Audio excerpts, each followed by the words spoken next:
What is good there, gamers? Welcome to 9Moons. We got the NA 3v3 finals for Guilty Gear Strive over here. My name is Jatsu, and I'm joined with the homie C-Fresh. How are you doing, brother?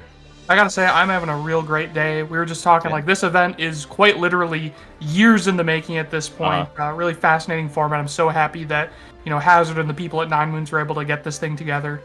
Yeah. Yeah, it really is, like, over years in the making, right? Because, of some technical difficulties that had happened in the past, but as soon as I saw that message yesterday, after the stream ended, I was checking around. I was like, oh, let me go catch up on what happened in the commentator chat. All I see is Nick. He's, like, super happy. He's like, guys, we made it through the whole broadcast. We're big chilling. I was like, dude, you have no idea, like, how happy I am for you and 9Moons, and also for the players, right? I feel like they've tried to pull up here so many times, and it's like, oh man, like it's really no one's fault, but we want to just finish out this event. But we're down with day one. Day two, we got finals coming up today, and I believe the first match that we're going to be seeing is going to be Team Snap-on-One versus Team Good Game Design. So there is a substitute there. Snap-on-One was UMISHO, Razzo, and Hotashi, but Hotashi isn't able to make it today, so we are going to be having BEPaw in as a sub. So I think that's going to be the testament. So I'm really excited to see it, and Good Game Design represented by Tempest, Aneema, and 9Moons' own Smitty. You love to see it. I'm so happy to see all the players come out for sort of a alternative event like this. Aaron DeMac accidentally became the main character of Twitter the other day, talking about, like, do you see any good arguments for a first to two format? And my position is always like, they test different things. You're going to see in this team format here, people aren't going to be playing, and they're going to get to study the people who are playing and prepare in that way. And the people who are stuck in the hot seat, right, like, they're going to have to fight against that fatigue and that autopiloting that can come in those long sets. So it's definitely a slightly different test than your normal, first to three double bracket format. Absolutely. And I mean, it's like you're saying, right? The format tests different skills depending on how you set up those rule sets. And because the 3v3 is blind pick, they don't know who's going to be sent in from the other side. So whether it's, oh, I feel comfortable against this player on their team, but this matchup in particular, I really struggle with. So I kind of want to wait for that second or third position, the mid or the anchor, to see who they're kind of tossing out into the ring, versus someone who's like, dude, I play my character, it's a straightforward game plan, and I can stall out for some data. Like, I'm very confident, so I'm down to go in first against whoever else they have on their team. And it's like you're saying, right? Like, some players feel very confident kind of going into whatever, and some of them really benefit from the download of that game plan. Like, how is this player playing today? Which character are they feeling? Because we were talking a little bit before the broadcast. Oh, okay, like, a few of these players, now that Strive has, gotten up in its years and we've had a lot of time to develop across the character roster, it's like, this person is known for Geo, but they've been working on the Anji in the background as well. And of course, they have the Soul available, a lot of these transferable skills now that we've had so much time to flesh out the game. So it's going to be a lot going on here today on NA 3v3 finals, and I'm excited for our players to head up to the stand. And just to walk you guys at home here through the format, it's pretty similar to stuff you've seen before, but this one is going to be a live-based format. Every player is going to have 3 lives. Losing a game of Guilty Gear loses you a live. Once you lose 3 lives, you rotate in another player. So, you might beat somebody. You might beat somebody on the other team, but if you lost a couple lives, you are not going to regen those after the victory. You still, are at 1 or 2 lives, so they can knock you out with just a couple of wins. Exactly. If you guys are familiar with, for example, Smash Crew battles, it's like, oh, okay, you have this amount of people with this amount of lives. So the difference between, a 3-stock or, down to the last wire, last hit is very significant. It's a little bit different here, but yeah, the difference between, oh, it was 3-2 during our set and it was really close. Now you're going into that next competitor with only 1 life remaining. They basically only need to, like, 1-3 you and then they win. Versus, oh, okay, it was 3-0, I have all my lives left, and it's a lot of mental bandwidth, right, that you've taken on that team. It's like, damn, we weren't even able to take one of those lives out. Now we have a real uphill battle, 6 lives versus 9. But I'm excited to see it, and let's think about these teams, right? Snap-on-One, they got UMISHO, Razzo, and BEPaw. So I think BEPaw mainly feels comfortable on the Testament, but UMISHO and Razzo, I feel like, are 2 of those players who have a few pocket picks depending on who they're going up against, how they're feeling during the day.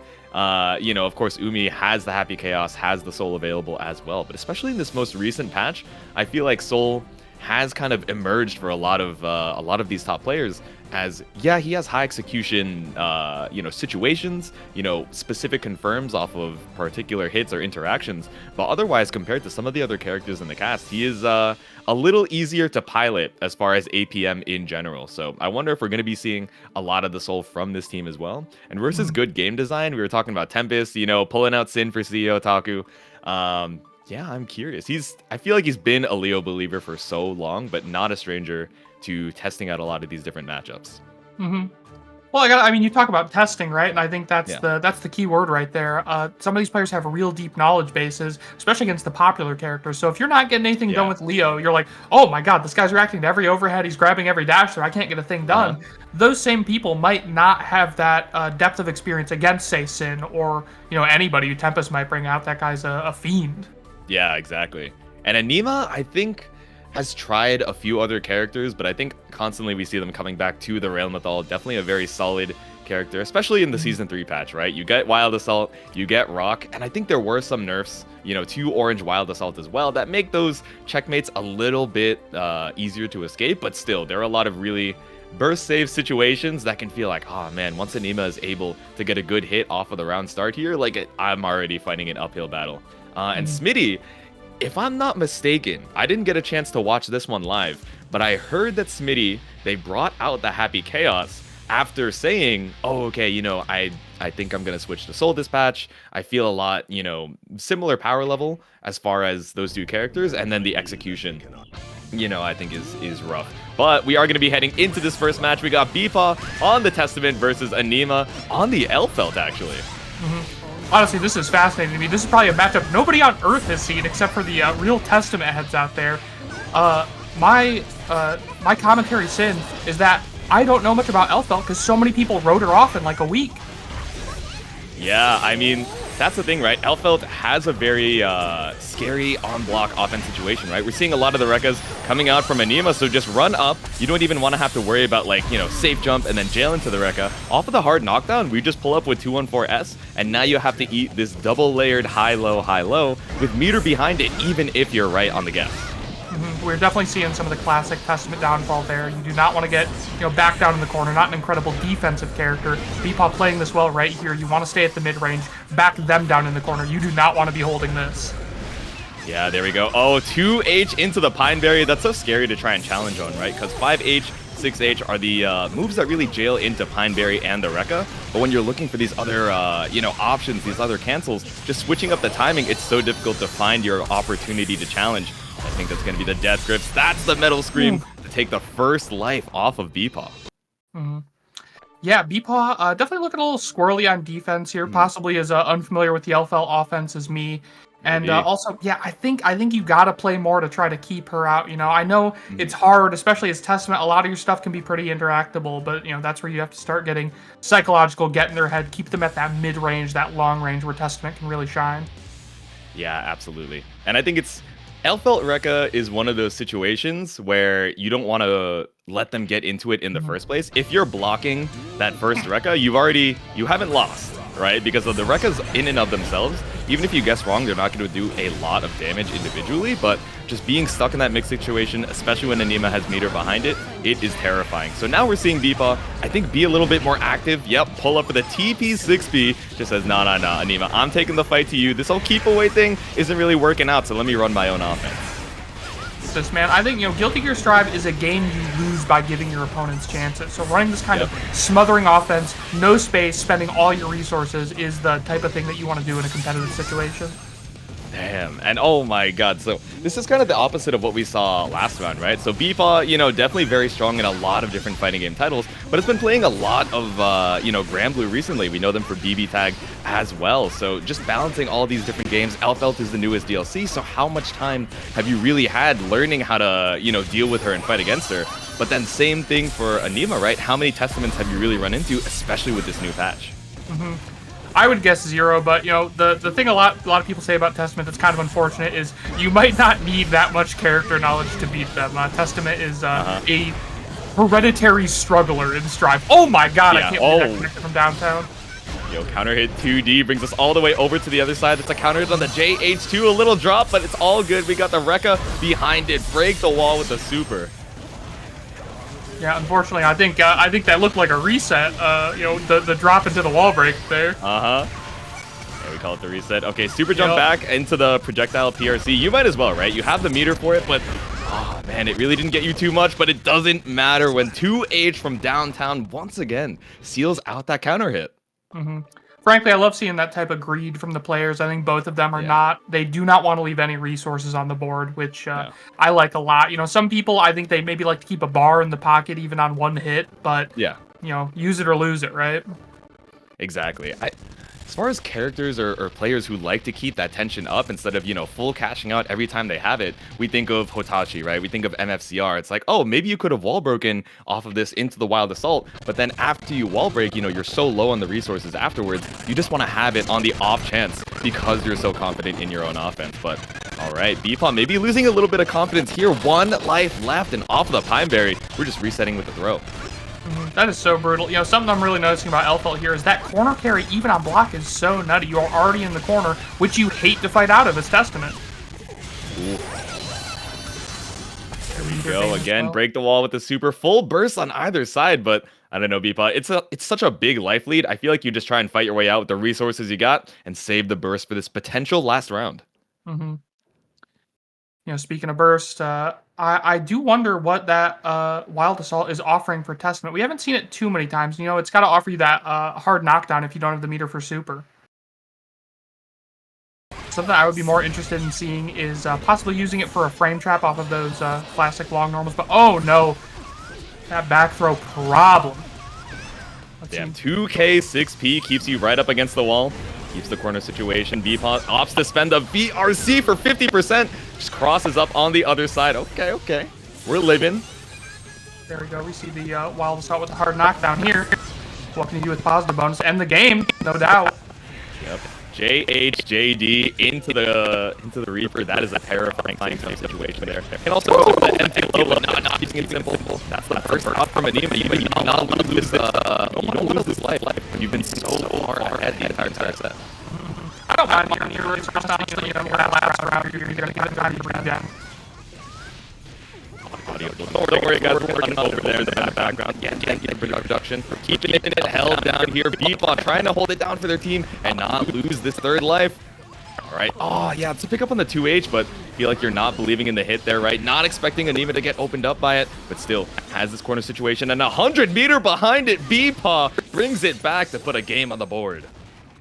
Frankly, I like what BEPaw was doing there a lot with the range. You know, they were not necessarily looking for a wall break. They were just, you know, in drips and drabs taking away all of Elfelt's health. Yeah, exactly. And it is cool because a lot of times I feel like it's easy to try and consider Testament as like, oh, they're trying to play the mid-range, you know, far slash rather 5H and just keeping you at bay. But a lot of times we're seeing BEPaw kind of switch up that playstyle where it's like, okay, I do have the ability to put out the crow on the screen, I'll put out the succubus, and then I just pull up for TP. I know you're scared, you take to the sky, so let me get a counter hit 6P on your falling button, and now you're eating this whole vortex. Frankly, it reminds me of like a pale ghost of Kai East, right? Like.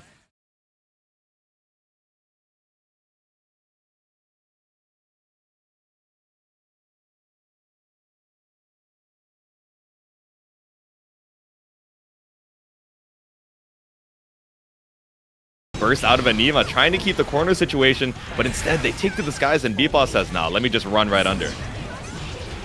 I mean, I don't mind that at all, man. You know, don't switch it up if it's still working. If you don't think your opponent can deal with it, mash that 6P all day. That's what I'm saying. It's working out, right? And a lot of these high-hitting pokes, the far H or, you know, oh my god, I'm so grand blue pilled with my terminology right now, but the far S, far H as well, just keeping you locked down. Yeah, we see Elfelt pull up here with the 6-6L. Oh, they got me! Me when I dash forward to do 6-6L, it's 6P and it works because it counter pokes the Elfelt far slash. No, but you're not counter hitting that Rekka. Big starter here again puts Aneema on set point.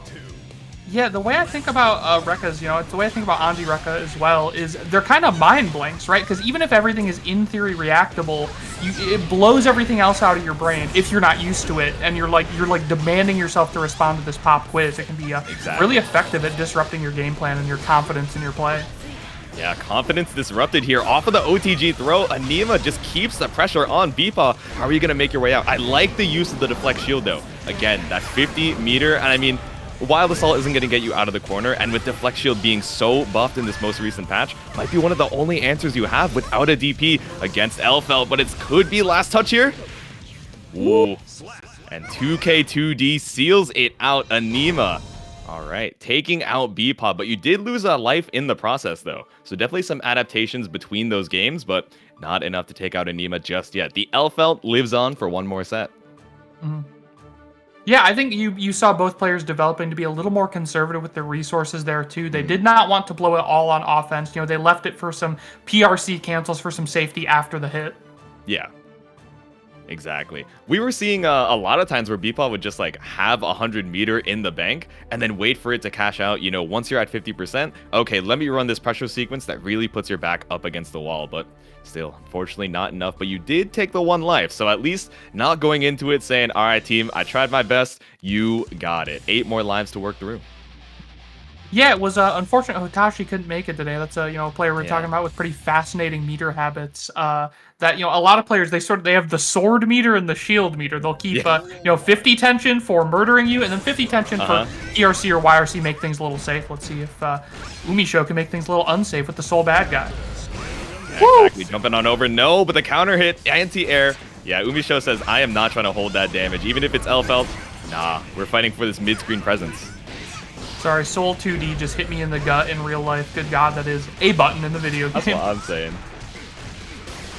Yeah, I'm thinking, maybe people wrote Elfelt off a little too soon. I think people made that, they sort of wanted to evaluate her in a tournament setting, and they're like, I don't know. I don't think I could win a major with this character in this moveset. But, I don't know if they have studied the matchup necessarily as hard as they need to, because Aneema is doing some real work here. Yeah, absolutely. Just one of those characters that it's so easy to downplay when she doesn't have, great defense. A lot of her, best Aboii moves can be pretty stubby. Oh, a little too early on the throw there. But yeah, now that UMISHO fights her way back out of the corner, you really have to hold this. No DP available, and you're still waiting on that 50 meter, but opting instead to use it for the FD to try to escape. I mean, something nasty I always got to point out about Soul Bad Guys. On block or on hit, he has taken you to the corner. I mean, look at that. That nearly corner to corner off the block string there. And, now you're holding Soul, pressure, your risk is cranked all the way up, any hit could kill you. Ooh, pick up, reset into the S-Rekka here. So scary, but no, we got the counter hit, bring us all the way over to the other side. UMISHO's not going to be able to build up first just yet. Oh, put it out of the corner, mashing JC! Remember to finish your food, kid. Alright, just barely staying alive here. Counter hit, far slash, pull up with the Pineberry, double JP, but UMISHO does not get opened up with the overheads. I just felt that 5-frame 2K in my soul. That was something that I think a lot of people had questions about, because you see it affecting these matchups so quickly. Like, that's a change you can see. Ooh, H-Ender, yep, RC to try and keep the pressure. I like the delay to try and bait out a DP from UMISHO, but she's not going to bite just yet. Holding on strong, and that Bandit Bringer gets you out of the corner. Takes a little bit of damage here, but it's a like confirm. All good. UMISHO been sitting on that burst all game here, finally using it on that Wild Assault for soul pressure. Oh, 5K catches the backdash. Oh, man, knocking on your door with a fast RC, you can only hold so much mix. And I think during that pressure sequence, I like the micro delays that UMISHO was representing, right? Elfelt doesn't have a meterless DP, so why are we trying to go for the stagger pressure here? You see that Aneema has just barely built up that 50% burst. And again, like we were saying earlier, the deflect shield is so good in this version with the, the standardized pushback for using that 50% burst meter. So especially against a really strong strike throw character, sometimes that's your best option when you don't have that meterless DP. Something else I want to point out is UMISHO's escape from the corner there, using the bandits as movement options, is something I really love to see out of Soul players. And also shows strong defensive play, I think. Defensive play isn't just blocking, it's removing yourself from your opponent's beneficial situation. So Umi, with a really great escape right there, taking things back to neutral.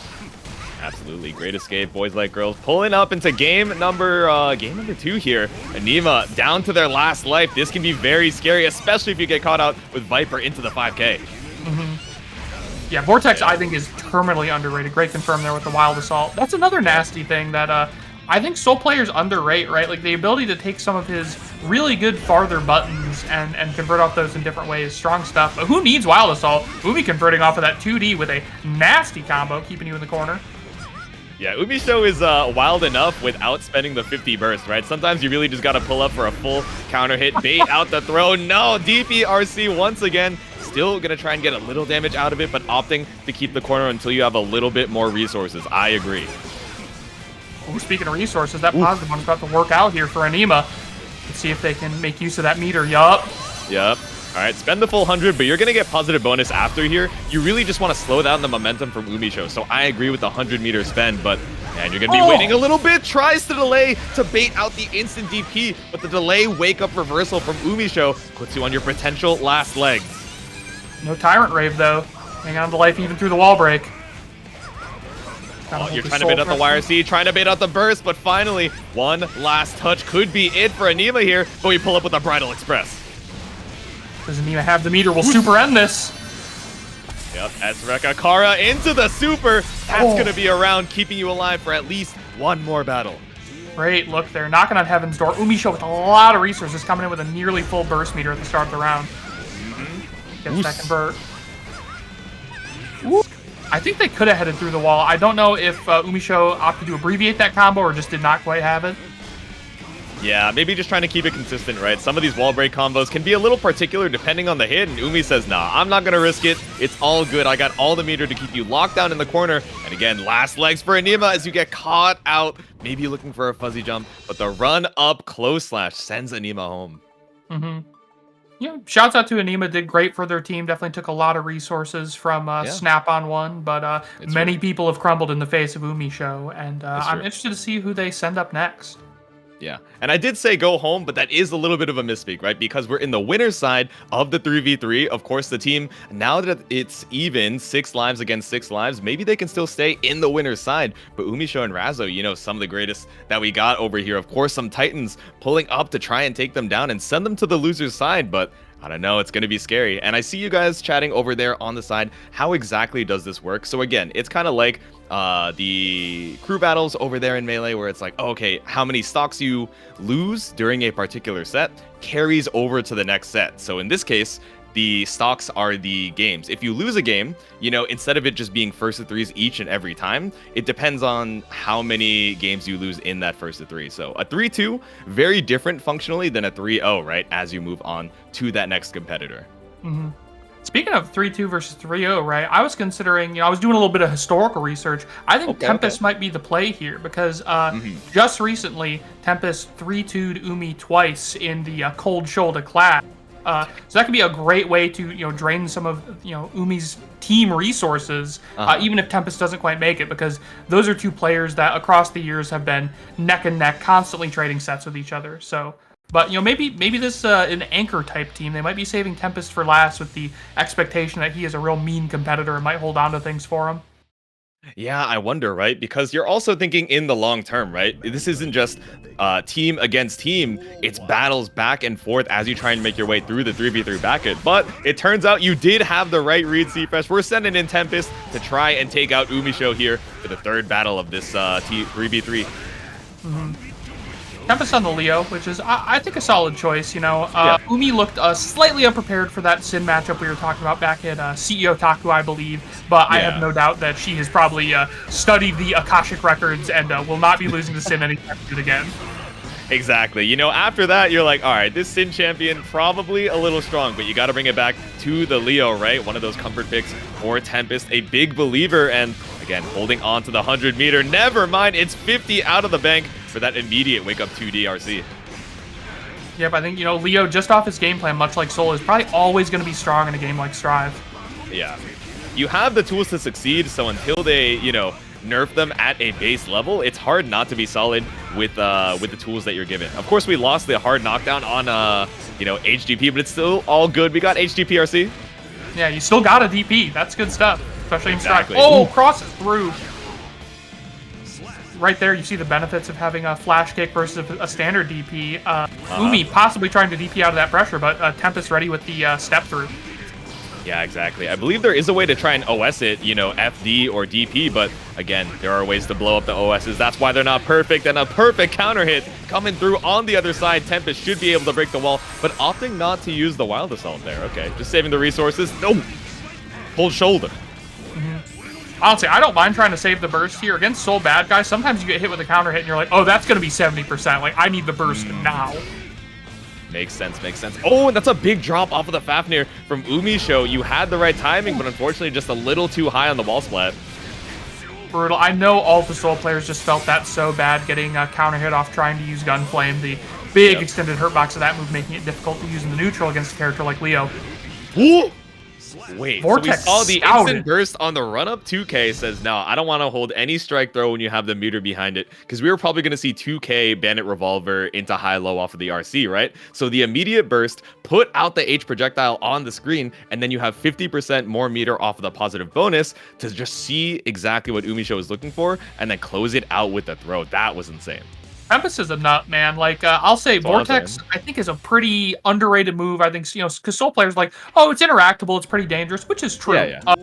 But just having that in your kit, having that low profile that's near universal in your kit, pretty nutty. The fact that Tempest was ready for that after UMISHO is not relying on it a huge amount, incredible play. Exactly. Alrighty. Heading into the second battle here. Pulling up 5 more lives remaining for Snap on 1.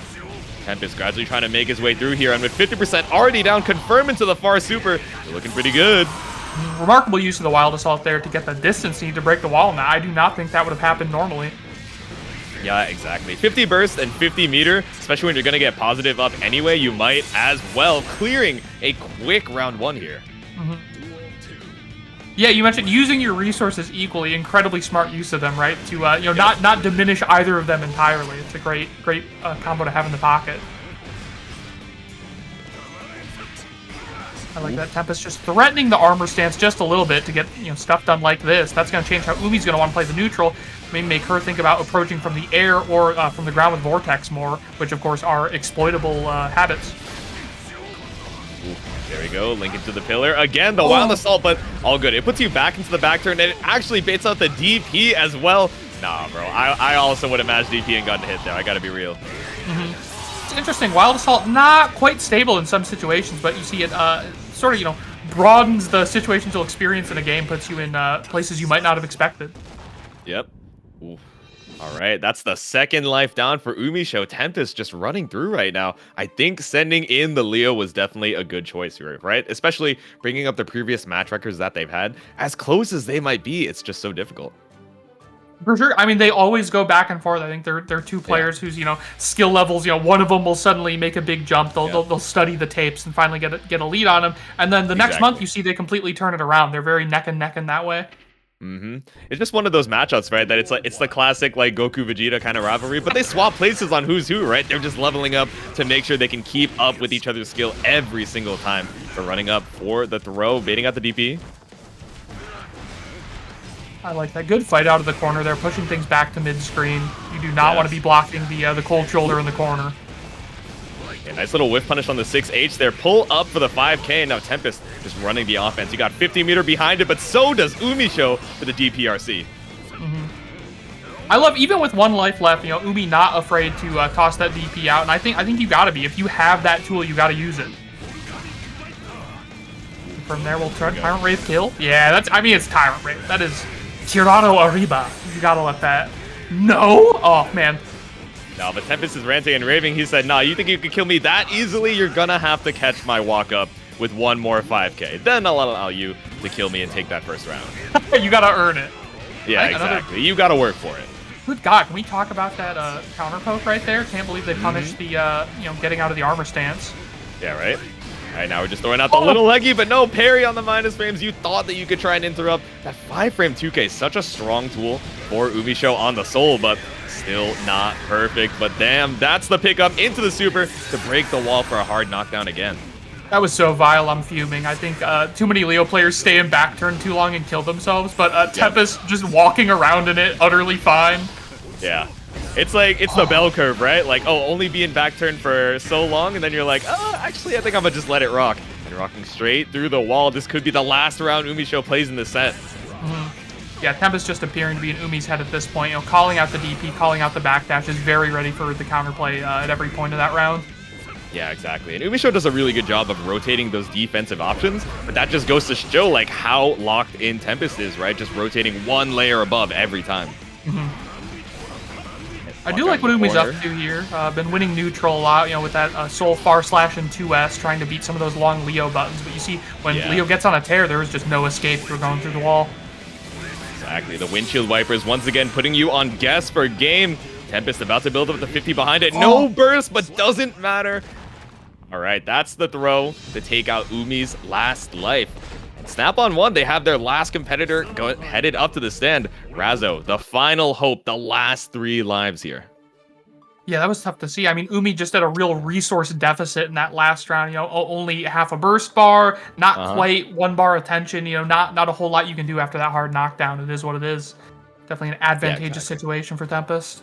Yep. You fight for your life. You're thinking, oh, do I backdash? Do I DP? The throw catches at the DP. Anyway, you're like, I might as well be bold. That is how it goes. But yeah, Razzo is going to be heading up to the stand, the final competitor of Snap on one here, trying to keep the team over in the winner's side and bring them over to winners finals. But again, uphill battle, 6 lives to make through here. And even if you make it through Tempest, you still got Smitty behind as well. Yeah, I do wonder, you know, what Razzo was watching. Razzo on the Soul as well. Now, I wonder if this is going to affect Tempest's habits at all, because, you know, of course, Razzo will probably not play Soul the exact same way as UMISHO. Yep, exactly, right? Different skin, but it's also an entirely different playstyle as well, right? So, let's see. Switching it up, maybe taking advantage of how comfortable you feel, you know, after that set with UMISHO, seeing what you can get here. But no, Tempest seems like they're still in their element right now. Going to be able to break the wall. But again, we're really not seeing a lot of Wild Assault kills from Tempest, opting to just hold on to that burst, either to escape a combo or to keep the combo going with the combo Wild Assault. Tempest not quite with the meter to kill here, but of course, you know, you're going to be pretty sad about the positive bonus coming up. No hard knockdown either. Razzo with a lot of resources can make this hurt. Cold shoulder, engulf him in the flames, bring us all the way over to the corner. Should be able to... Oh no, opting not to go for the hard knockdown super, but instead keep the corner. But still gets crossed up off of it.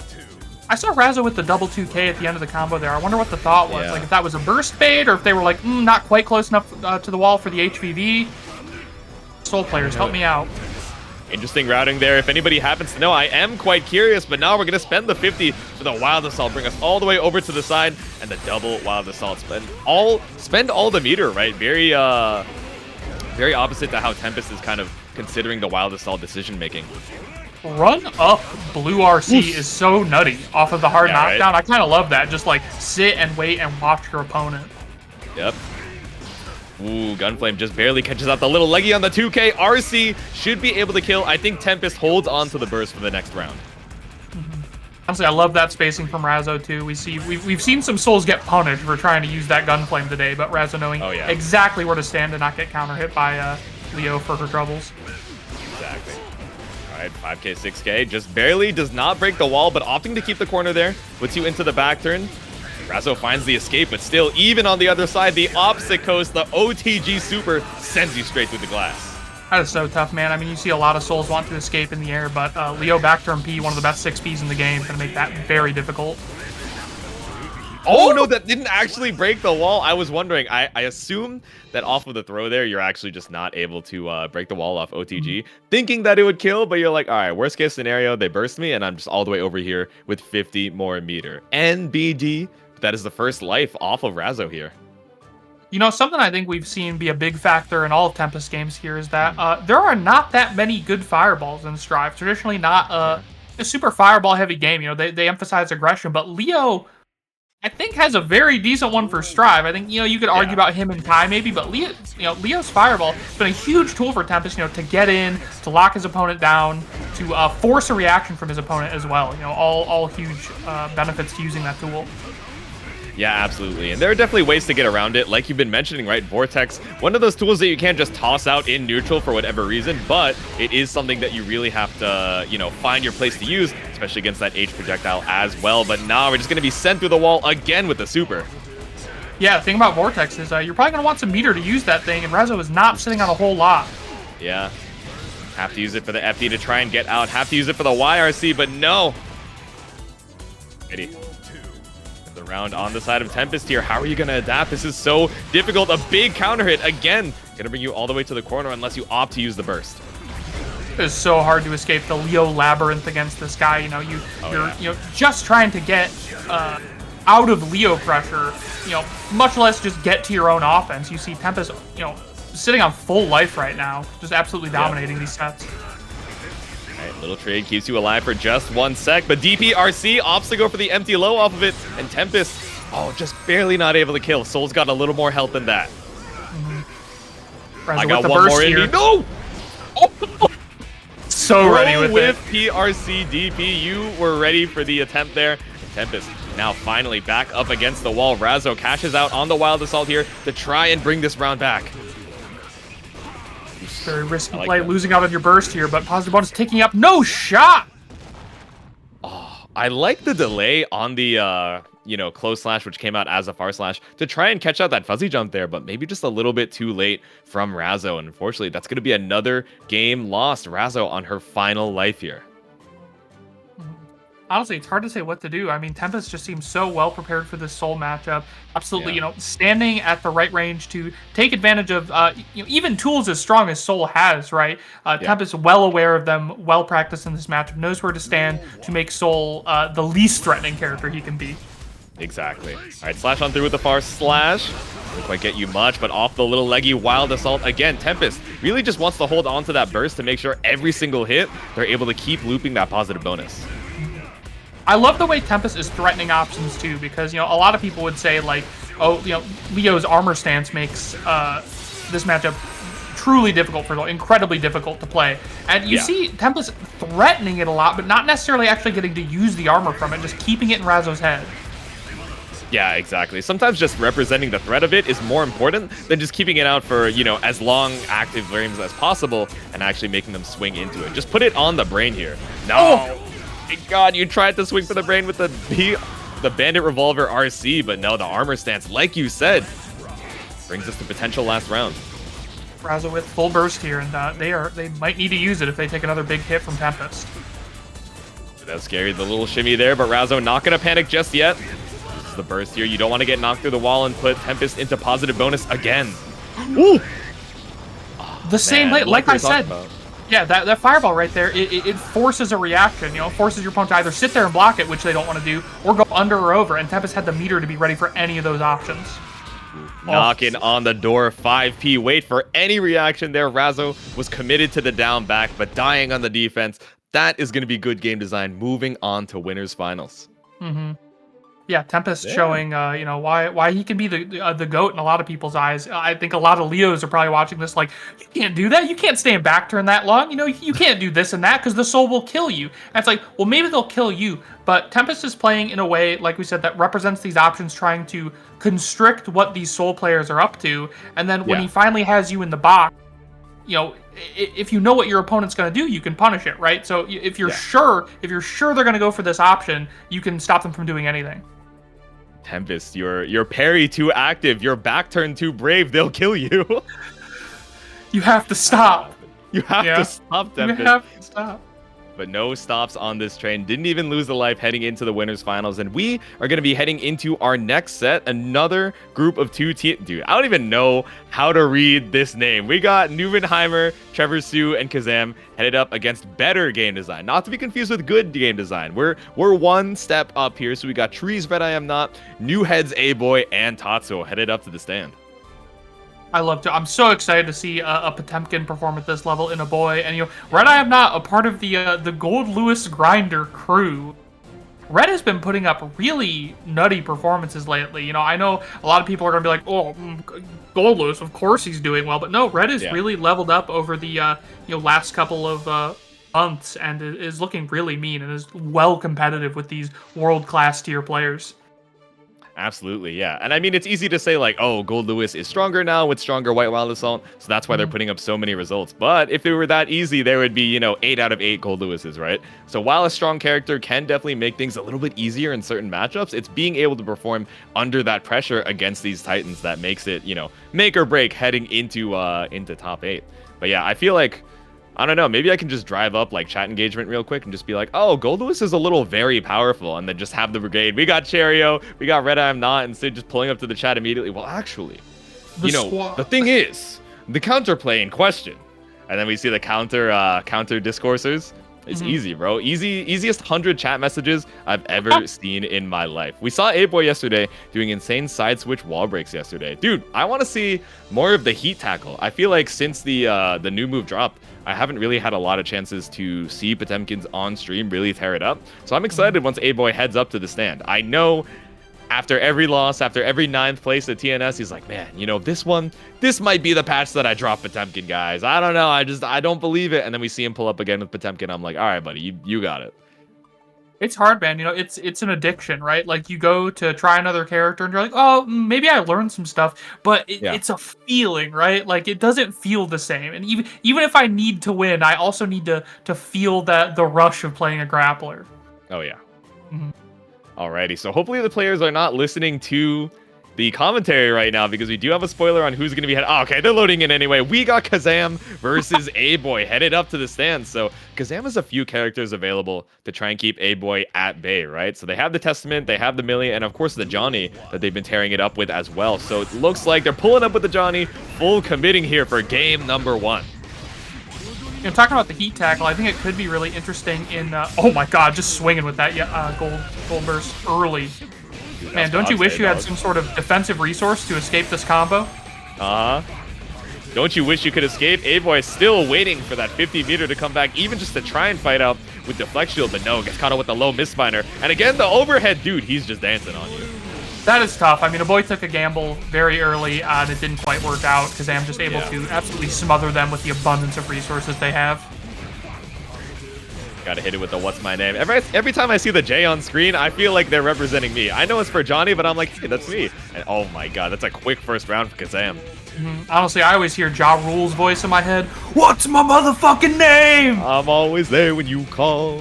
I'm always on time. Oh my god. Okay, trying to get the armor here, but the forward Mega Fist still able to get something. Nah, just jump right out of the Pot Buster. Now we're able to set up the card, but you gotta be careful of that wake up armor.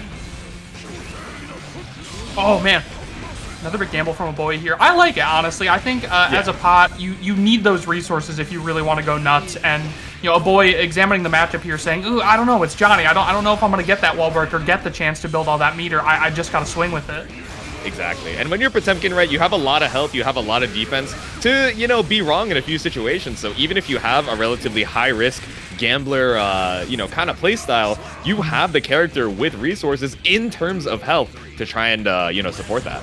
Yeah, I like that point of view a lot. That's something I believe Snake Eyes mentions in terms of a strength of Zangief. You're like, if you're gonna gamble, which a lot of decisions in fighting games are, right? It's nice to have the extra money to gamble with, which is health. Exactly. You're trying to get out of the casino scot-free, positive if preferable, but we're going to see a Kara Pot Buster here pulling up from Aboii. We're going to confirm into the Heat Knuckle PRC as well. Oos. Going through the wall on that one. I didn't know if he was close enough. Good looking out there from Aboii. Yeah, I thought it was a little bit too far, but no, a little too late. Catches out the backdash with the Hammerfall here, and Aboii takes the first game after what looked like a pretty rough round 1. Like I said, I think he was swinging. It's really hard to be down that bad in resources as Potemkin, but we see Aboii adapting, playing a little more traditional mid-range. And, for all the pot doomers out there, like, his buttons are looking kind of nice in the mid-range against Johnny. I know Johnny has some of his own problems, that stash people complain about, but Potemkin hit him with the chop from full screen, able to fight his way in. Yeah, everyone's like, oh man, you got to be so close, you got to be so technical, which is true on Potemkin, right? I think it's interesting that, one of the characters in an archetype, which a lot of people can say, oh, grapplers are they're so glue eater, they're so brain dead. And then you look at some of these B&Bs and you're like, why do you have like multiple, like 1 or 2 frame links into all these Karas? It's like, oh, it's just another day as a Potemkin main. I see. Kazam, I don't think it's been hit by one Pot Buster, right? Into the I think just the one, yeah. A lot of fuzzy jump. You gotta, as a boy, you definitely gotta look to scout that, try to catch the fuzzy jump. Yeah. Oh, once again, Kazam holding up back. God bless. He said, I'm good, bro. If you want to hit me, like, prove to me that your strike has some bite behind it. Otherwise, I'm taking to the skies, opting to hold that up back and holding the misspiner, just barely catching out that jump. Yeah, there's a reason why we say strike throw, right? Like, even as a grappler, throw is not a strategy. You still have to represent the strike side as Potemkin. Absolutely. Those big counter hits are what's going to dissuade you. Damn, the gold burst. That is not the full screen version, so you are not getting your positive bonus for free here. But Aboii just barely living on a pixel, but that pixel cleared out quick with the close slash. That is so tough, man. Like, I know Aboii's thought process, right? It's like, you know, Johnny's going to have these extended hurt boxes to go along with his long normals. I should be able to exploit that punish with the gold burst, but it's just not working out a couple times in a row.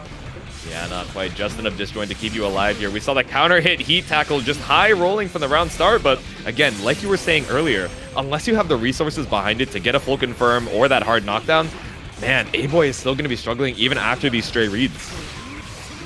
Yeah, I was interested in how heat tackle would affect sort of mid-range matchups like it looks like these two are playing, but honestly, oh, yeah, you got to wait for that. You know, they both know what's on the table here. Uh-huh. Your life was on the line, and now we're tied up on the lives here, 1-1 for each of them. Yeah, I think Aboii's having a lot more luck just, you know, sitting down and fighting it out in the neutral rather than swinging with heat tackle, swinging with gold burst, or even normal burst, honestly. Kazam has really had the read on all these bursts. Has Aboii gotten one off successfully yet? On God, that's a great question. The chat can remind me, but all I remember, the only flashbacks going to my mind right now are all of the times they got baited for a decent amount of damage, even on this high health character. Yeah, because I'm really ready with the, I don't know enough about Johnny's combo routing. I don't know if these are burst baits or if you just get the hold down back in this, but it's clearly working out.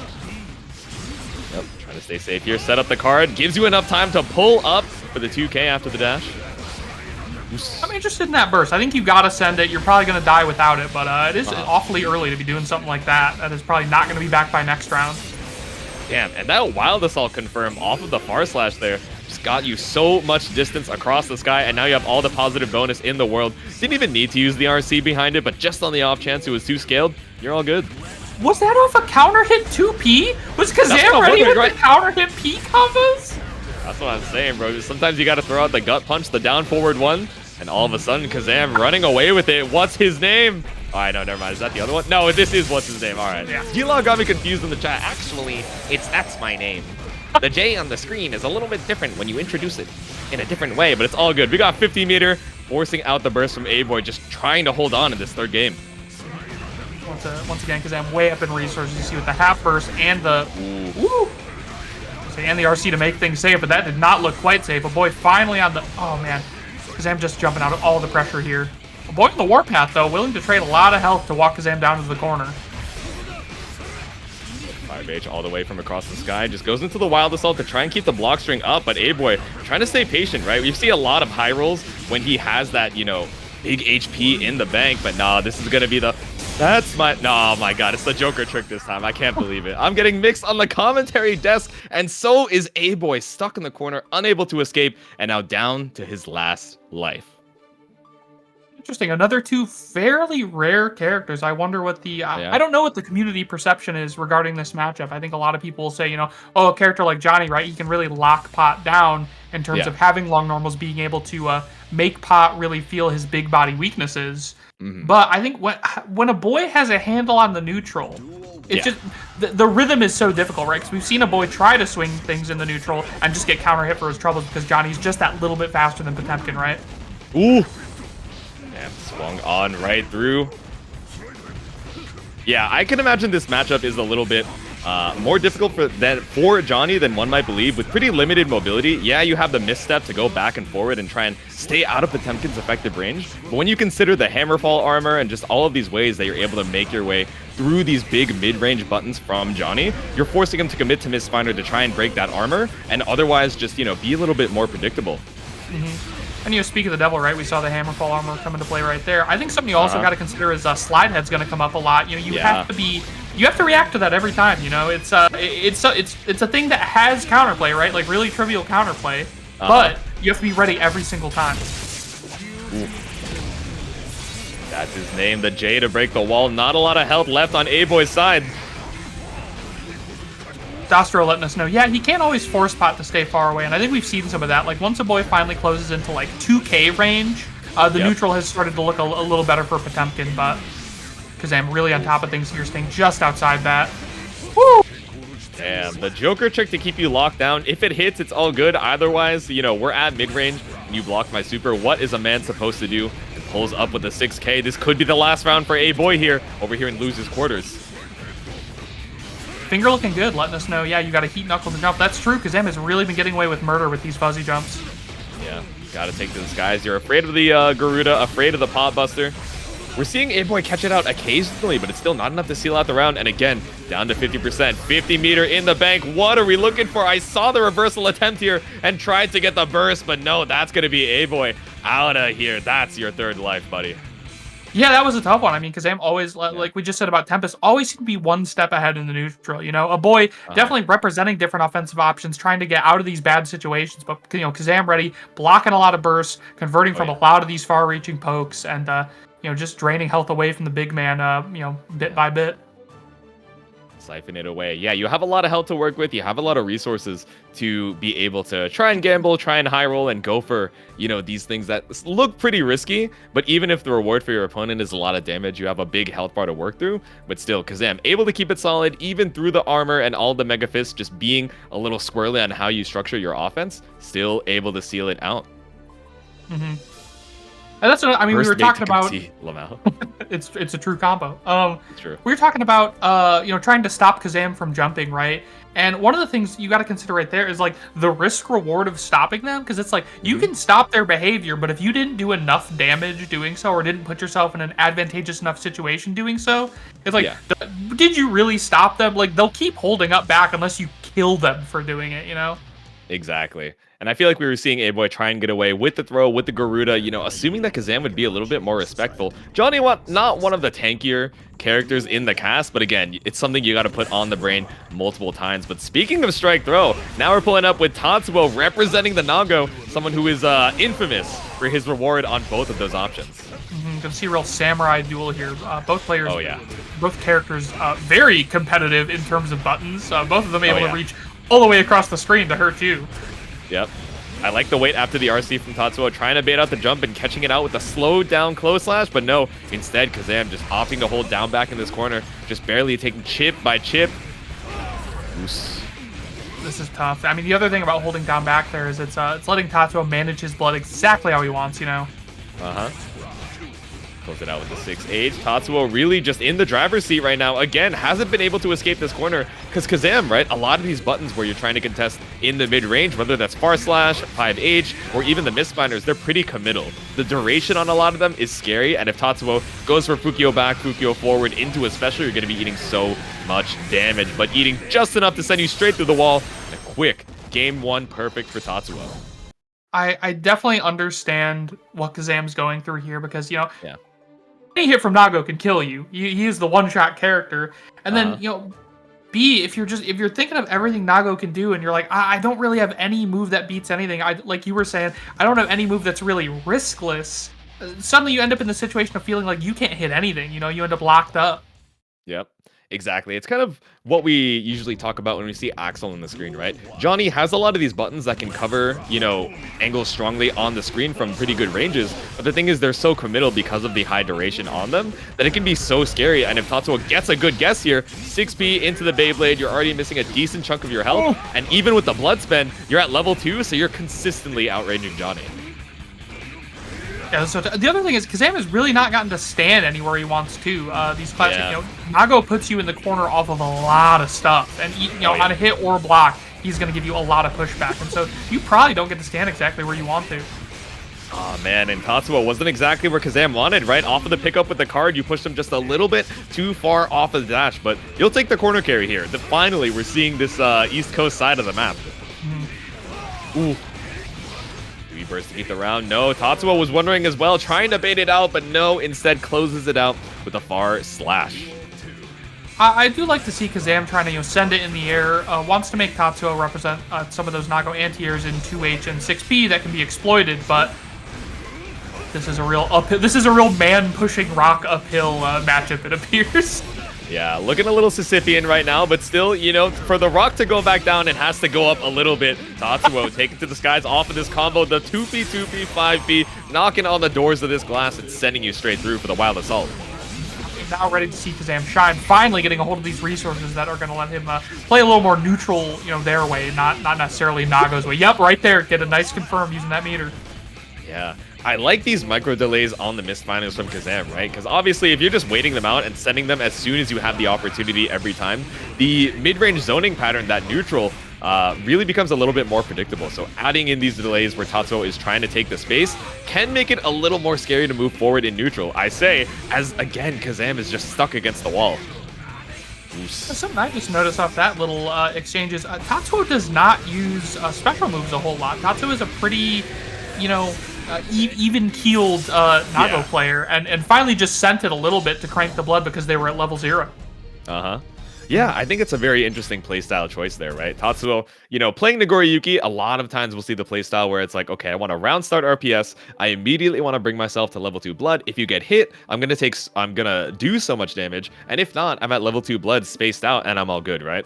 But, you know, Tatsuo kind of trying to pick his battles, play a little bit slower instead of trying to overwhelm Kazam, just try and, you know, put it into his brain, okay, I'll use the special here, use a Fukio to change up my spacing here and there, and then I'll naturally make it over to level 2 where you're so scared of trying to contest against my 2S and my 5H. Yeah, honestly, Tatsuo's got me kind of hype. I have not seen too many Nagos play like that. Like, they're not even necessarily, like, they're not trying to mix you up or, like, get a giant counter hit necessarily. They're doing, like, an RPG build. They're like, ah, yes, I will level my blood meter and place you in the corner, and then I will enter the end game. Like, they're not trying to sneak in a blood-sucking universe. They're just, they're playing for advantage. They're like a tempo Nago player. Yeah, he's trying to scale for the late game, bro. It's like, okay, I'm just farming, and then now, off of, you know, all these hits that are gradually doing chip damage, some of these smaller confirms, having you stuck in the corner and waiting for those resources to go down while you're not committing too hard, that's when you get to RC in their face, wait, they jump, and then you catch them with close slash, and it's like, pretty sure this super is gonna kill. You don't even need to bet any channel points on it. So I wonder if we're gonna see a switch from Kazam there off of the delay, or if we're just heading into the next game here, all good. Oh! Another samurai. Oh, yeah. Straight into the Nubenheimer here. That was Kazam's last life. So it's going to be the Nagoriyuki back and forth. So I think it's interesting that we were talking about the, you know, Nagoriyuki playstyles here. I think Nubenheimer, one of the only other, you know, Nagos in NA that's known for kind of this methodical Nagoriyuki playstyle. You know, something I see people constantly say about Noob is that, like, he has this pressure, right? Like, you feel in the way that he moves, in the way that he knows the metagame, he's able to make you think about certain options without even representing them, which is kind of nutty. Yeah. That's, you know, something other players say of just like, I just really felt like he was gonna do this and he never did. Yeah, exactly. Just putting the threat of the option without even having to represent it is something that, you know, that's the aura that follows you. They call him the Big Three. All right, stuck up against the corner here. 50% meter available. Should be able to cash out here for the super. And Nubenheimer taking a quick round. Yeah, that's something people say about Daru as well, right? Like, it's people that have, like, main character syndrome. Like, they just, you feel like they make you play bad. And it's like, no, it's because you know they have this deep knowledge of the game. And so you're going to play differently in response to that. Exactly. You're kind of playing the name instead of playing the player in the moment here, but Tatsuo still trying to hold on here, right? Not trying to play too nervous, content to hold the down back against the clone. Oh my god, and that's the back throw said, nah, I know you're playing a little too patient. Now you have to fight out of the corner. This close range with level 2 blood. I have never seen anybody survive a round after Nago hits that blood-sucking universe. So incredible play there from Tatsuo. Let's see if they can close things out. White Wild Assault from downtown. Can't believe that connected. That seemed like full screen-ish. All right, and another. Tried to go for the delay close slash to catch out something, but no, the backdash just goes right on through the Beyblade. Takes a life from Nubenheimer. Good stuff. It is funny to see both players shift into low health mode. You know, where suddenly, like, they were playing nutty, they were high rolling and taking all these risks, and then you get to one hit left and all of they're like, you know, playing Bushido Blade over here, just walking forward and back with each other. Yeah, they're playing Beat Saber on like the easiest difficulty setting. They're like, all right, let's take a break here, buddy. Let's relax. We can talk this out. And then as soon as that blood meter goes to like 1.5, you just see them Fukio Beyblade. It's like, come on, man. What happened to the truce? What happened? I saw a square hole. I had a square peg. What is a man to do? I saw, you know, any of the... You know, I was going to continue that, and then I realized the suspect nature of what may come out of my mouth. So, in the interest of not getting clipped, we're going to move on to this next match here. All right, Tatsuo game number 2. Still got 3 stocks available. Nubenheimer, slightly an uphill battle here, especially after using the burst. Slowly being pushed over to the corner. Noob definitely liable to represent special moves a little more than we've seen Tatsuo do. A lot of, you know, pull-up Fukio bound. Yeah. See if, you know, he got his blood under control. He got his blood really under control. Let's see the offense, brother. Yeah. Go nuts. Oh! No chance to go nutty with it. Uncharacteristic drop there from Noob. Yeah. Stuck in the corner. Opts to go for the fuzzy jump there. No punish from Tatsuo. Not quite looking for the close slash, but Wild Assault keeps you locked down, but not long enough. DP2 closes out the round for Nubenheimer. I've been waiting, man. We've seen a couple of Bloodsucking Universe, but have not really seen the crazy high roll Nago strategy yet. Nobody's really gotten to go crazy with it with 0 blood in the tank. Yeah, not quite. There's Playing it the a little overhead. bit more methodical here, just trying to save all that blood for the full conversions when you finally land that hit. But like we were saying earlier, right? Now they're stuck at level 2, just waiting, trying to go for this Samurai Showdown whiff punish. There we go, 5H. Fukio pushes Nubenheimer over to the corner, but that's actually a whiff on the Beyblade. I think we all thought that was going to connect. Dude, what happened? Even through the guts, man. Even no super, that wall damage. Looking good. Like, you know, something that fascinates me about Nagaruyuki is that he does have some of the classic big body weaknesses, and yet with his, you know, array of special moves, working as movement tools, basically, he's still able to move around and stand where he wants, which is so cool. Like, you can, in a moment, go, I'm not standing quite where I want in this matchup, and Fukio to that position. 2K2D, 2S for the OTG, but opting not to Fukio here because they're so high on the blood, and that's Nubenheimer tying up the set 1-1. Yeah, great whip punish there from Noob. Way to scout and play the neutral. That's I love that too, because Noob had been playing, you know, pretty in your face throughout these rounds, and then finally waits for that far slash to hit, and then you know, deals with it to close the thing out. I see Lap in the chat saying White Wild Assault should scale less. Brother. Curious. Brother. You're one of the few Strive players I haven't muted yet, and yet you come into the chat saying some wild shenanigans like that. You know what? For you, I'll send that up to the Arxis CEO. Don't worry. John Arxis. Mr. Arxis. Yeah, my dad works there. Don't worry. Mr. America. Oh my god, but taken to the skies here with that DP. Breaks the wall early. Love that. Great start here for Tatsuo. Tatsuo really just wants to play the corner. Wants to, you know, engage in some box out play. I love that. Oh. We've seen it happen to every Nago on Earth. Love the risk with the wire. Doesn't quite get you out of the corner. Yeah, you're trying to Fukio forward, I imagine, or just walk forward, but the 2K2D catches out the toes. Fuzzy jump, JH. I love that. Not necessarily riskless as a big character like Nago, but a new fuzzy jumping out. Not wanting to hold any of that.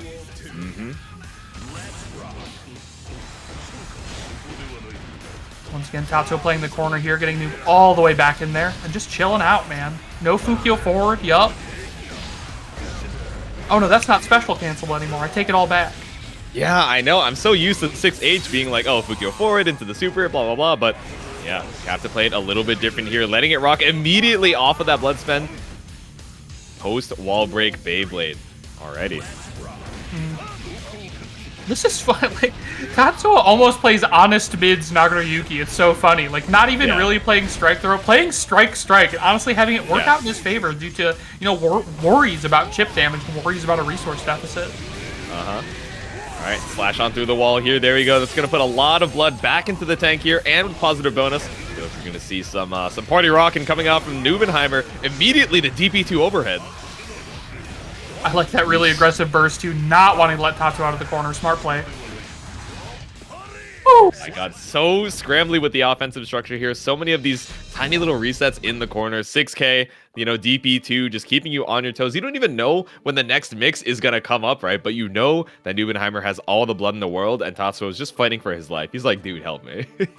Yeah, I think you see Noob play a little riskier Nago. We definitely see him sneaking in a lot more blood-sucking universe, but it would be hard to argue that that's not working out in his favor, right? It's crazy to me how he's able to sneak up just at the brink of blood-sucking universe not hitting, and you'll get that one pixel on you for the command grab. Yeah, exactly. Whether you're all up in his face or just barely outside of the range, doesn't matter as far as the game is concerned, but this could be the last game for Tatsuo here. You got one more life until we head on to the last member of Better Game Design. Yeah, I like that early burst a lot. You know, I don't think you can afford to get sent through the wall. Same there with Nubenheimer, right? You do not want to lose the resource war. Exactly. All right, pull up to the Fukio. Just wait after the // series. Ooh, but finally gets the counter hit there. Tried to mash out. Maybe looking for the blood-sucking universe, but instead, Nubenheimer bounces off the wall. The 6H is a little bit too far. Hey, Noob himself seemed a little bit surprised at that situation, but, you know, not going to look a gift horse in the mouth, getting the offense started. Ooh, is this going to kill? Super? Oh my god. Oh my god. Off of not getting the positive bonus on that 6H, I imagine that's a difference in blood, right? As your blood was rapidly draining, you didn't realize, and the range on that 6H just barely didn't get you the positive, but still. Fighting on back here. Tatsuo, this could be your last round, and that last round, back up against the corner. Nice block on overhead DP. That is so tough to lose a round like that, because, you know, you can't be thinking about that last round right now. You got to think about winning this one, and, you know, Tatsuo clearly able to recover, running a mean offense, backing Nubenheimer all the way to the corner. But if you have 2S, so does Nubenheimer. Both of these players at level 2, so it's so scary. Any whip is going to be huge. Tries to go for the 5H, but gets caught up with counter hit. 2S. Nubenheimer is one button into a super away from sealing it out. Gotta love Nubenheimer, not afraid to press buttons here. But not watching his toes. No kill. Ooh! Let the super rock. You tried to mix me with the Mario Party, but nah, we got the invincible reversal here to seal your fate. Tatsuo falls here. You took a game off of Nubenheimer, so that's one life down, but now that is the rest of the team over here against RedIAmNot, headed up to the stands with what I would presume is the Gold Lewis. Yeah, what a gamble there at the end by Nubenheimer. I don't think he'd represented Wake Up Super a single time that whole set, so, you know, Tatsuo has to be thinking, surely this will not be the time where it finally hits, but of course, you know, that's how you win games. You know, last round, last pixel scenario, pulling out something you've never done before. Yeah, and you knew, you know, off of that blood spend, you saw him end into the /Rekka, right? So you can already kind of intuit the decision making there. Oh, I need to, instead of cashing out on more damage, I want to get as much blood as possible to have the most opportunities to mix you with the high-low. But Nubenheimer saying, no, I know where this is going. Let me stop you in your tracks. And trying to stop Nubenheimer in his tracks right now is RedIAmNot, headed up to the stand with the Gold Lewis. You got two more players to make your way through here, but you're already off to a great start. The war of the White Wild Assaults here. Two characters with some real overwhelming offense. I think, honestly, I would put this matchup in Nago's favor. I think he's going to be able to keep Gold Lewis out a lot better, force him to rely on that, you know, jump in JD stuff that, you know, I'm sure we've all complained about. Rely on drone. Oh my god! Reversal command grab, what a nut. Blood-sucking universe, all of the blood in the tank here, but no, instead we're all the way back up to level 3, just barely not gonna pop, but your HP is absolutely gonna pop here. No, opted to try and hard bait the burst, but it's all good. We got the 4-6-8. 4-6-8-4? 4-2-8? There we go. Do not ask me. The numbers makes it. We were talking about mind-blanking playstyles, right? You know, talking about like Anji and Elfelt in terms of their Rekkas that make you go, I can react to this, but it forces everything else out of your mind. I think Behemoth can function the same way. You're like, I gotta keep an eye out for this one. The Gold Lewis player said to challenge this one, but oh my god, in the super flat. All the invul in the world had all the time for the 1080, so we are pulling up here. The IBFD does not keep you safe. You are still in Gold Lewis's clutches as RedIAmNot takes another game off of Nubenheimer. They out here churning butter. I gotta say, I think Noob is just playing a little too fast right now. I know, you know, Red can be very intimidating, especially like Gold Lewis's that are willing to swing it out with BTs in the neutral can be very scary, very difficult to deal with. But I think as Nago, you got to take a slower pace, play some neutral, play some box out gameplay, make Gold Lewis start to do his more dangerous, more risky plays to get in on you. Yeah, exactly. All right, let's see it. Heading into the second game here, and it is interesting to see this matchup in its current state, right? I feel like before, Nagoriyuki versus Gold Lewis was something that we were easily able to say, oh, you know, Nago, I feel like has a lot of advantage here, can really match Gold Lewis at a lot of his best ranges, and has a lot of good pokes, even at the, you know, slightly closer ideas. But, all right, backdash into the back throw, but yeah, with 5k nerfs, you know, and certain Gold Lewis changes just really keeping him at the top here. Brett, bro! He put him in the mortar. So he ground that man up. Oh, he put you into the discombobulator. What happened? This could be the last round for Nubenheimer here. And again, bracket-wise, we're in the loser's quarter, so they're fighting for their tournament lives here as far as the teams are concerned. But Far/Slash series into the Super is going to recover you a lot of blood. Yeah, you're talking about some changes to this matchup. I think White Wild Assault is one that's going to come to a lot of people's mind that is available to both characters, but against Gold Lewis, if you want to interact with White Wild Assault, I think you're going to have to stand at a range where a lot of Gold Lewis's other game plan is very intimidating, so it can be quite hard to deal with. Yep. Neubenheimer with no trouble dealing with it. Exactly. He's all good. No fear behind this man's eyes. He is big, chilling, but RedIAmNot swinging with the overhead Behemoth Typhoon, but it's a little too slow. That heavy backdash keeps you at bay for just a little bit. White Wild Assault through the drone, too. I think another big determinator here is going to be drone because it can force Nago to really feel like a big body again. You know, suddenly he's like, my movement options are really limited with this drone, and I might have to take to the skies, you know, do something nutty like JD or BRC to be less predictable in the air.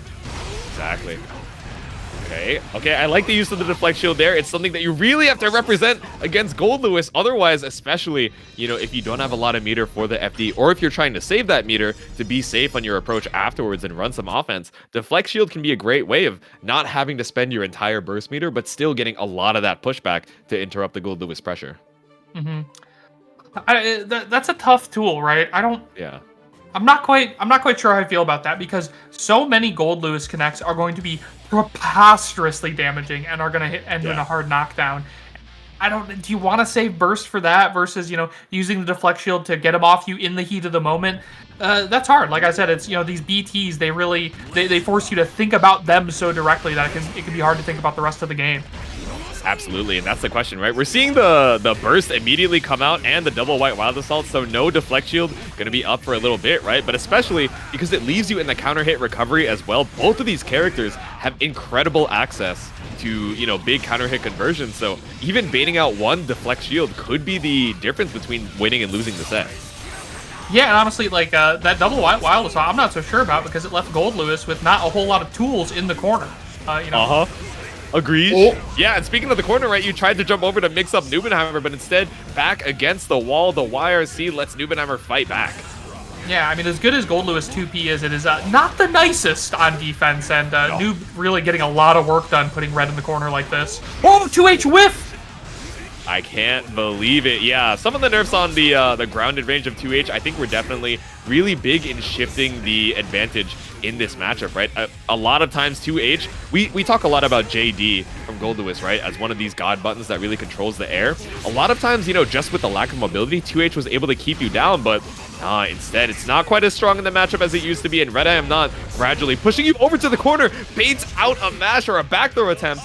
It's going to be huge damage to tie it up on the round count. The nasty thing is that combo was nowhere near done. There was another 50% on the end of that. That's what I'm saying, dog. There was more damage available, but we just said, you know, we'll move on to the next round here. Final round here, potentially for Neubenheimer, if you're not able to keep up against the Gold Lewis Assault. I love Red keeping an eye on resources there, sees that security meter has just maxed out and finally drops the drone. Yep. Ooh. Ooh. DRC backdash, but it's not enough. You got the close slash, all the active frames in the world to catch whatever you were trying to do. Yeah. Oos. I can't believe he jumped out of the White Wild Assault. I would have thought for sure that Nago was too big to dodge that thing, but Red's still fighting here. You see the downside of not getting a hard knockdown after your wall break, right? Like Noob back in neutral here and could lose the game. Scary. Use the deflect shield, but instead we're just swinging the coffin all the way from downtown. It was not far enough for you to escape the clutches.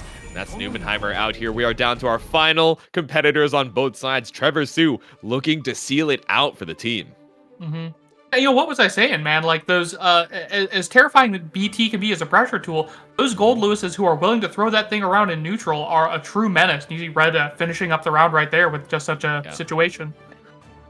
Yeah, absolutely. And it's going to be an interesting situation going into this next match, right? I feel like Axel versus Gold Lewis is a matchup that's been so back and forth in public perception for quite a while. You know, it's easy to say, oh man, he's a slow big body. It's hard for Axel, or it's hard for Gold Lewis to make his way in and start running that pressure, right? And then as you realize, like, Gold Lewis really does only need the one hit, and Axel doesn't have a lot of great defensive tools to get out. He doesn't have a DP. He does have a super that gives him some invul, and then also the 5-frame 2K, which really just low profiles it. It feels like Zato's breaking the law, right? But, you know, other than that, it can be really difficult to try and escape, especially with not a lot of health and resources. But now, Axel has a new move in this season, the Tornado, which is a safe block string ender in one of those ways that you can almost kind of go toe-to-toe with Drone, right? Just slowly approaching with this projectile-eating, you know, moving hitbox. So I do wonder what we're going to see here. Stronger Gold Lewis with stronger White Wild Assault, and Axel with one of the best specials I think that's come out in this new series of special moves. Yeah, it's definitely, I love to see when people actually embrace and integrate these new tools into their game plan, and the Axel players are eating good off this one. I think it's, you know, it's going to be one of those projectiles that forces a reaction, right? We might see more gun from Red to try to deal with that type of thing, because I don't think Gold Lewis can get over it, you know, so you're not going to approach with JD. I think trying to swing into it with Behemoth is a bit risky, so yeah, I think more drone, more gun play style, but then of course, you're standing exactly where Axel wants you to at full screen, so better risk reward. Exactly. I feel like the matchup is so much less linear than we used to think about it. It's so easy to categorize like, oh, zoner versus big body pull up rush down one hit KO type of style. But you know, they both have really effective moves even at that mid range, right? The tornado, the drones, etc., just constantly. You can switch up, honestly, keeping you at bay and who's the aggressor and defender, depending on the resource situation or even how they're trying to rotate these playstyles, right? You know, Trevor, definitely not one of the players who is constantly always trying to zone. Sometimes they'll just pull up in your face for the run-up grab, and you're like, why is Axel running at me when I'm not knocked down? Is he really just this brave? And sometimes that's the switch up that you gotta have as a zoner player here, as we head into our final few matches of this set. Yeah, it's hard to blame the Axel players for, like, you know, wanting to run up throw or run the close pressure sometimes, because we're going to see Trevor is going to really have to be on top of these buttons. They're great buttons for Axel, but you can't afford to whiff these, you know? You whiff one, suddenly Gold Lewis is in your face, and the matchup is taking a real shift. Speaking of whiff once, yeah, it's the White Wild Assault. Unfortunately, not quite ready for it. The guard crush in your face, but still didn't even have to use the burst to get out. That is huge for Trevor Sue, and now we're going to be able to get the partial charge tornado. Damn! That counter hits the YRC. A huge read there on the YRC. Trevor Sue just running away with the first round. It's hard not to love Red for being a gambler with that White Wild Assault, but it is a big resource spend early, and Trevor 2 was able to stay on top of the matchup and not get backed down by it, and suddenly, you know, you're Gold Lewis, no meter, no burst. Ooh, nice. I like the use of the deflect shield there. It does get you the punish 2H on the attempt, but it really didn't get you too much in terms of damage, right? Pushed out to the mid screen, but not a full combo off of it either. It means that RedIAmNot is still knocking on your door with the PRC Behemoth Typhoons. Low resources on both sides here, but Trevor does manage to fight things out back to mid-screen. Yeah. And the health is honestly not really in anybody's favor. Health is pretty evened up, so great defense there through the Gold Lewis pressure. Yeah, and the 3 drone is going to eat that Rensen, right? So takes to the skies, instead commits to the snail there, which is pretty risky because you're so minus on the off chance that RedIAmNot's looking for it, but beautiful confirm. They're still stuck in the... You're not dead, right? Okay. I think if we didn't whiff that back Behemoth Typhoon, you would have been dead, but still, headed into the future. Either way, that's RedIAmNot sealing out what felt like a pretty long round, back and forth. Yeah, I mean, you see Red just preying on these Axel whiffs, right? And Trevor 2, provided they have the meter to make the whiff safe, has been able to stay on top of things. But the second you're down in resources, right, Red is right there in your face. You can't afford that type of whiff. Yep. Right, run up with a far slash, trying to keep these plus frames on deck here with all these Behemoth Typhoons. Yeah, there's a lot of gaps in between them, but especially, you know, because he has ways to frame trap, Gold Lewis is so scary. Well, you know, something I associate with being a really good Axel player is, like, your button range selection, because you have a smorgasbord of ranges you can hit buttons at, but you pick the wrong one, and you're going to have a big extended hurt box. Gold Lewis will kill you. So you have to, you know, pick that moment from when you're going to switch from your close range to your long range buttons. I think more so than other characters. Yeah, it's one of those situations where you have tools available at all of these ranges, but again, it's constantly shifting the spacing in between, especially because Trevor plays so squarely, you know, tries to play patient as well when they're in the corner and not getting baited out by a lot of these big counter hits. So we saw a really good use of the FDs there that was able to seal out the game, but just remembering like what range you're at, especially when it can change so dynamically throughout the match, it's like, oh my god, I gotta keep my game plan fluid, like water. Be like water. It's very tricky too because it's like FDs. You can think of that as an investment in yourself, right? It's an investment in keeping yourself alive and in being able to escape this pressure one day. But if things don't turn out in your favor, you've invested all of your tension in this option that's not going to work, and after the next knockdown, you got nothing in the tank. Versus do you spend it on a risky YRC or on with PRC, not have any FD left, but perhaps escape the situation immediately? I don't know. That's the type of thing you got to weigh versus your opponent's pressure habits. Yeah, exactly. It's like, how are we going to use this resource, right? Because being pushed out is pretty important, but it's not going to be the end-all be-all, right? Because you can just walk up. You're still afraid, of the 684, right? Just keeping you locked down, these frame traps off of the Behemoth Typhoons. Or maybe it spaces them out off of a greedy pressure reset, which gives you enough time to try and whiff punish. But that's the back and forth. So many layers of the RPS here. And I would imagine that RedIAmNot is waiting off to the side. This is the potential last game for their team here. So you got to think, consult the group chat like, guys, what do I do? Help, this Trevor fellow is quite strong. I think something else we're seeing with that tornado as far as Axel's game plan is that I think a lot of people will wait and watch Axel. There's certain things you got to react to, especially you don't want to get clipped by that command grab. But if you play a little watch and wait and try to get Axel to whiff something, he's going to fully charge a tornado on you, and now you're in a far worse scenario as far as approaching him. Exactly, yeah. Man, it's scary. I feel like even for Trevor, even though you're ahead on the lives here, your team was able to, whittle down a lot of those stocks from the enemy team. It's still so scary, right? You have to, at once, be patient enough not to get counter hit by a lot of these big Behemoth Typhoon starters, while also being active enough so that Red can't just take space for free over here in the mid screen. But won't be surprised if we see them rocking again with the White Wild Assault. No! Instead, FD and then take to the skies with JP. Yeah, that was nutty. Round start JP, not what I would have expected, but definitely read or reacted to the Trevor 2 jump there. Yep. Oops. Throw it to the corner here. Set up the drone once again. On the dome with the overhead BT. Are you dead? Bros. Close your eyes. Close your eyes, Jay. You're not going to like this. You would not believe your eyes. 10 million drone flies just taking to the sky. Breaks that wall. And also takes the first round here off of Trevor Sue. That's so tough. And you saw a lot of that got started off of that run-up grab after the drone that Red set. And it's like, well, why wasn't Trevor teching there? It's like, why would you be mashing tech when a counter hit can kill you against this character? I don't blame anybody for just trying to take the throw against Gold Lewis. That's what I'm saying. Oh, that 5P just going to whiff right under the run-through over at that range.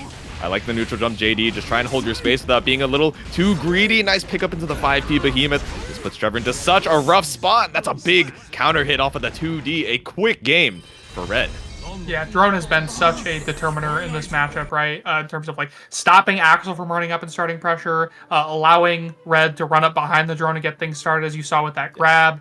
It's once it's on the screen, the game state has changed. It is, people have been talking about neutral skips recently. I don't think drone is a neutral skip, but it is one of those things that's like, once it's down, you're playing a different game than you were before, which is not the same if you say whiff a button, right? It is definitely a very... It's a big shift in the neutral momentum, right? Because it's like, you promote the pawn at the back. He's just, going on his way over off to the side. That pawn becomes a queen, and you're like, wait, hold on. There's a lot of pressure for me to try and make my way in here, or even keep you at bay. But Trevor stuck in the corner here. Lots of risk to try and make your way through and protect against. And Red trying to keep it up with the minigun, but no hit found. The scary thing about security meter as a resource, right, is like, I'm not saying Gold Lewis players are thoughtless with it, but it ticks up without them having to actively do anything, and they get to cash out on that for being a little patient. Exactly. No, security gauge is actually just like the passive income they tell you about on YouTube. I'm not gonna lie to you, you put the drone on the screen, it's like, sir, your stocks, they're making a lot of money. What do you want to do? I'm just gonna reinvest into another drone. Sounds good here. Okay, investing the meter into the YRC gives you a little bit of room to breathe. RedIAmNot pushed out to the full screen, but just barely dashes in for the Tipper Behemoth Typhoon, a huge launcher. Yet another round closed out by Red just pulling up to the correct range and throwing it out with those neutral behemoths. For a counter hit as well, that's tough. I wonder what buttons Trevor 2 is pressing. Probably, I would guess anticipating a drone, honestly. Probably pressing some longer buttons and not being quite ready for it. Ooh. Red stuck on the full screen here. 5P, nice little check. RedIAmNot trying to dash forward, but not be too greedy with the jump-ins, I say, as you get hit with the PRC 6P. And honestly, way to anti-air there. A lot of people talk about how hard it is to anti-air JD, and that's true, but Trevor very ready with the 6P. Yep, exactly.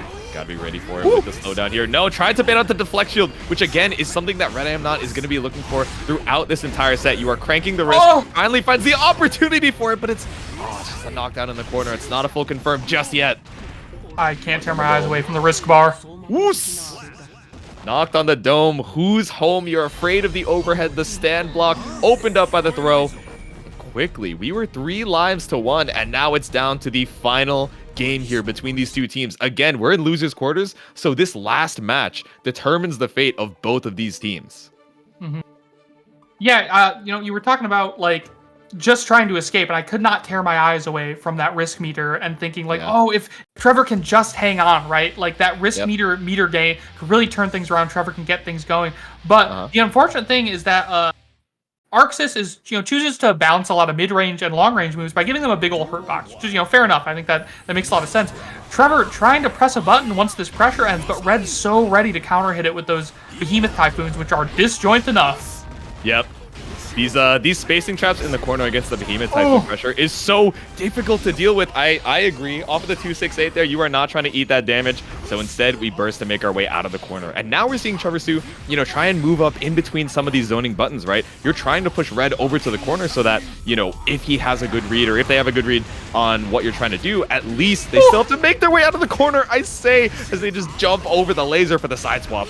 Yo. Great escape there, not getting tagged by the BT as well. Great air movement, making sure they were fully out of anything Gold Lewis could hit. Yes, please. Ooh. Oh, it doesn't quite kill. Yeah, the OTG does not break the wall here, but still cancel into the tornado. Keeps you at bay, and 2P, my beloved, puts Trevor Sue at match point.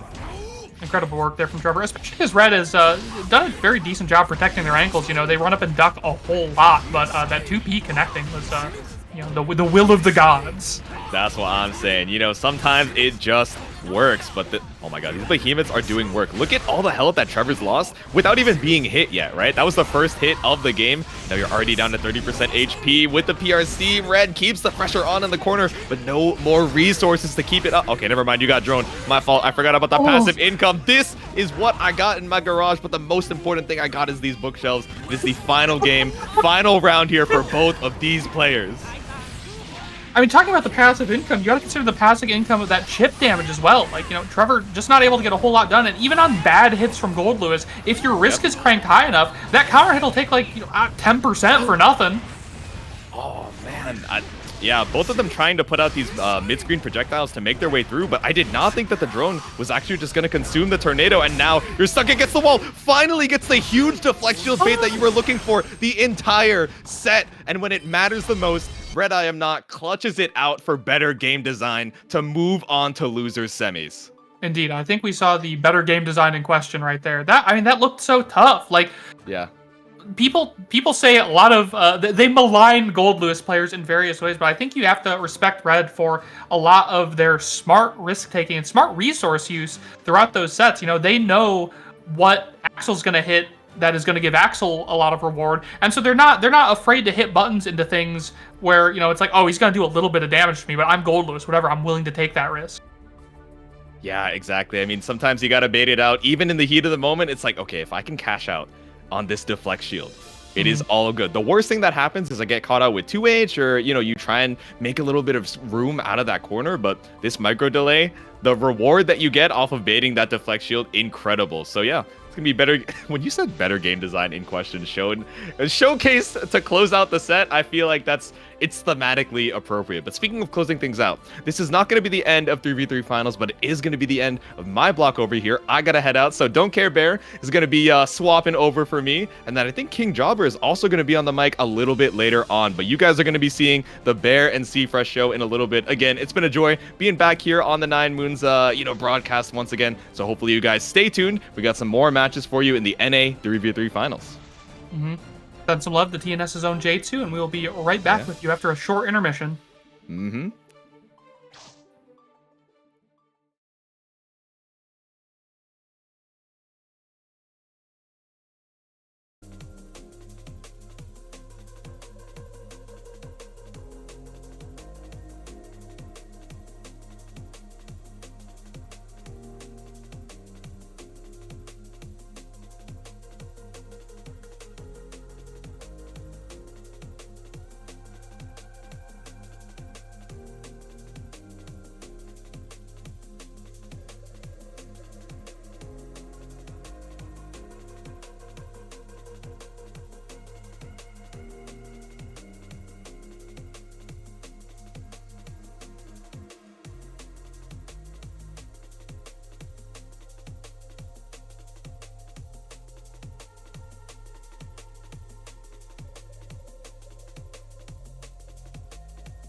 What is up, everybody? It is your favorite one-handed gamer and commentator, Don't Care Bear here, taking over for the one and only Jatsu.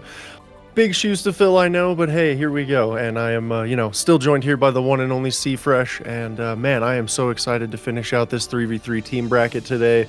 Already starting off strong with the nail biter.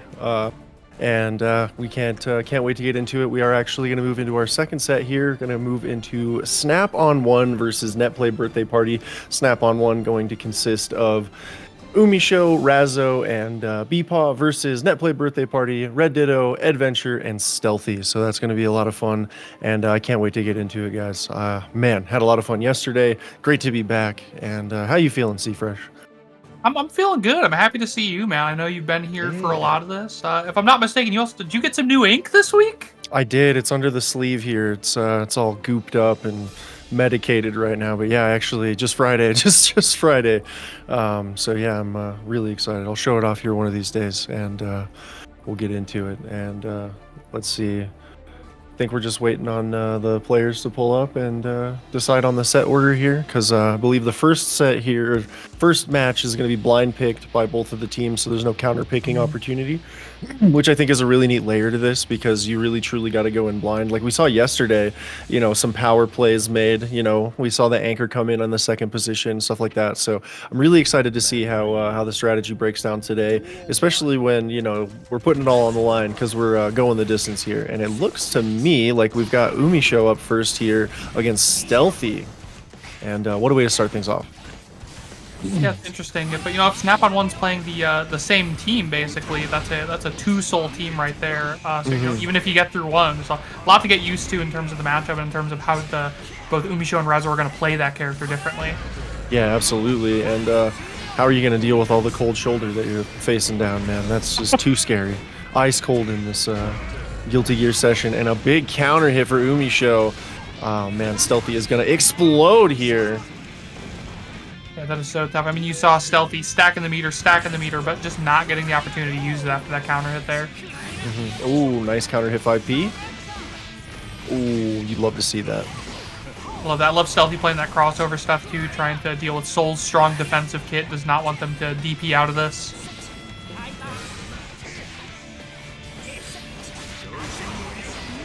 Early burst spin, but get Stealthy in the corner there. I think that's a good play from UMISHO. You cannot let Axel get the space he needs to get the game plan going.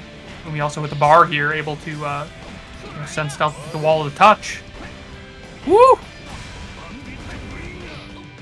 Oh man, I hate being in Sol Bad Guy's corner pressure. It's like oops, all mids, but still scary stuff. Nice break. Stealthy gets there and takes the round off of the unfortunate Volcanic Viper incident. Yeah, I think one of the things that can be really frustrating about playing Soul is, what a good tool Far Slash is to just send out. Because, for a lot of people, if you're trying to poke out of the corner or fight at that range, you probably don't get to use a really good combo starter. But for Soul, he gets that counter hit Far Slash, and it's, you're sent to the carnival, baby. It's Clown Town time. Oh yeah, absolutely.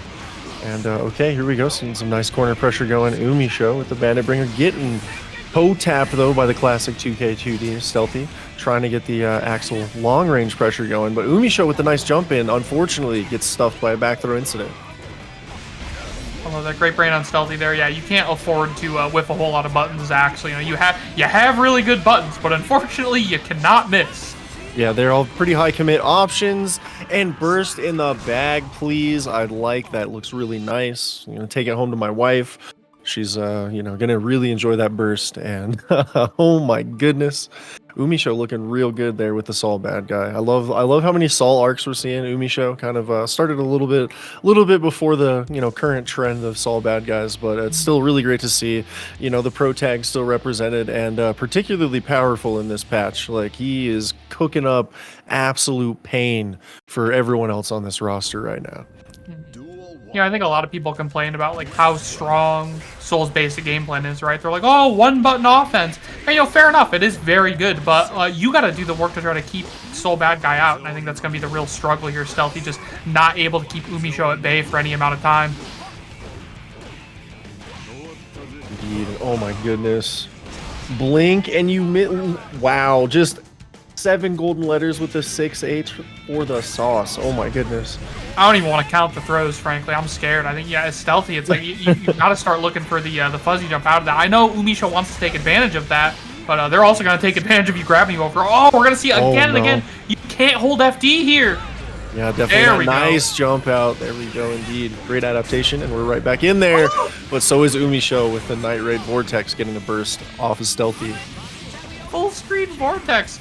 Some players will tell you that move is bad, and it's like, oh my god, stop it. Point to me on the screen where that hitbox hit. Show me the corner. Is this what gaslighting feels like? I feel like I'm being gaslit right now. This is actually crazy. Wow. Oh, look at that. Wow. Jeez Louise. We are cooking right here in this second set of the evening, and I wouldn't have it any other way. I mean, don't get me wrong. It was crazy last night to see 2 basically back-to-back game 17 situations, but I'm kind of also, you know, I'm feeling the violence today. I want to see some breaks be absolutely beaten off of somebody, you know. So let's see if you know, UMISHO can start that trend here, and if Snap-on-One can just really bully the Netplay birthday party and eat every piece of their cake. Once again, Umi pulling up, able to start the game plan. Still forced to fight with some actual shorter range buttons. This is something you see out of really top class players, right? UMISHO is not even like playing defensively to get in right. They're simply standing at places where Axel has no buttons that can hit, right? Which is like it's very cerebral. You know, you think of somebody's whole moveset and you try to exist in a place where nothing can touch you to get in, you know, refusing to take any disadvantage even in terms of blocking. Yeah, and right now, Stealthy bringing it back. Light at the end of the tunnel. We're just going to hope it's not an UMISHO-shaped freight train here. Oh, no. That's a big old close slash. Not a counter hit. Still great damage. Finger looking good, letting us know. I think Stealthy's losing because he's not hitting 2P. 2P we've seen be a very strong tool here, and it's definitely makes things harder for Soul, but Umi is approaching in the air in a lot of cases as well. And, you know, 2P is a real liability when, you know, Soul has things like Bandit or, you know, instant air dash J slash to get in. Yeah, big facts right there. And like same thing with the 2H, you know, it's a great approach covering normal, but if the approach is coming from the sky and the opponent is clearly playing around it, it becomes a lot less effective. And UMISHO doing such good work breaking the zoning patterns of Stealthy and getting the pressure, but a nice run under could get some momentum for Stealthy here with a nice Axel Bomber wall break. That's, you know, a lot of people, I think, you know, especially learning the game, you're like, oh my god, how do you beat this Axel guy? Like, he's a nut. How am I supposed to get in against this? But, like, in order to play Axel at this level, you really got to get into your opponent's head. You have to, you know, preempt them and be correct about what option they're going to pick to approach you. Y'all already know, chat. Y'all already know. I think Umi could have killed there. Possibly. I don't know. Yeah, no Tyrant Rave. No Wild Assault either. Oh, it begins. Here we go. Stealthy has one chance left here. Nice throw tech. BRC into the 5P. UMISHO showing her stuff and taking down Stealthy in short order here. 3-0. And, you know, I'm all for it. Can UMISHO keep the pain train rolling, though? That's the real question. Our top frame data knower, Lolo, is letting us know. She tried Ultra Execution. She wanted to go double whiff Gunflame into Kara Super. Okay. He thinks. You know, I'm gonna believe you. You know, I'm gonna go ahead. I'm gonna give you. I'm gonna let you hold that one. And if you're spreading misinformation on the internet, that's on me. You know. No, I believe that's some shenanigans that UMISHO would absolutely try to just pull off the cuff in a crazy bracket set. And maybe, hey, we might get to see another chance at it. So we'll get into this next game here. I'm curious who they send up because this is the point for strategy, and it looks to me like it's going to be Eddventure here. Ooh, big 6P from Anji Mito. DP, get off me, says UMISHO, though. Not going to take that corner pressure. Happy to see it. I had with some cool YouTube videos recently, but also, you know, just happy to see an Anji in the bracket, a character a lot of people have been saying is really quite strong this version. I don't know if a lot of people are switching to Anji, but the true Anji believers are feeling pretty nice about their chances. Yeah, he's definitely cooking something up this patch, and I can't wait to see what, like the character specialists, the true believers actually bring to the table, because it could be a feast. No hard knockdown right there to end it, although Umi did have the meter, saving it possibly to get things going post-wall break, but not being given the chance by Eddventure. Nice YRC to stop the 5D, and we go overhead into the wild throw. Pain.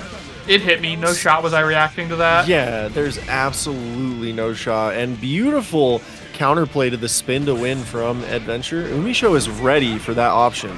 2 out of 2 times so far. We see that 5-frame 2K coming into play. I can't stop mentioning it because every time I see it hit, I think, oh, if that was a frame slower, that might not have worked. That was a really visible change when they buffed that to me. Ooh, oh my goodness. This is just Volcanic Viper, the video game. Oh my goodness. UMISHO definitely liking that toolbox kit. And holy, the 6P. Yeah, Umi's just playing like a freight train right now, and, you know, putting it up to her opponents to make her stop, right? If you can't prove that you can make it hard for Soul to get in, why would she stop holding forward at you? Exactly. Yeah, absolutely, G-Law. They are 100% brawling.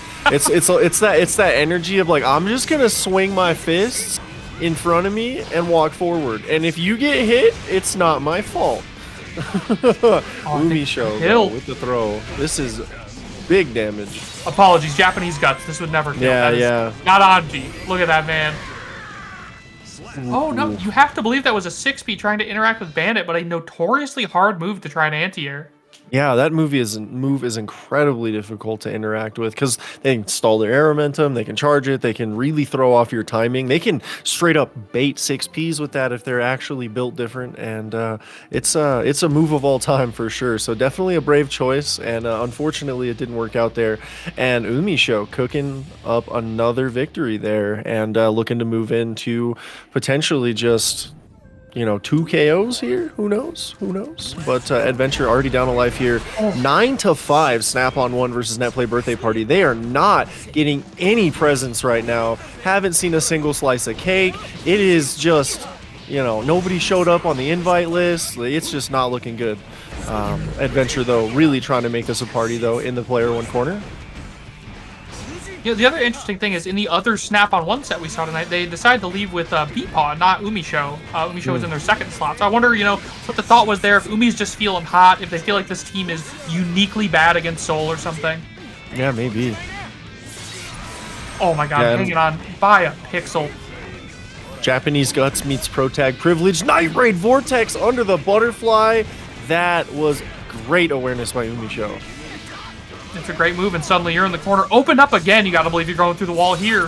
Eddventure sitting on a lot of resources, but if you get counter hit by Soul, you might never get the chance to use them. Oos. Great job. And we see finally getting UMISHO to block a Fujin there. Ed has really not gotten to run what people would say is, you know, Anji's characteristic Fujin pressure. Because Umi's just, you know, a lot of jump back, a lot of good spacing, but refusing to even block a Fujin in so many of these rounds. I refuse to even interact with your nonsense. I think it's smart, you know. Yeah. My theme of the night has been like mind blanking, right? BT can really get in your head, make you think too hard. Fujin, yet another move that's going to make you think too hard about like what the right play is. And so it takes a really strong player to, you know, keep a hold of your game plan through defending Fujin. Oh, 100%. And speaking of defense, great defense until the tap dust comes through, and now UMISHO putting on the pain here, but the Japanese Guts going to keep Anji alive for at least one more interaction, and it could be all Eddventure needs to put a dent in UMISHO's armor here. I like what Ed was up to there, because I think they could have gone for the wall break, but they wanted to just apply a little more corner pressure, get that hit on UMISHO. They did not want to return Umi to the mid-screen, risk getting DP'd or something like that. Absolutely, and these overheads have been connecting home, but gonna have to do a little more and get some more meaningful hits here, unfortunately. Once again, there's the RC. Burst in the bag, UMISHO. You might be the pro tag, but I'm still taking your burst. He's just not watching the head. And now that's the Anji secret, right? Now you're thinking too hard about dealing with the overhead. You might not be thinking about the other options, or you might, you know, not be thinking about your game plan because you're thinking about the next Fujin. Indeed.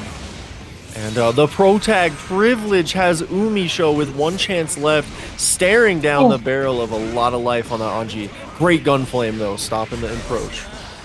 Soul 50-50 does spend that 50 meter on the White Wild Assault and gets bursted out. Or not on White Wild Assault. Orange.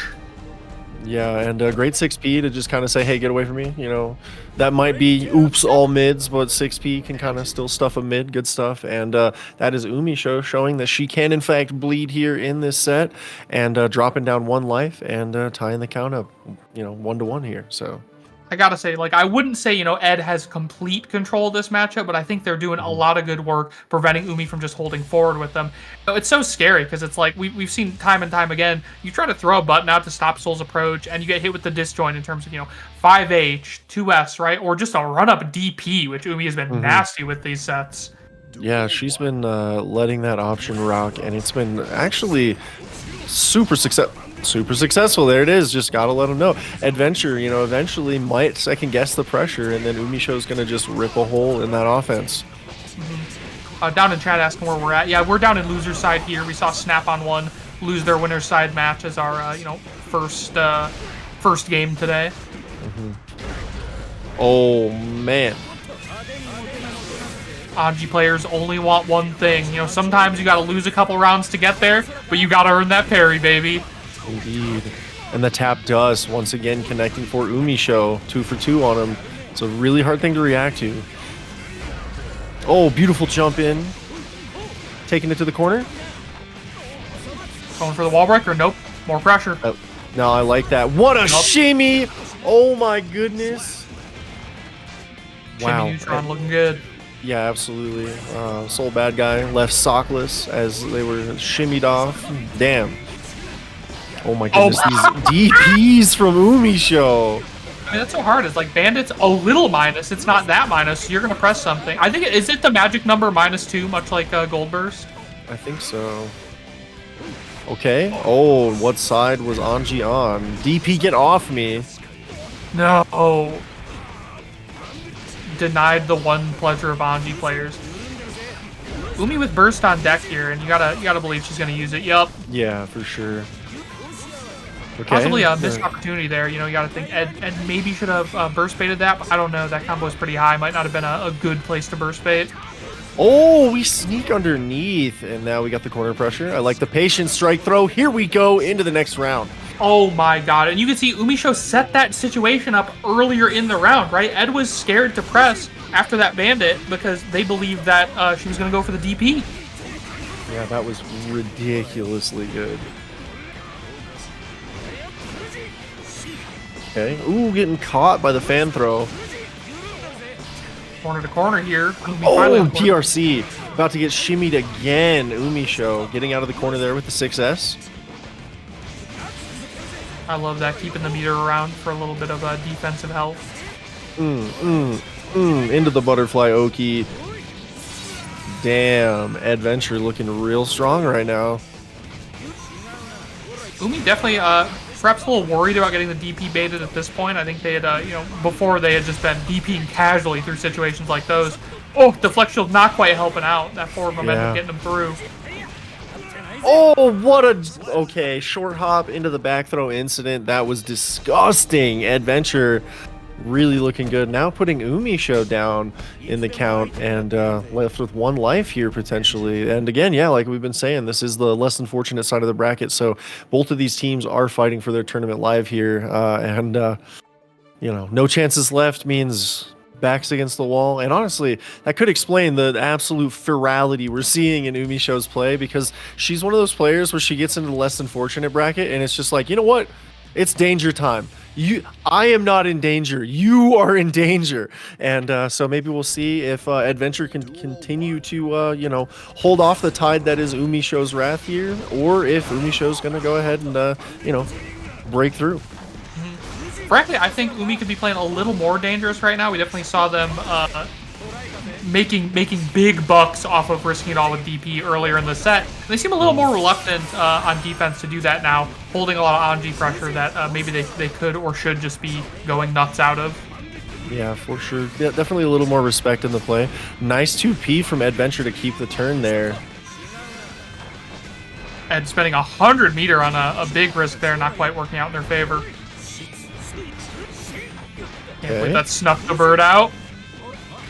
Oh, what a neutral jump into a back throw incident. This could be huge for UMISHO.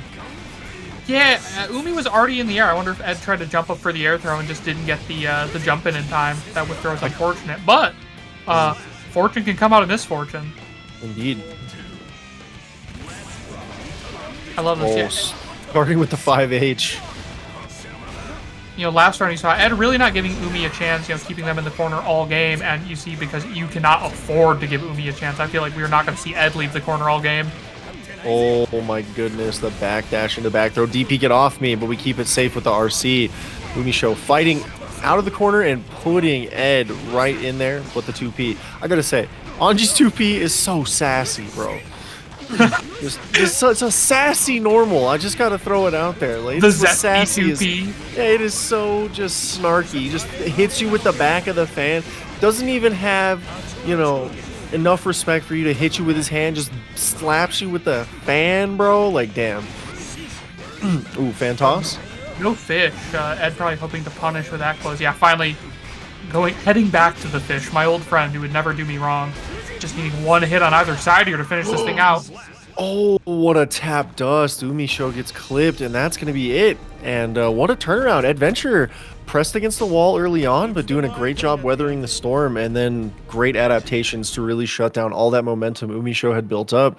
And that being said, UMISHO did, you know, take at least one stock off, so Eddventure doesn't, you know, have complete comfort with the next set coming up. They only have 2 stocks going into it, where their opponent will have the full set of 3. So that does, you know, pose some interesting challenges for Ed, but this Anji is looking really good. So let's see if that momentum can get shut down, because we're going to see here if we're going to get BEPaw or Razzo, because again, the strategic decision is there. We get to figure out, how do we counterpick Eddventure? How do we counterpick the Anji? What do we do? Or do we just like kind of wait, weather the storm, and see if the, you know, we got to leave it to the anchors? Like, so I'm really excited to see how they decide to push forward with this. And that's one thing about the team format that is just super unique, super awesome, is you get that extra layer of strategy. You got the total room for upsets at any moment, and I love it. Can't wait to hopefully do more of this here, because it's super fun, and hopefully you guys are liking it, because we definitely love doing fun formats like this, and would like to definitely do more stuff like this in the future. 2024 going to be a big year for 9Moons, and we got some awesome stuff coming your way, just like we got more Guilty Gear headed your way shortly. Yeah, for those of you at home, this is a life-based format, is what Bear's talking about. You have to think, you know, it matters a big deal whether you just want to set 3-0 or 3-2, because every lost set is going to take a life on you, and is, you know, going to reduce the amount of time that you can try to fight against the enemy team. It's an interesting little twist on a crew battle, but it makes you think about the whole thing differently.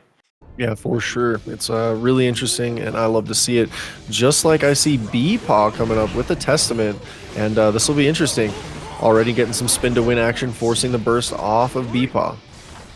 Yeah, I think this is so scary. I would definitely have to call this Anji favored, because, you know, as the thing people associate with Testament is they're good normals, right? They're like, you know, how do you whiff those things? They're huge. But if you're hitting those where Eddventure expects you to hit them, then spin becomes a trivial way to get through that mid-range, and that's like, what are you left with?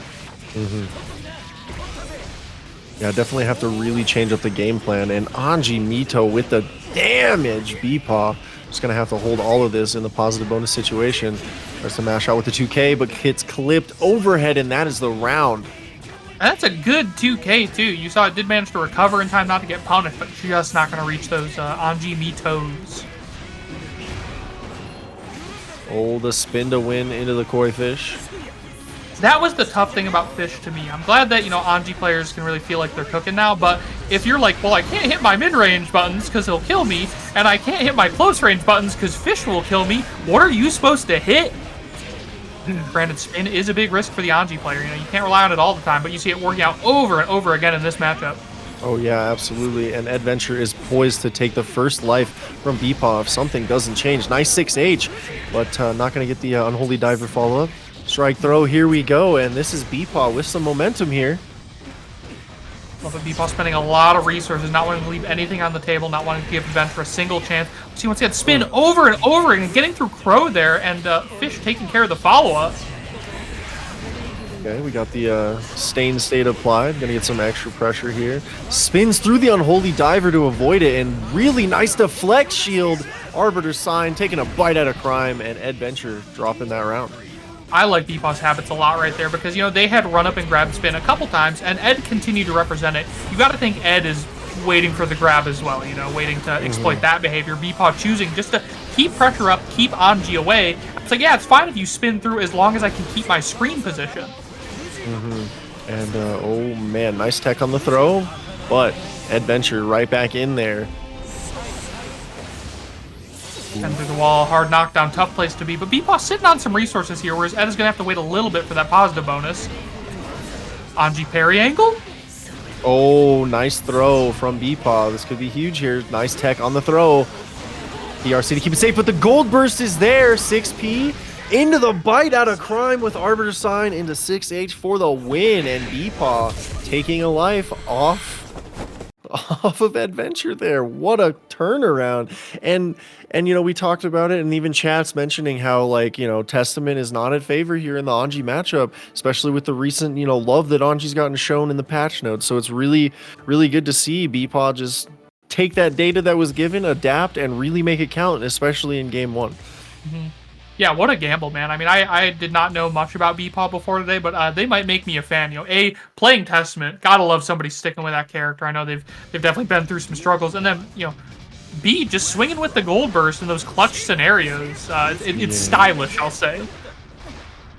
Definitely. Okay, just gonna go ahead and mash the deflect shield. Oh, the trade goes for Eddventure, and the awareness to just go ahead and get the wall break, positive bonus situation, and a good grip of damage. Oof.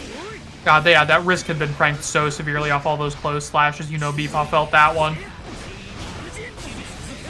Got a real hole to fight out of. I mean, you know, all these FDs too, just trying to stop this really sticky Anji pressure, but then you have no resources if you ever get out of it. Yeah, that is the really rough situation Anji puts you in. Good stuff so far from BEPaw. Fighting out, still getting hit by the spin into Koi Fish. Oof. So tough. Yeah, I think against a lot of more mid-range characters, spin is such a demonic tool. Truly what do you hit? But I like BEPaw standing in a range where, you know, even if spin gets Anji closer, they can back up and use that screen space to you know, make Anji continue to have to run forward at them. Here we go. I love this corner pressure. Testament corner pressure, ridiculously scary. With the Stain State shenanigans. Big counter hit, taking a bite out of crime. We dropped the pickup with the 5K though, and that is a big shift in momentum. Eddventure taking huge chunks of Testament's life bar there. That's brutal, man. I mean, you know, good looking out with the reversal. Very slow reversal, but luckily Butterfly is a very slow move. Yeah, indeed. Great awareness there from BEPaw, and a lot of potential here to have BEPaw shut down Eddventure's reign of terror here. The back and forth. Oh. Same D applied. Enjoy the Anji OP. Ooh, burst coming out. Yeah, not a lot of life left to lean on. They have to keep Anji out. I'm really liking BEPaw's style because I feel like you can tell they're not thinking about past mistakes. I think, you know, so many players, you get stuck in like, oh, I messed that up. I got to do that well this time, or I got to, you know, switch up my gameplay so I don't make that mistake again. BEPaw, not making the same mistakes, but not beholden to their past mistakes either. Wow, what a use of the teleport. Unfortunately, Eddventure was ready. Oh my goodness. Y'all are seeing these games, right? Because this is insane. That was like the teleport out of the corner into the JD counter hit, like the unfortunate draw opportunity. That was sick. And then just the immediate adaptation from Eddventure, like, okay, I think you're going to teleport again. I'm just going to RC and be ready. Literally catching the teleport startup and then just counter hitting into prosperity. Love to see it.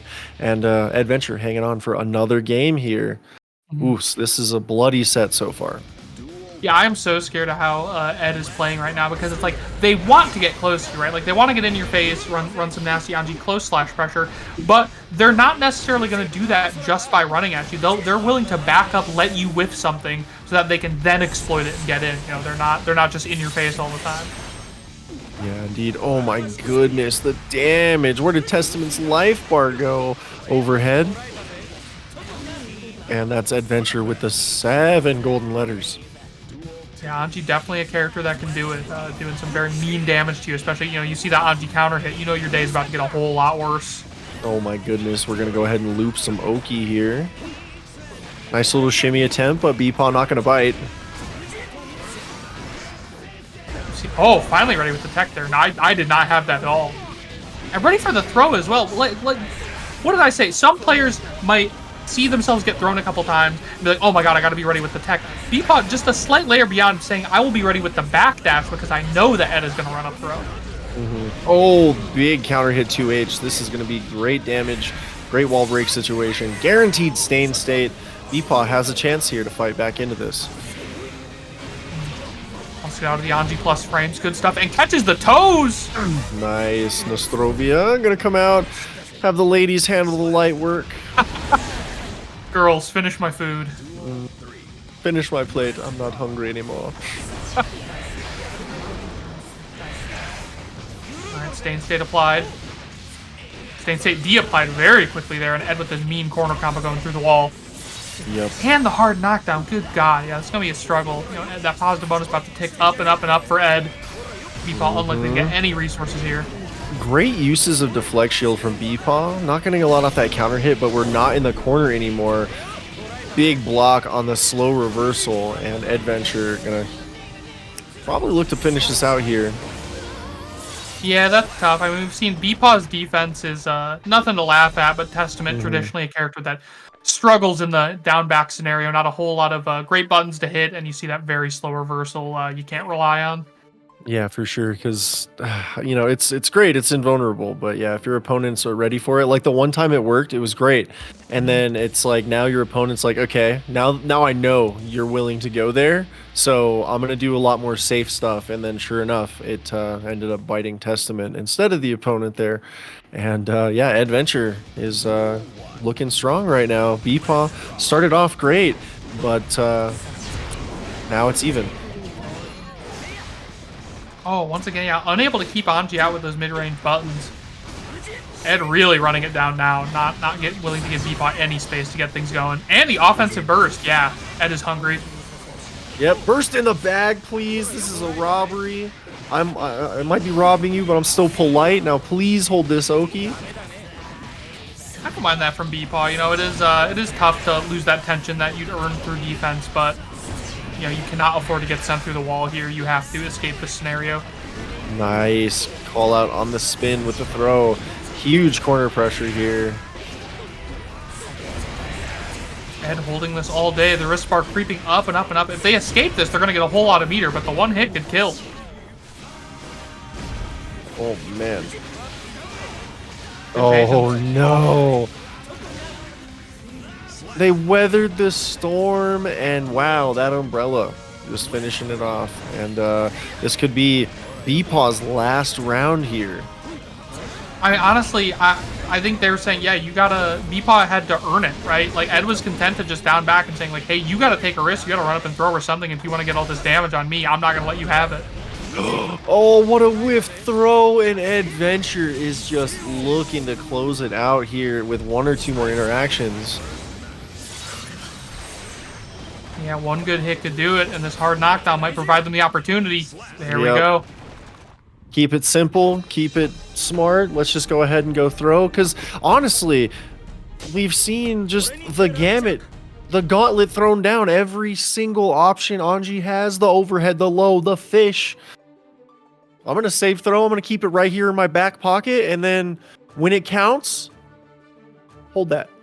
Because, like, you rotated through the options so well. Eddventure did such a good job just keeping that mental stack super high, because Anji can definitely overwhelm you, if you're not familiar with the matchup, and even if you are, he's juiced right now. He can just kind of get away with a lot of stuff these days, you know, and we saw it right there, right before your eyes, and we're going to have to see if Razzo is able to hold down, stop the bleeding, and keep, you know, snap on one in here, holding down Netplay birthday party, because it turns out, you know, Eddventure actually showed up, brought a cake. They're trying to light the candles right now, but, you know, snap on one, still trying to shut it down. But, 3 lives left. Eddventure has quite an uphill battle to face against Razzo, but RedDitto still waiting in the wings here, just in case. So, not a terrible situation to be in. Yeah, that's a really fascinating scenario provided by the this team format, right? It's like, well, Razzo's basically playing a first to one, whereas Ed has to play a first to three out here.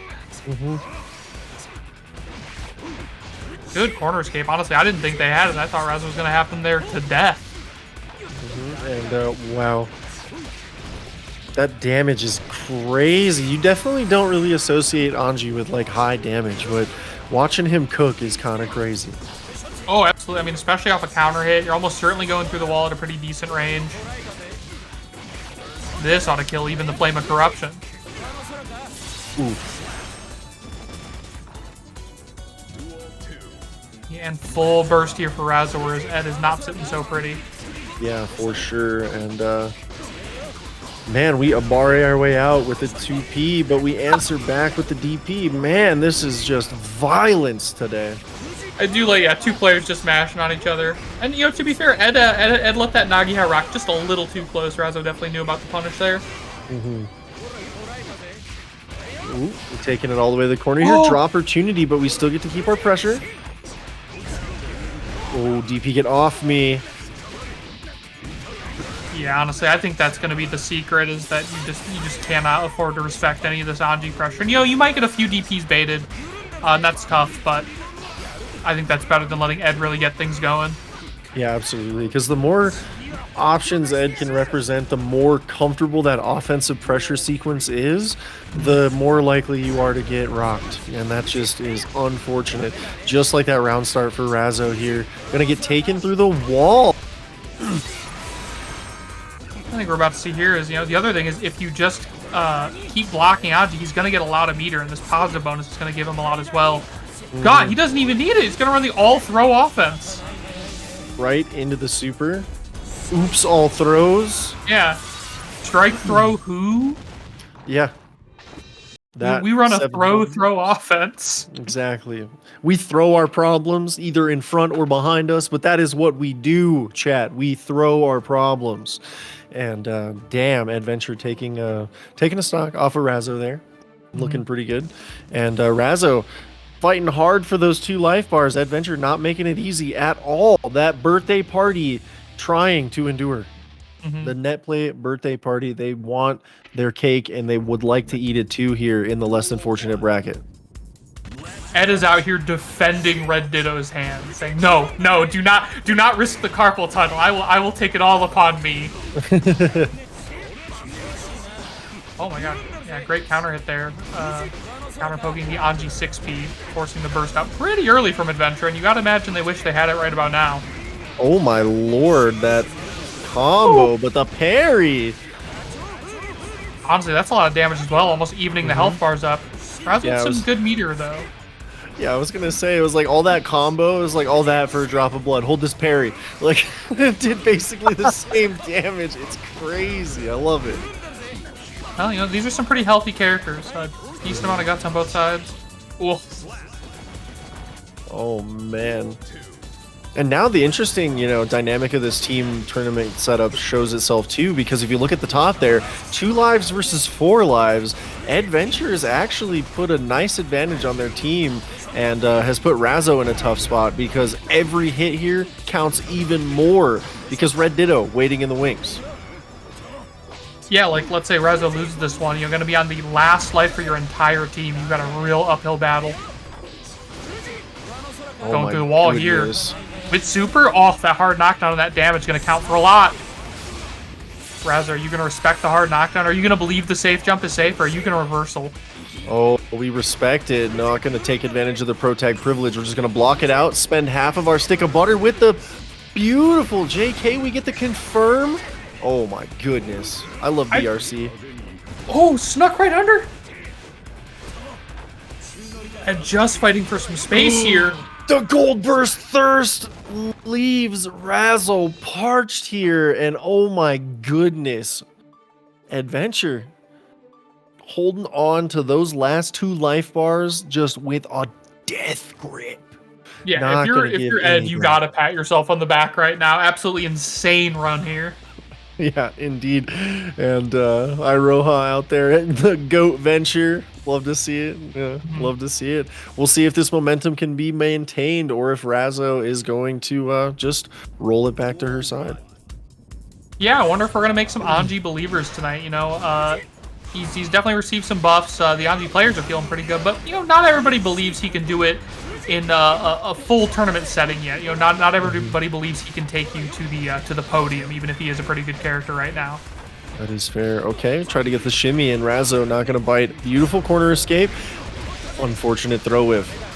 I think we've seen Razzo represent that corner escape before, and it looked really darn good for Soul. It is a tough place to anti-air, but it's tough to anti-air Soul in general, and then coming down with that JK.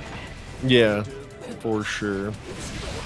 Okay, run up DP. Gotta let them know. Sometimes it's about sending a message, and that message is, I have 50 meter and a parry.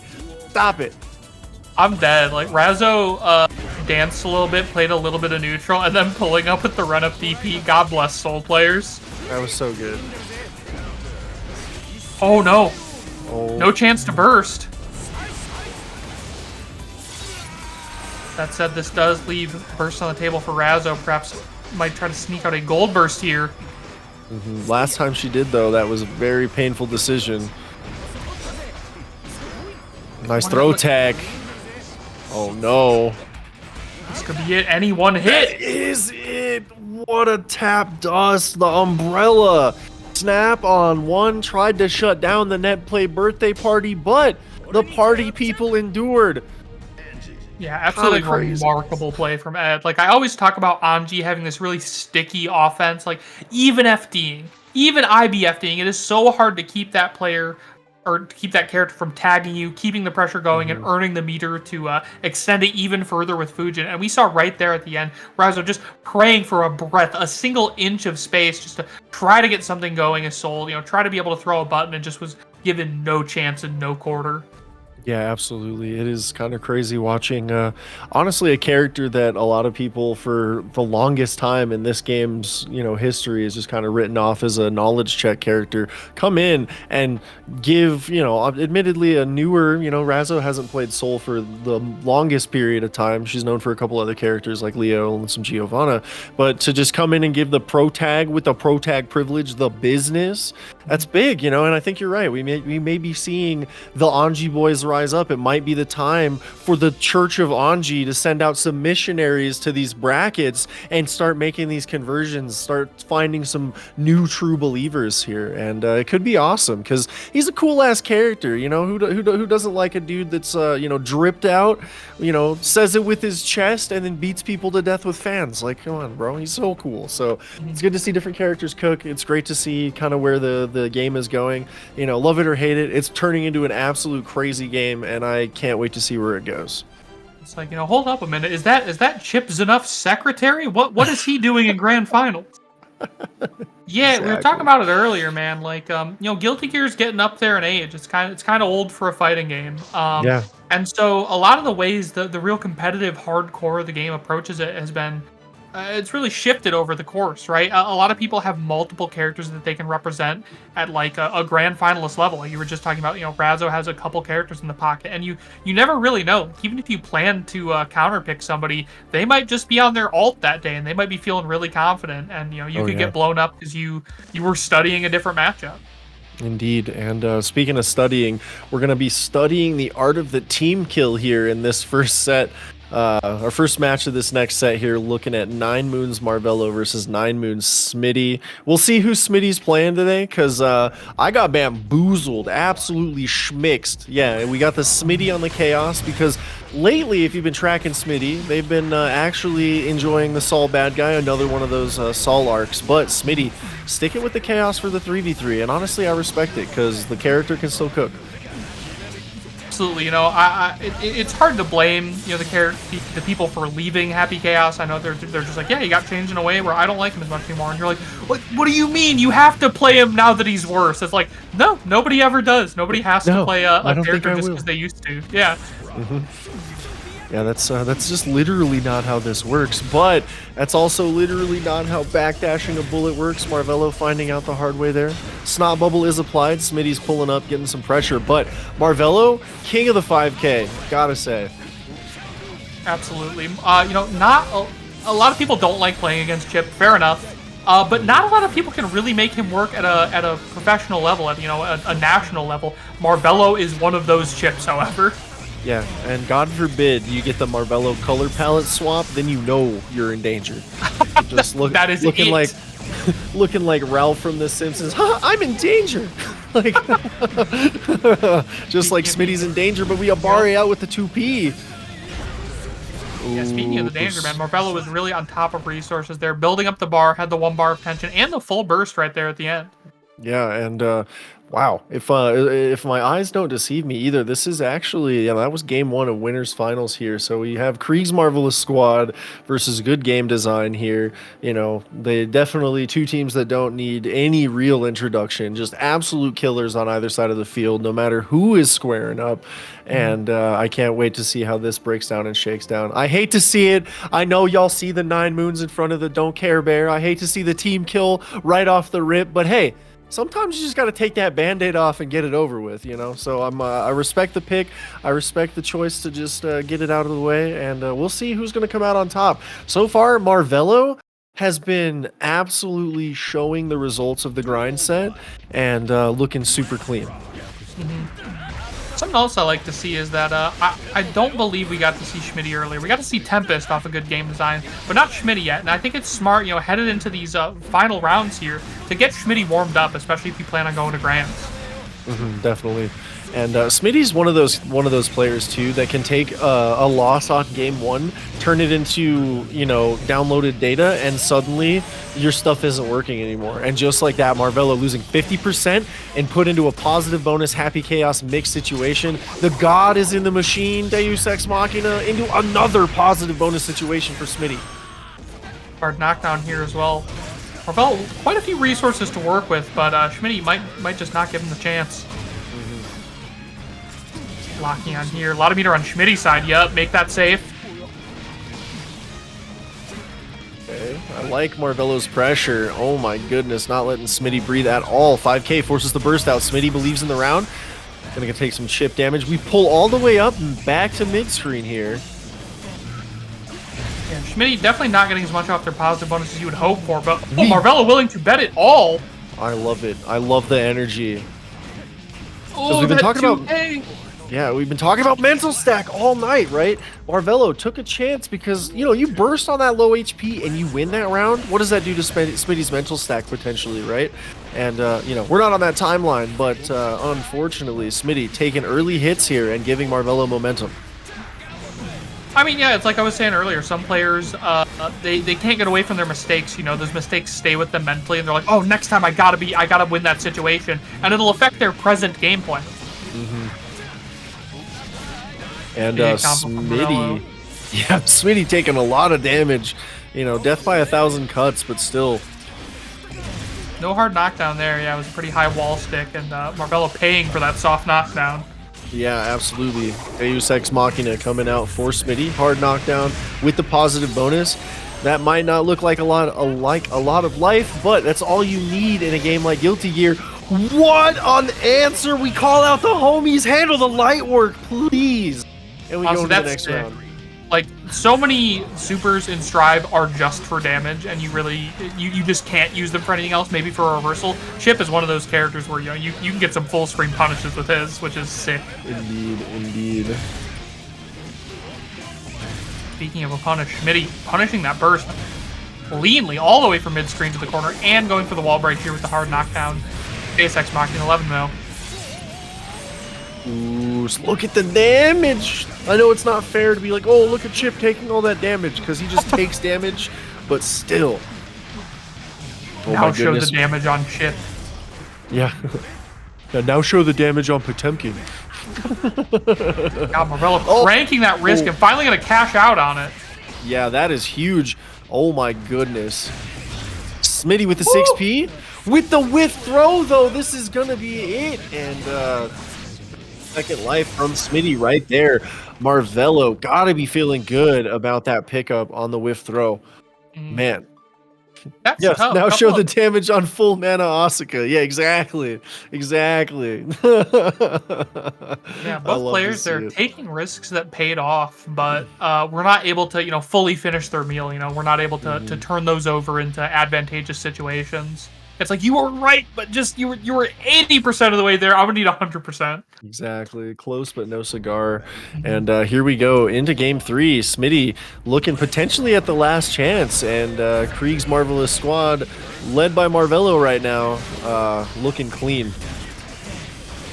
Yeah, I think this is a matchup that Happy Chaos players have complained about forever because Happy Chaos not too solid on defense, does not have a reversal, not incredible options there, and Chip is gonna run you down and make you feel that, man.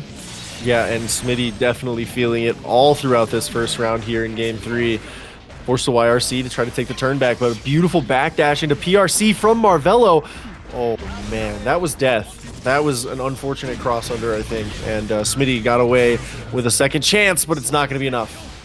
Yeah, a bit of a creative combo there, but we trust Marvelo. He stabilizes the round. Stop it. I mean, honestly, Smitty's been doing some real work with Happy Chaos' K buttons, both 5K and 2K, coming out in force to stop Chip's approach. Exactly. I like that a lot. Some people say you only really have your low buttons in the Chip matchup. Just like, why are you bothering throwing mids or anti-airs? Just throw lows, make Chip approach from the air. You can't afford to let him run at you.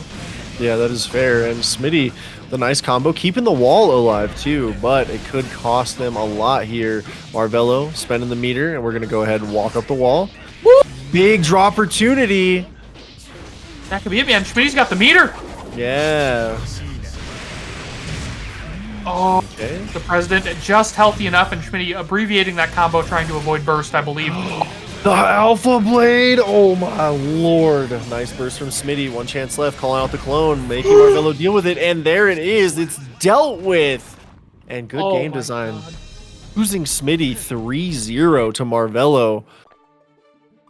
Marvelo's movement is putting a smile on my face, man. Like, the way he operated, trying to, avoid the crosshair and maneuver around the clone, right? You can't afford to get a normal eaten by the clone. You just gotta get just over that to get in on the HC himself. Yeah, that is absolutely insane. Like, yeah, Marvelo's movement really, really good. Definitely out there, Chip players taking notes, because if you're not, you should be, because this is definitely a chip to be watching out for especially clean neutral, clean movement. And yeah, put Smitty down there in short order. Can that momentum be maintained? Well, that's on Marvelo, and it's up to you guys to just like throw the hands up, give the energy, Dragon Ball style, or you could just not. If you're a Marvelo hater, that works too. But we are out here with some good-ass winners final and some good-ass guilty gear in this 3v3 invitational event, guys.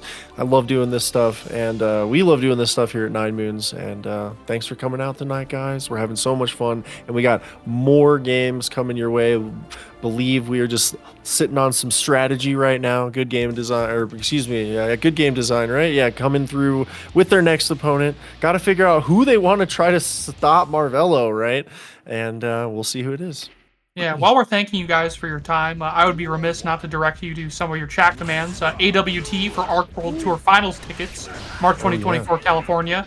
Uni 2, that I believe use the link in the chat. You'll get Season Pass 1 and Kuon. And ARC Shop for ARC Shop US, who is always out here supporting 9Moons. We really appreciate them. Please support them by patronizing their ARC merchandise store. Indeed. Oh my goodness, DP, get off of me. And it looks like we are going to see if Tempest here is going to be able to stop the Marvelo brutality. Honestly, I mean, we saw Tempest clean house earlier. We saw him doing things that Leo is not supposed to be able to do, but, he's just him. He's allowed to. And once again, I think you're seeing a similar situation, right? Tempest just appears to be sort of one step beyond the game plan of his opponents. Marvelo running up for throws.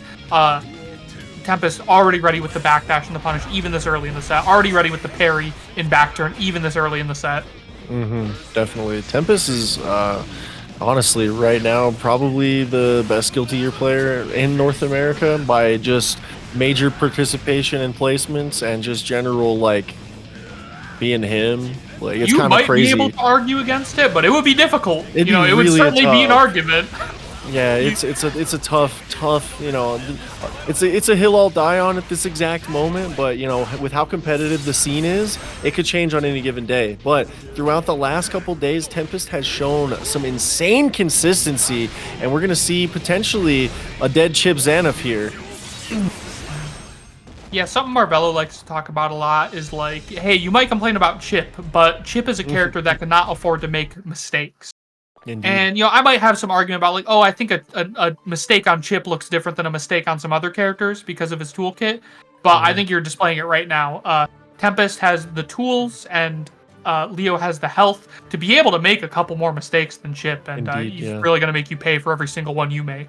Indeed, that it's good to be the king, as they say. You know, Chip is a president, but that royal, you know, that royal decree, bro, it just hits extra. You know, so and Leo definitely taking full advantage of it, and yeah, has a lot of tools that do well against the Chip rushdown too, with the parry, the back turn. Has to like make Chip think about a lot more, forces a lot more grounded approach, which Leo can kind of shut down pretty well. So we'll see. And we got the color palette swap from Marvelo. We are green with envy over that victory right there, and we'll see if Tempest can shut down the palette swap to Marvelo here. And, you know, the nice thing is that Marvelo did not lose any lives prior to this. So, you know, he's still got a couple chances to make Tempest pay. Indeed, indeed. Oh, the BRC into the JP. Love to see it. And that's a great corner carry. Great throw tech from Tempest here. Second overhead connects, and that's the round. Yeah, talking about Leo's tooling, right? That is such a difficult scenario to deal with when he has the meter lead by far, right? He can just lock you into these pretty advantageous scenarios for Leo. Oh my goodness. Okay, 2K2D. DP, get off me. You know, something funny to me is like so many people approach this matchup as like, oh my god, dude, I have to keep Chip out. He's so fast. I just have to keep him out, and I can't whiff anything. You see Tempest here just running up in Chip's face because he would rather put him in block stun than worry about trying to be far away from him. For sure. And oh my goodness. Gonna take it all the way to the corner and then some here. Not gonna get the wall break. You know, I don't mind that. Didn't quite build the meter, but got to keep pressure going. Great fight out from Marvelo, though. Yeah, DPRC, such a nasty tool for Leo players. Even though it lost its hard knockdown, you still see him using it because it is very potent. Oh, call out the gang. Handle my light work. That's death. Yeah, I think you see Marvelo intelligent risk taking there as Chip. You can't afford to get hit by any of Leo's colossal counter hits, take 1 billion damage. Like, oh, look at the damage that grab did. But you can afford to take little hits here and there if they're not going to convert for much. Oh my goodness. Tempest not respecting any of that pressure. Big counter hit into the back turn. Another counter hit, and Marvelo forced the burst, getting some offensive pressure. Nice block, but the YRC taking the turn back for Tempest. Great location to burst to, putting Tempest in the corner, giving Marvelo all this screen space to work with. But unfortunately, Foozy's knee to the head. Getting the toes tapped, and that is going to be Tempest taking another life off of Marvelo. Do we see another color palette swap for the power up, or do we just see the lock in and maybe Marvelo holds it down? Because Tempest really looking like that unstoppable force to meet up with Marvelo's immovable object. And I see Aboii down there saying Marvelo just needs one game off Tempest to give his team an advantage. I really like that. You know, Aboii down there playing the format, thinking about exactly. Like, yeah, you might lose to Tempest, but you know, can you take some health off the raid boss? You know, help the rest of the team out. Exactly. Because it's a long haul game. You know, it can very much turn into that war of attrition where you're fighting for those stocks, not necessarily just the opponent. Right? It's kind of crazy. Yeah, and you know, Tempest, even though he's an incredible player, still human, right? Still gets fatigued like the rest of us. Forcing him to play more and more sets and taking the lives off of him is definitely going to add up. Oh yeah, for sure. Just like that damage adding up in that wall break situation. Not going to get the hard knockdown, but we are going to pick it right back up and take all of that life off of Chip. Marvelo down to the last life bar here. Yeah, that was a critical whiff punish, and of course Tempest ready with the confirm from it. Oh, DP get off me. Big counter hit. Marvelo gets answered back with a DP from Tempest. I don't want to see any respect on either side. Burst the second it comes up from Marvelo. I think that's very smart. You do not want to get sent through the wall here. Can't afford to give Tempest that meter. Oh, nice block on the overhead. Great Aboii 2K2D. Try to get it going. Beautiful backdash, but it's not going to be enough. Marvelo taking a lot of time here. I think, backing off, trying to bait DP. But because of that, not really getting to run any chip pressure, which is so tough. Such a potent part of his kit and his game plan is contained in that Rekka pressure. Okay, nice block on the overhead. Went instantly into the low. Oh, we got to watch the toes. Please don't tell me the skills. Not through the wall. Not through the wall. But the big counter hit slicing through the toes. And that's going to be it for Marvelo. Tempest really shutting down all that momentum. It's unfortunate to see, but damn. Marvelo looked so good. And then Tempest was like, all right, we'll put the team on my back right now, put the backpack on my shoulders, and we're going to lock it up and force an answer from Kreeg's Marvelous squad here. We're going to see SQ, we're going to see Kreeg, who is actually going to pull up next because they opened with Marvelo, and it was a great strategy, right? We took out Smitty, but, we had the positioning to potentially take out Tempest. Unfortunately, with the way this shakes down, we now even things up more or less, and Tempest has just kind of held it in there. I think we're going to see SQ coming up next, and that's going to be great. I'm really interested to see what SQ does. Ramlethal, Valentine, Believer, she really truly does push the character, and it's always interesting to see what SQ brings to the table. Yeah, I got a lot of love for SQ. Very cool to see a Ram player. I know so many people gravitated away from that character, maybe, keeping her as an ult. But SQ stayed pretty strong, I think, maybe investigating some other characters, but being pretty consistent with the Ram. Yeah. Which is so cool to see, especially with Rock. Love to see Rock throwing. And also, I'm going to be just super biased and be on her side because SQ represents Michigan. I got to tear off my sweater to reveal my Michigan Yakuza tattoo. Yeah, I love to see it. And yes, Kreeg is actually been playing Kai, no longer on the Chaos. It's been actually kind of crazy to see how that Kai has been cooking, and we might get to see it. But first, we're gonna have to see how SQ does, getting counter hit, and Tempest gonna get this corner pressure going. God, Tempest is so scary, man. Like we talked a little bit earlier when J2 was on about those players who can just they exude options without even having to do them. I think Tempest is one of those. You see the way he walks around. SQ's having to think about so much of what Leo can do that she can't even really get her game plan going. Yeah, exactly. And right now, that is huge 7 golden letters for Tempest, who's got to feel good after that round. Great job coming out swinging from SQ. Early burst, not willing to get sent to the corner versus Ram. Who could blame him? Woo! Way to be ready with it. Good stuff. Takes the damage, takes the hard knockdown. Not quite a bar attention yet, but you gotta believe positive bonus is gonna fix that. Yep, enjoy your Ram corner pressure. Oh man, Tempest fighting out, not having to endure it for long and getting some pressure of their own here. Mortobato says, get away from me, and let's go to the next round. SQ not taking any of that shenanigans. Man, Tempest whiff punishes have been so aggravating, man. Like, on paper, Ram's got better buttons than Leo. But, A, look at Tempest's movement here, making it really hard to try to pin him down. You don't want to whiff a button against him. And then, B, all of Leo's forward-moving moves, just making it so difficult to try and play neutral against him, even as Ram. Oh my goodness, 6B, let's go. Oh, the chase down! Oh my goodness, that throw, Tempest. Like I said, man, Tempest is doing stuff that Leos are not supposed to be able to do. Like, we've all seen, Leo defense guides, and we're like, I will backdash, it will free me. Tempest chasing you down while staying in back turn sense, not willing to let go of that advantageous scenario. Oh my goodness. Hard knockdown here, but Tempest has a lot of meter. SQ does not yet. Woo!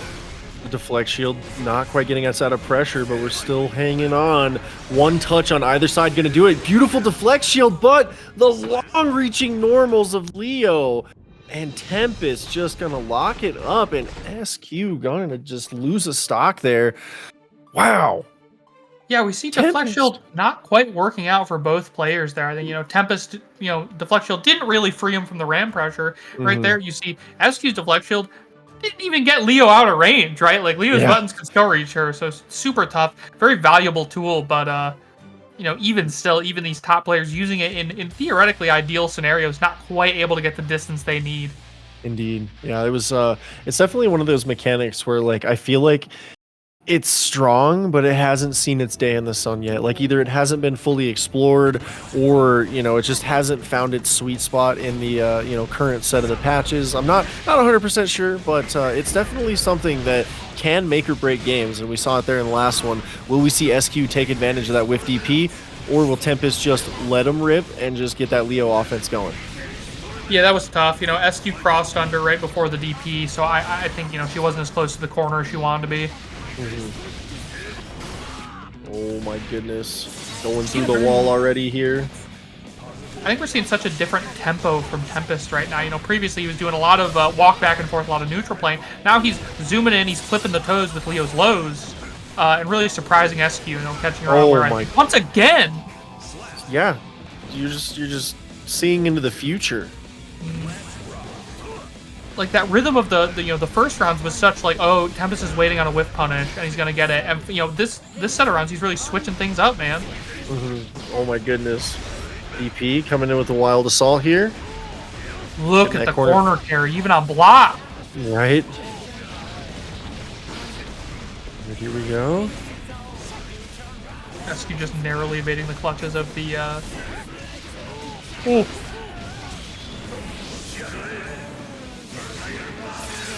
Oh my goodness, the royal damage. Ramlethal evaporating there, and we're just going to go ahead and press buttons. We didn't pay $60+ to block, we paid to press buttons, and here we go. SQ, Calvados, going to break us through the wall, get us a hard knockdown and positive bonus.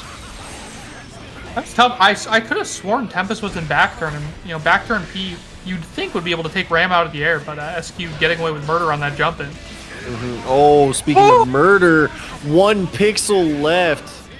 Tempest just needs to get SQ to block, but not gonna happen because back throw incident brings us to the third round. SQ's part. Yeah. We're back to whiff punish Tempest. Oh no! Going for it with Rock, expecting Tempest to be walking around in the mid range, but bam, he's in your face just like that. Oos. Even the IBFB does not free you from the back turn pressure. And Tempest won't hold a thing for a second. SQ cannot back him down in the corner and get those sword explosions to do work for her. Oh my goodness. Tempest is just on a tear right now, knocking 2 lives off of SQ, leaving her with 2 health bars total left to stay in the set here. Tempest and I, we may be the same animal, but he is a different beast entirely. Yeah, that is absolutely crazy how Tempest makes all of this stuff just look so good, plays honestly so well, and just big shout outs to Lap out there in the chat. What's up, homie? Glad to see you coming through, as always. And we love to see if SQ can hold it down and maybe possibly clutch up against Tempest here, who right now, for all intents and purposes, is looking unstoppable. Absolutely. I mean, we saw Tempest absolutely clear some world-class players earlier today, and he's on track to do it again. I like this, though, a little more aggression on SQ's part, saying, I haven't seen a DP from Tempest in a while. Maybe it's time I pull up. Exactly. Once again, yeah, SQ tries to make some space, but Tempest just does not allow that to happen. Knee to the neck. All right. Meter on deck for SQ. Uses it to escape the corner. Smart stuff. Oh, no. I think she baited the burst, but Tempest was just a little late with his timing. Belated. All right, the cross through. He needed that, by the way. Gets the burst off of SQ here. We believe in this round. Nice block. All right, SQ got to get some sustained pressure going here. Cannot afford to play this whip punish game again. Oh my goodness, the 2D. The 2D of the gods. The esports normal. Coming in clutch for Tempest there. All right, this is what SQ's been looking for, keeping Tempest down in the corner. And then boom, the great escape, and suddenly the tables have turned. Oh man. Here we go. Tapping the toes, breaking through the wall. Love to see it. I gotta say, I feel like SQ is just really struggling to get a hit that matters. Like, you look, she's hit Leo a bunch of times this set, but she still has less health than him, because when he gets that one hit he needs, Tempest is gonna, you know, confirm that, use all his meter, get the wall break, right? Yeah, almost had it right there as you were saying it, but the burst came out from SQ. She's got one chance left to make it count. And it's right there, thrown by Leo Whitefang, right to mid-screen. SQ gonna drop down to the dust, and we're gonna see Tempest hold it down for good game design and shut down Kreeg's marvelous squad almost in a just solo fashion. Like, all right, team, I got this. Don't worry. And you love to see it, honestly. I'm telling you, bros. Like, last night we saw the 2-game 17 sets. Like, this is the time. Cans of whoop ass have been opened, and we are moving, guys. It is absolutely crazy. Tempest looking clean, and that's not to understate how clean the opponents looked. Tempest is just on some different stuff. They have managed to just be a cut above kind of the competition for quite a while in the Strive scene. So it's really just great to see that ability, not only in a regular tournament setting offline, 9Moons weekly, but to bring it into a 3v3 situation where not only you have to, keep track of your own lives, but take lives off of opponents back to back to back. So it's definitely potential fatigue situation, and it is absolutely wild. And wild, just like we're gonna see Kreeg try to face up against Tempest and lock it up, because if Tempest can get shut down, there is still Aneema waiting in the wings there, and that is a very that is a very uphill battle, but it is still one that can be won, and we'll have to sit tight and see whether or not that victory manifests itself here. And I'm honestly, right now, I'm in the Tempest camp because Tempest is looking very strong. It is kind of crazy to watch all these games back to back and see, okay, this was the thing that they chose. I am dealing with it next time they choose it, and it's just really, really textbook. Great adaptation and good ass Guilty Gear.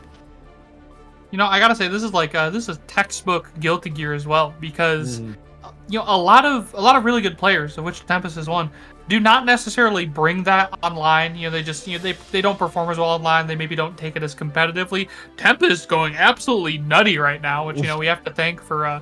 God bless good Netplay that we can have this kind of world-class event online. That's pretty sick.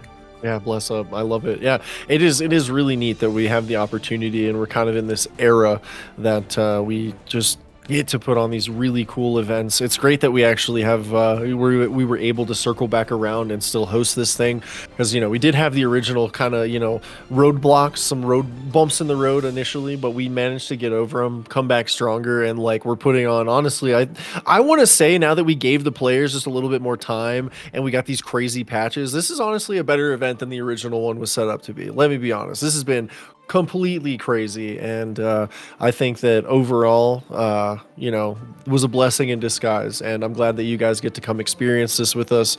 And while I got your ear for just a quick second, we are in fact merchandise ambassadors and partners with ArcShop US. I know you see the use code 9Moons graphic down there below me, and if you're curious what that's about, well, you can put that in at checkout to square yourself away with $10 off any purchase of $100 or more at ArcShop US. You can get to ArcShop US with that fancy ArcShop code ! Command that Nick Hazard just generously put there in the chat for you. And it sounds to me like we're gonna get underway here. I'm hearing that intro music. We're loading in, and it's gonna be Kreeg versus Tempest here. Kreeg's marvelous squad's last chance here in this set. 3 lives left. Yeah, Kreeg put on a pretty impressive performance at, I believe, the last 9Moons weekly. Did quite well for themselves. Oh my god, I can't believe that picked up. Yeah, I was gonna lose my mind there for a second. Tempest just assembled alternatively. You know, Guilty Gear, not a fireball-heavy game. A lot of characters have them, but they aren't necessarily good. These are two of the characters who you could argue have pretty darn good fireballs. Yeah, definitely. And good damage getting through the wall. Soft knockdown, though, but a beautiful whip punish from Tempest here, going to put big damage on Kai. I'm disgusted with Tempest right now. I would feel helpless, truly. You have to keep morale up because you're like every button you hit is whiffing and getting whiff punished. Like what are you supposed to do? It's like, yeah, it's crazy. It's mind-boggling. We're seeing Tempest just wall up, shut down all these avenues of approach. Oh, here we go. Counter hit 2-piece starts the pressure for Kreeg, but with punish central, we're back. We never left. Oh my goodness, Tempest is on a tear. I mean, I know, Kai's normals took some nerfs lately, but a lot of people are like, oh, it's so hard to whip punish, so hard to interact with these at all. Tempest getting it done on what a lot of people argue is like some of the tougher normals to whip punish in the game. Oh my goodness, no backdashing. You're gonna eat this super wall. You tumble, and that's the round. Oh my lord. 2 lives left for Kreeg's Marvelous Squad, and we're sitting pretty with 6 over on Tempest's side. Tempest locking it up, holding it down, and is just probably feeling damn confident right now, as you should be in a situation where you have just gone through the gauntlet of another team and are still taking names. Yeah, I mean, we see Kreeg start to get it done a little bit in terms of movement, right? Being tricky, moving around that Leo Fireballs did some stuff for them, but still nobody has yet to answer Tempest's fiendish whiff punishing. People are scared to pull up on him, which is fair. Leo's 2K, 2D, very frightening buttons that can make it hard to approach, but you can't let him dance around in the neutral on you like he has been. Definitely agree. I will say that like these whiff punishes the last couple games we've seen from Tempest is exactly the way we were talking about Marvelo, just last night, where we were seeing some of the most insane whiff punish game I've seen, and now Tempest answering in kind and saying, hey, look, this is the level of the competition. Y'all need to square up and get good. As we see the wall break here. Oh my goodness. Kreeg, I think properly holding on to that burst. Gonna definitely want to get a big Leo counter hit here, but it is tough to see. Oh! Yeah, I agree. And now, great opportunity to use the burst there. Ate a fat counter hit. Another one, though. Tempest is moving and grooving through this life bar. Holding this super. We're going through the wall. And look at the two sides of Tempest right here. Going to sit around and throw fireballs and move up behind them to make you want to preempt, to make you want to throw those buttons. And then once you get comfortable throwing those buttons, he whiff punishes you, he kills you. Oh, the Royal Health Plan coming in clutch. The gold burst. What the DP? Get off of me. Wow.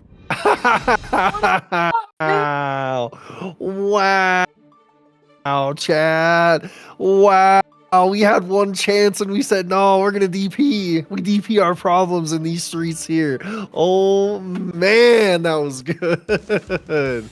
Oh, my goodness. Tempest is just showing us where Guilty Gear is going. Honestly, let's be real. Let's be real. This is some of the highest caliber Guilty Gear you're going to see.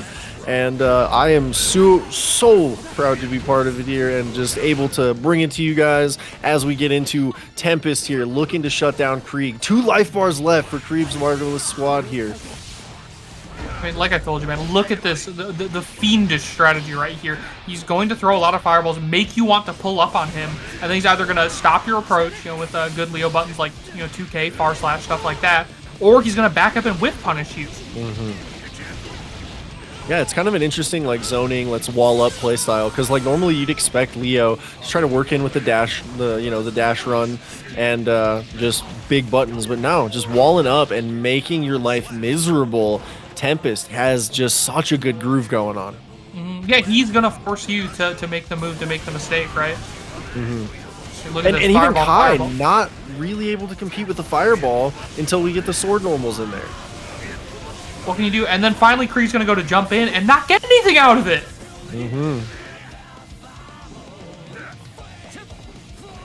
Players doing a bit Okay, of maybe a little hiccup.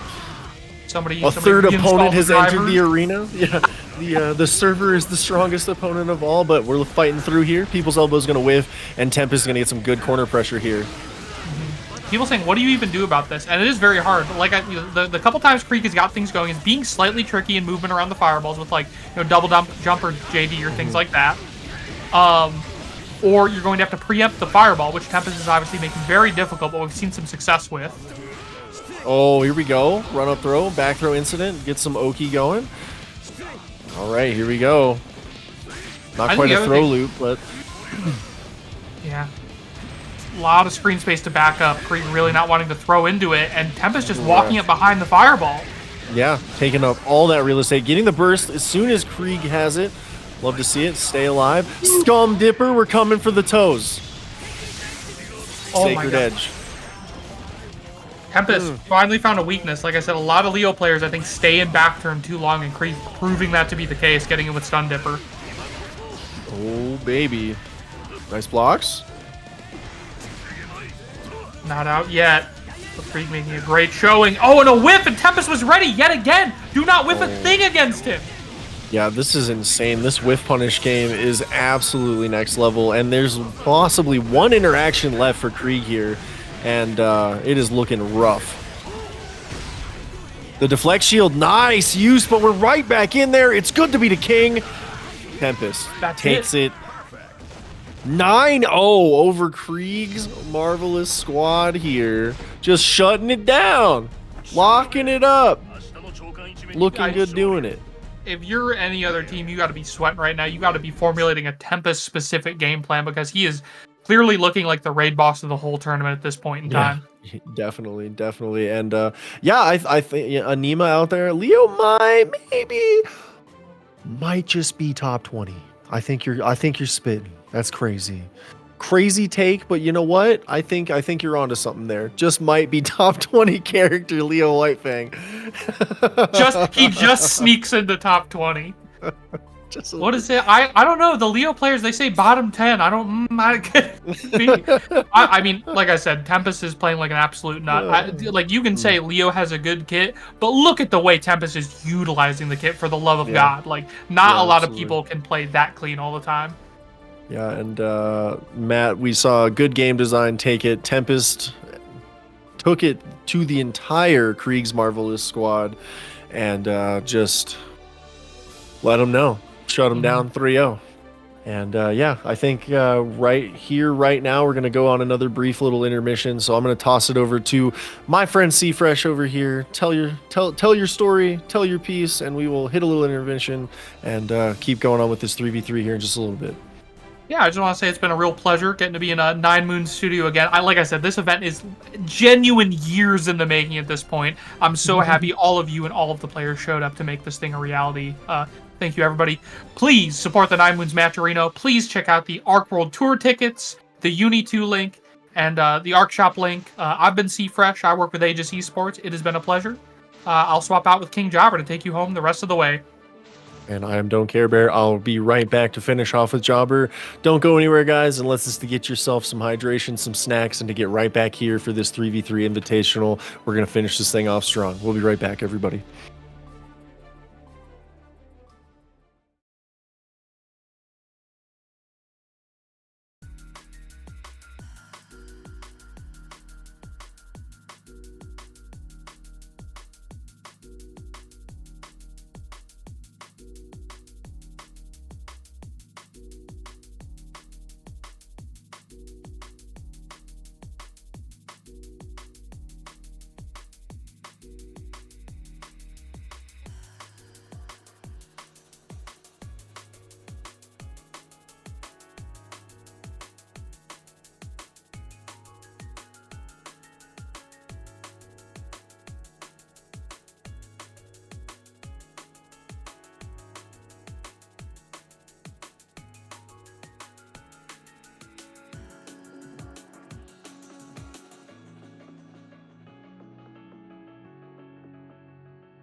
Hey, what's up, everybody? You know me. It's your favorite one-handed gamer and commentator, Don't Care Bear, back at it again, but this time with the one and only King Jobber. What's up, boss? How you doing? I'm doing fantastic. Happy to be here on a 9Moon stream. It's been quite a minute since I've been on 9Moon, so I'm happy to be back and super happy to commentate this 3v3 invitational tournament. Incredible matches already so far. Some absolute blow-ups. I mean, Tempest just carried his entire team 9-0 into grand finals, and I can't wait to see who's going to challenge them. Yeah, it was insane. That 9-0 carry. The backpack was definitely just solid on the shoulders, not going nowhere. And yeah, I can't wait to get into it. And you know, I know you guys are chomping at the bit, wanting that good ass guilty gear. So I think we're gonna start us off with Netplay Birthday Party versus Better Game Design here. This is loser semifinals, and we believe we're gonna see Stealthy versus Aboii as the first match after our little intermission there. And by the sounds of it, guys, I believe we're loading in here, so we're getting in there, getting it good. Talk about a tragic blind pick, right? Bringing the Potemkin up against the Axel to start things off. That is going to be a hell of a matchup here. But if anyone could do it, it is Aboii. Arguably the best Potemkin in North America, to be honest. That is fair, and you know, that's some strong competition too, because like it's a particular person and personality that is a true believer of Potemkin. And I mean, when you get dopamine hits like that, how can you not? Look at the damage. I mean, they made Potemkin slow, lots of damage, but really highly technical in this game, right? Trying to get those Kara Mega Fists are so difficult at high pressure situations, but talk about pressure here. The first round is already gone to Aboii. Yeah, 2 interactions, and Stealthy was just evaporated. Big counter hit on the far slash, though. Maybe gonna get something started here. Yeah, that new buff to Axel Tornado, allowing him to finally break the wall off a Ground Star Wild Assault. Such a good tool for this character. Kind of makes this matchup even more devastating, having the Tornado. Yeah, for sure. Yeah, the Tornado is such a crazy addition to the game. And it's even crazier that Axel, like, needed something like that. Yet here we are, watching Stealthy put in the work, clapping right back real quick. Yeah, just absolutely 2 landslides of rounds back and forth between these 2 players, both of them trying to hang on to that first life. Here we go, Wild Assault again. Okay, Hammerfall gonna get us back out to mid-screen here, but the classic 2K2D. I like the use of Flick that we've been seeing. Sends up the Gigantor and then flies right on in, but it's not over yet. Catches him in the recovery of the throw. What a big brain play. And I love the use of Heat Tackle to cover the distance there. Aboii is just so good at utilizing all of Potemkin's tools to mix it up. Any way to get in, to get closer to that beautiful Potemkin Buster. Look at this patience, just trying to throw out the Rensen. The fast RC gets the 2H, and there we go. Aboii down 1 life.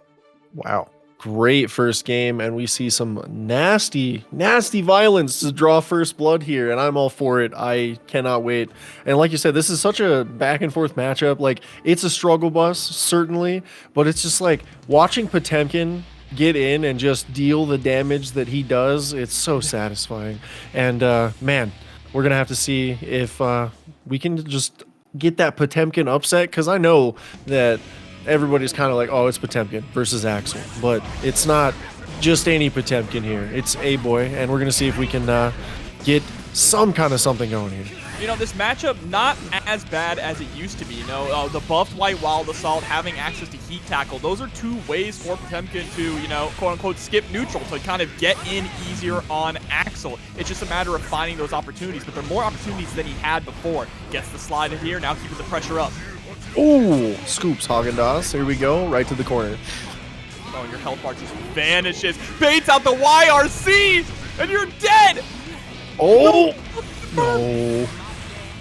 You hate to see it. 1 touch is all we need, but that health bar is dwindling on the side of Aboii. Anybody's round still.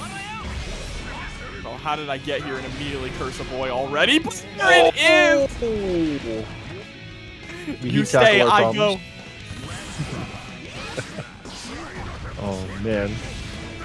Okay, nice JS on the slide head, and we're pushing to the P1 corner. This is looking good for Stealthy so far. Able to score the JH into the JD just enough to get that wall stick there. already such a substantial life lead, but one slide head could close the distance. There's the reversal super. Oh my lord. Okay, Gigantic High coming out. We're going to try to shut it down. Going to hit the 5P. Nice jump so far. Not going to get walked to the corner. And the heat tackle gets stuffed by the 5P. Honestly, I feel like 5P and JH are the strongest tools in this matchup. 5P just being so quick, and just JD can just blow up most of Potemkin's armor if he tries to go in for a hammer fall, anything like that. Yeah, absolutely. Oh, nice use of the burst there to get out of that nasty JH, and hopefully we can see some Potemkin prosperity here, because right now Stealthy has been doing such a great job keeping Aboii at bay.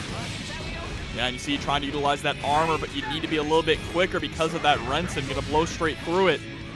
Ooh, the 5P. Yeah, you're not kidding. And it makes sense, right? Because Potemkin is one of the only characters that can't just dash under the 5P. And oh my goodness, Stealthy putting that one away so clean.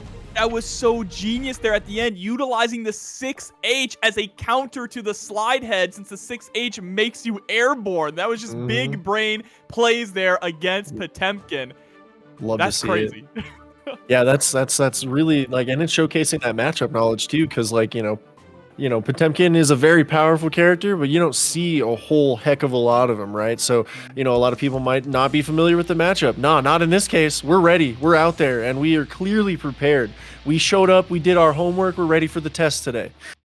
Yeah, you know, it's nice to say that Potemkin's not the worst character in the game, right? That feels good to say after so many years of Exert. Don't feel bad for Zato Bros one bit, but there's the mortal counter.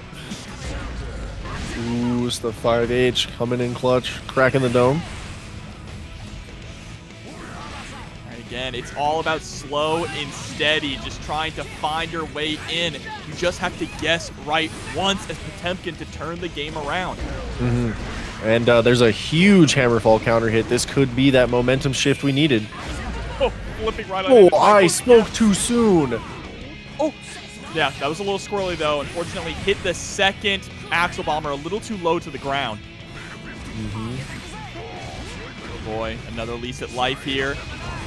Able to score It's that a knockdown. knockdown. Oh my goodness. The 2K. The original DLC 2K.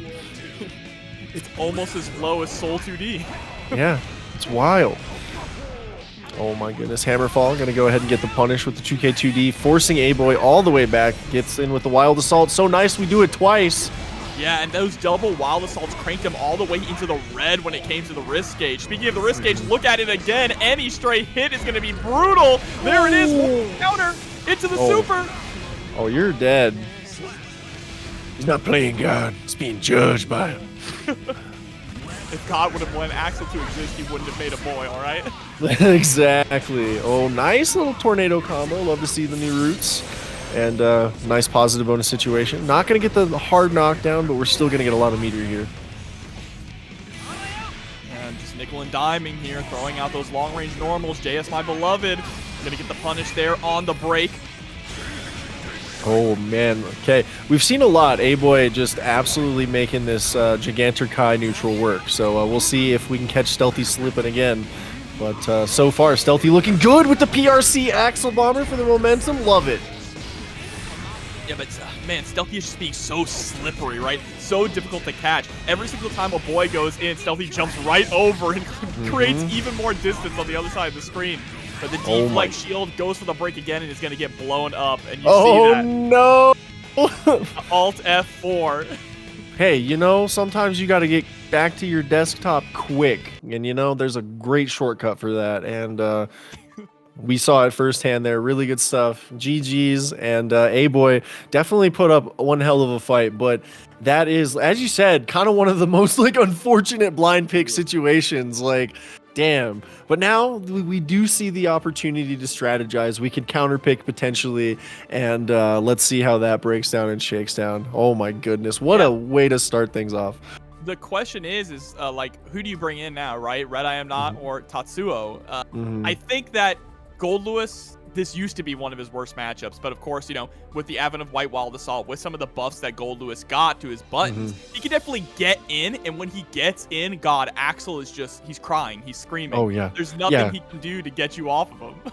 Yeah, and especially, because Gold Lewis is like that character who's like, my win condition is you block this damn coffin. And yeah, Axel's like, okay, I can't get you off me short of like YRC or YOLO reversal super. So it's a bad situation. And it does look like we are going to see Red stepping up next if the overlay below me there is to be believed. So we'll see. And this could be one of those power play situations. And you never know how this is going to break down. And I love this entire dynamic for that exact reason, because we get to see strategy implemented. You don't know who you're going to face off against in that first round, and then you could see some nasty snowball stuff happen, and we have seen it. So don't count anybody out yet based on that first round, guys. And we're going to see RedIAmNot versus Stealthy coming up here in just a second. Yeah, and I mean, RedIAmNot, one of the best Gold Lewis players to do it as well, so very familiar with this matchup. You don't make it to as high of a level as RedIAmNot has without going up against this character. Do you remember when Gold Lewis first released and it was just Twitter videos of Axel 5P, 5P, 5P, just over and over? Fundamentally flawed offense. I remember those days too. Some people were saying about Leo before the game released. Oh, he can't combo off of run through? This character doesn't work anymore. Yeah, doesn't work anymore, huh? It can't work, you know, he swings the coffin, just gets hit, bro. Like, can't believe this. And looks like we're having to, fight the strongest opponent of all right now. So servers have a little bit of hands. So I'll have your attention. And, why don't you give the production staff here a hand tonight? And because they're putting on a great show. We really appreciate everything they do. Appreciate you spending some time with us on your Saturday and Sunday this evening, because we have this beautiful 2-day event here. And $700 currently in the Matcherino pot. If you'd like to see that number expand, we'll head on over to Matcherino, maybe do a direct contribution. I'm not sure. I don't think there's codes on this one, but if you have the means to do so and you want to do it, take care of yourself first. But hey, maybe he'll take care of these players, and maybe we can bust that pot open to maybe $800. Who knows? But right now we're sitting at a nice 700, and we really appreciate everybody for making that happen.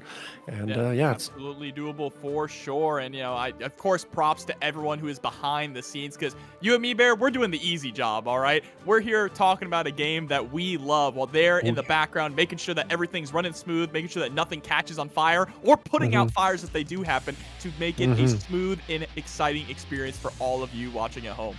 Yeah, and definitely if you're enjoying what you're seeing and you're not followed up, well, hopefully you can find it in your hearts to push that purple button, hit that heart, and follow up, and always be here for this good 9Moons gaming action and some good-ass guilty gear. Getting into Stealthy versus RedIAmNot, and we are already in the P1 corner. Give me your meter or give me your life.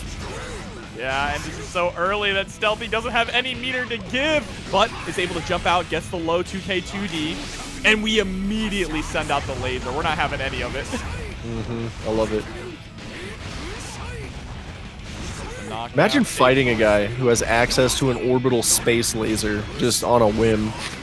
And that's a bad day. And not an alien inside his Yeah, totally not an alien. Yeah, exactly. That's a bad day for anyone, including Stealthy's Axel here, the JD, putting away that first round. Right, straight to the second round here. Stealthy going to try to take to the skies. Goes for the Wild Assault. Is going to be able to get the positive bonus with the wall break here, courtesy of that tornado. Yeah, looking real good.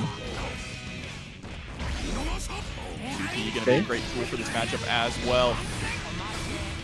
I think the tornado is also just a look at that tornado beating. I mean, it's such a strong projectile, has such a high projectile level, and also when you consider the height that Gold Lewis can jump, right? Not having access to a double jump, meaning that the tornado really is a difficult tool for him to get around. Yeah, absolutely. It's and yeah, it competed with what was that, level 3 Skyfish too. That's a lot of bullets coming out of that gun, but not gonna matter much if the coffin connects with the counter hit. The life bar evaporating off Stealthy. Good burst to get out of dodge. Yeah, if you didn't burst there, you were absolutely dead, but you're gonna be dead anyway. And finally, Stealthy bleeds, losing one life there. All that for a drop of blood here. The first stock dropped, and Stealthy still sitting in a pretty comfortable position. And RedIAmNot definitely going to have to continue this momentum, keep this pace. But yeah, we're seeing it kind of firsthand. If Axel doesn't keep Gold Lewis out, what does Axel do except for some tricky movement and hope that Gold Lewis's big body status just won't let him reach, right? Yeah, for sure. You know, I know that Axel players have really been enjoying the tornado, but I think all of us, all Axel players, wanted a parry or a DP more than anything. Just give me a reversal, Arxis, please. One that doesn't cause meter. Bridget gets one, why can't I? Exactly. Oh, field, not going to keep you out for long. Oh my goodness, we go low, we break the toes and the wall, 7 golden letters, and man, RedIAmNot looking a lot like gold. Absolutely, but Stealthy is undeterred, going for the cross up there into the bomber. Nice chunk of damage on the table. Fully charged tornado, blowing up the drone. Wild. Oh my goodness, we're swinging a coffin. Got the pressure going, but the deflect shield, really great use there from Stealthy. Get back to full screen. No, we pull up on our problems and start a corner pressure sequence with a back throw incident. Here we go. Gets caught by the counter hit close slash. And I think you're a goner. Are we close the enough system, for it's burning down. Yeah. Oh man. Right in the bread box. Just dead. Just, ooh. You got the wind knocked out of him and then some. And Stealthy absolutely just kind of suffocating under that Gold Lewis pressure there. It's like Red found a crack in the armor, found an inch, and was like, that mile is mine. And it's going to be really on Stealthy to do something. I mean, I don't even know what at this point, because Red is looking terrifying on these approaches.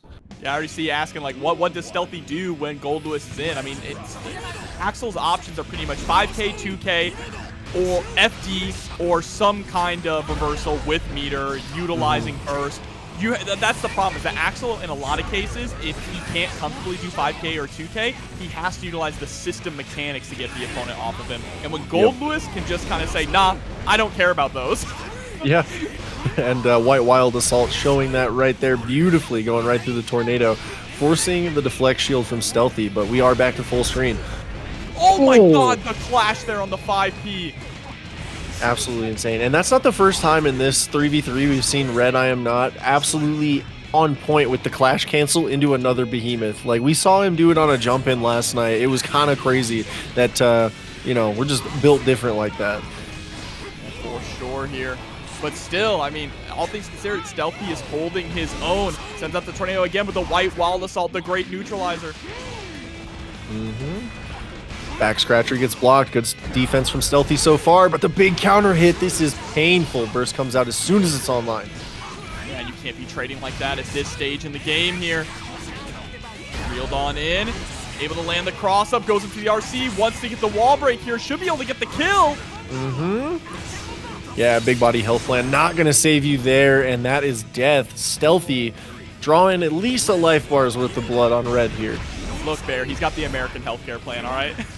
He's, you know, he's doing his best. Stealthy trying to send him into crippling debt here, Oh but my god. oh my lord. You were actually gone. Stealthy staying alive just barely, and there's the overhead. A second set of 7 golden letters. RedIAmNot just not only 7 carats, 14 carats. That's crazy, guys. 2 sets of 7 golden letters, and RedIAmNot with the power play shutting down Stealthy. You know what? Fundamentally flawed. It's fundamentally flawed on the other side of things, right? The tornado wasn't enough. He needs more, bro. Give him a second tornado. White Wall Assault into White Wall Assault, the true win condition? Absolutely. Love to see it. Yeah, and it's so crazy too, because it's an investment, right? You know, you're hard committing, especially if you're doing the White Wild Assault into White Wild Assault. That's a full burst gauge, and you better hope for positive bonus or a long round if you don't get that interaction right. So I love how they implemented that, like giving you more decisions to make on an already kind of high mental stat game. So it's really good to see, just like this next set next round we're gonna have here in this set, which again, Absolutely insane. I love this format, and I can't wait to see more of it. Yeah, it's just so much fun to see the chaos and having the strategy of who you're going to send up. It looks like Eddventure is going to be the one coming up against RedIAmNot. Eddventure been killing it with the Anji lately, the new and improved Anji Mito. But, you know, we're talking about, you're talking about decision-making and different things that they add. Deflect Shield, the buffs to Deflect Shield have been huge. Pushing back to a set distance has turned it into such a strong tool, especially for punishes for a lot of different characters. Yeah, indeed. It is actually a viable mechanic, which gives you another bit of the defensive system mechanics, which, hey, again, Axel, going back to that, can potentially make use of, but it's still, yeah, that risk-reward can bite you here. Just like this beautiful pressure from Red here is biting through one coffin swing at a time on this health bar. And you are blinking right now. Yeah, I got to get that risk gauge down, extend this offense as much as possible. Look, those are all mids, all right? So. Yeah. Oops, all mids into the back scratcher. You love to see it. Round able to go down. Chat saying that Anji's the Jesus of Guilty Gear. That's Zato, bro. He died for his sins, okay? Oh my goodness, the trade! Oh no, we went for the wrong route. Hate to see it.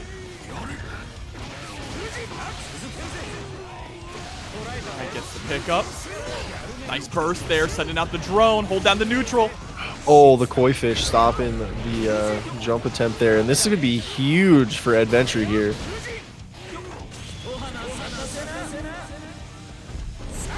Hard knockdown, positive bonus. One more mix could decide it, but still, look at that. RedIAmNot sitting on 100-meter here. Goes for the white assault. That was nasty. Oh, just swings. Nice parry, super. Gonna clutch it out here for Eddventure, showing once again, you know, RedIAmNot can bleed, is capable of dropping the round. It's the trick is getting that full game, and so far Eddventure started off strong, but a back throw incident into the P2 corner. Very scary stuff. And keeping that pressure up, spending all the wild assault. I love the whiff 5P there just to get into the throw range, keeping RedIAmNot on their toes. And here comes the super once again, close enough to the wall for the break. That damage, though. Oh, what a deflect shield, but we're in there like swimwear, taking the first game here. RedIAmNot can, in fact, bleed, and Eddventure, the first one to make it happen. Yeah, one life down here, but of course, you know, both teams still have another player in the back waiting, so there is still plenty of opportunity for them to get that snowball going. Yeah. Ed is that guy real. Definitely looking like it right now. Ed has been putting on an absolutely stellar performance. It's kind of genuinely hard to believe that this is the less fortunate side of the bracket. Like, there's no second chances here. You know, you're just kind of done when you're done. And somebody had to set Ed and that team down here, and that's just kind of crazy. Because, like, look at what we're seeing here. You know, Ed coming in hot, clapping Red, showing him that, you know, this big behemoth typhoon wielding bastard can bleed, and maybe we're gonna see game 2 go the same way. I mean, I gotta be honest, I love Anji for Ed, right? Of course, Ed had an incredibly strong Jacko, but I think Anji fits his playstyle so much more. Yeah, definitely seems really comfortable with the Anji, and feeling good about it. Spin to win, not gonna hit anything though. Yep, and there's the great JD. My beloved tries to go for the overhead, double overhead. Thought we were about to see a triple for a second. This time goes low and is going to be able to close out the round. Oof. Japanese guts not going to save you. Not against this behemoth of a man. Yeah, no. I brought you a coffin. Get in. There's plenty of room in there with the definitely not an alien, you know? It's a coffin of holding. A whole other dimension. Exactly. Oh no, that's a lot of damage coming the way of Gold Lewis. And Ed, look at that routing. That's a big body health plan card carrying member, chat, and look at the damage. Yeah, I mean, one of the things that Anji has is similar to Soul in the sense that he is kind of an open world character when it comes to the combo routing. Just so many unique options, and look at that. All those buttons out, the air dash is just keeping everything ambiguous and then able to score the throw to close out the round. Yeah, that was absolutely insane. Okay, spin into koi fish. Nice gold burst. Oh man. All right, straight into the low. Oh. And man, Kara behemoths are so brutal. It just feels like unstoppable, unlimited pressure. Yeah, it is disgusting. Oh, we land on the drone, but we just get ourselves out with a little Aboii. Picking it right back up. Eddventure getting ridiculously good opportunities in these last couple situations. There's the YRC get off. He doesn't want to hold the turn steal, but does get caught after the PRC forward.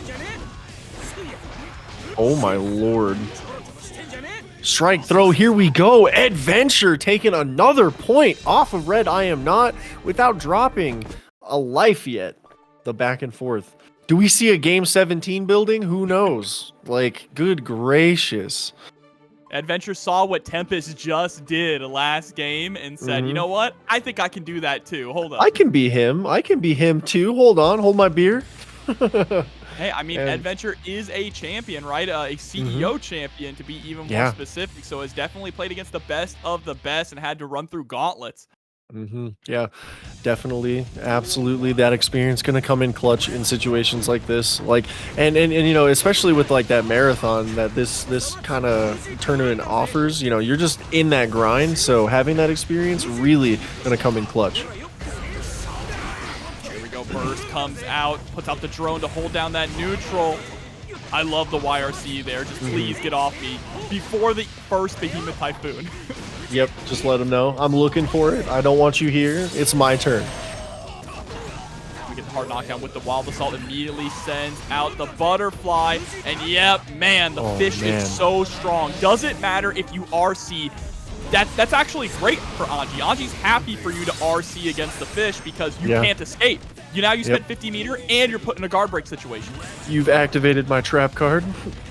And the JD though doesn't care. That is a button of all time, and it's gonna do Gold Lewis's taxes this season. Don't you worry. Absolutely, and there's the Wild Assault to break the wall. Positive bonus means we're gonna get a bunch of that burst back for another one. Oh my goodness. 7 golden letters for the Secretary of Absolute Defense. Honestly, he's more about offense. I don't even know where the defense part comes from. It's just the title of the job, you know. We all know that the best defense is a good offense, and Anji Mito, you know, showing that right there, giving Gold Lewis a lesson. Knockdown, goes up, goes for the shimmy to try and bait out a throw. Okay.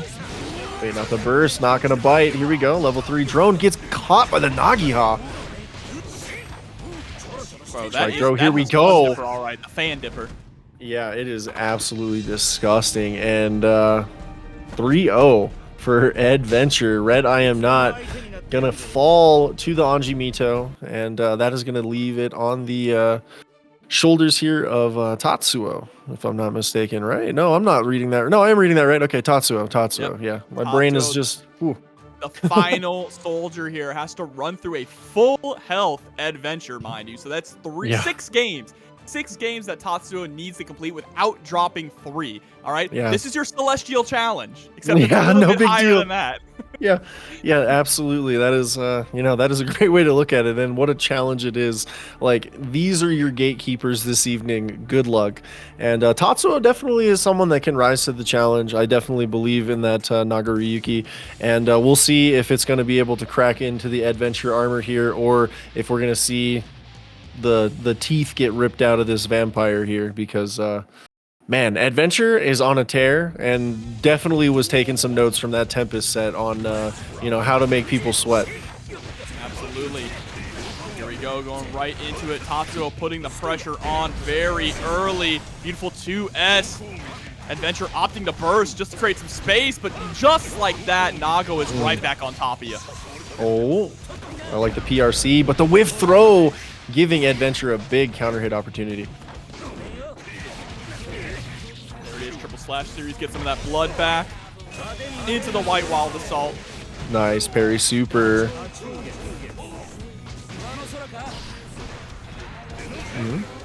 Hey, YRC, get off me. What a back throw incident. Oh no. Eddventure gonna take the round here, potentially. There it is, wall splat. I say potentially because damn if the wall doesn't bamboozle you sometimes, where you're like, all right, gonna get the wall stick, they're at 1 HP, and then they just roll into the corner and you cry because they get up and kill you. Or even that, Tatsuo got burst the moment that they hit the wall, right? If that we would have got burst just a little bit earlier, I could have seen us popping it. But here we go, pressure is on, it's mini-game time. And that is Nagoriyuki. Just doing Nagoriyuki things. Tatsuo starting off real strong here.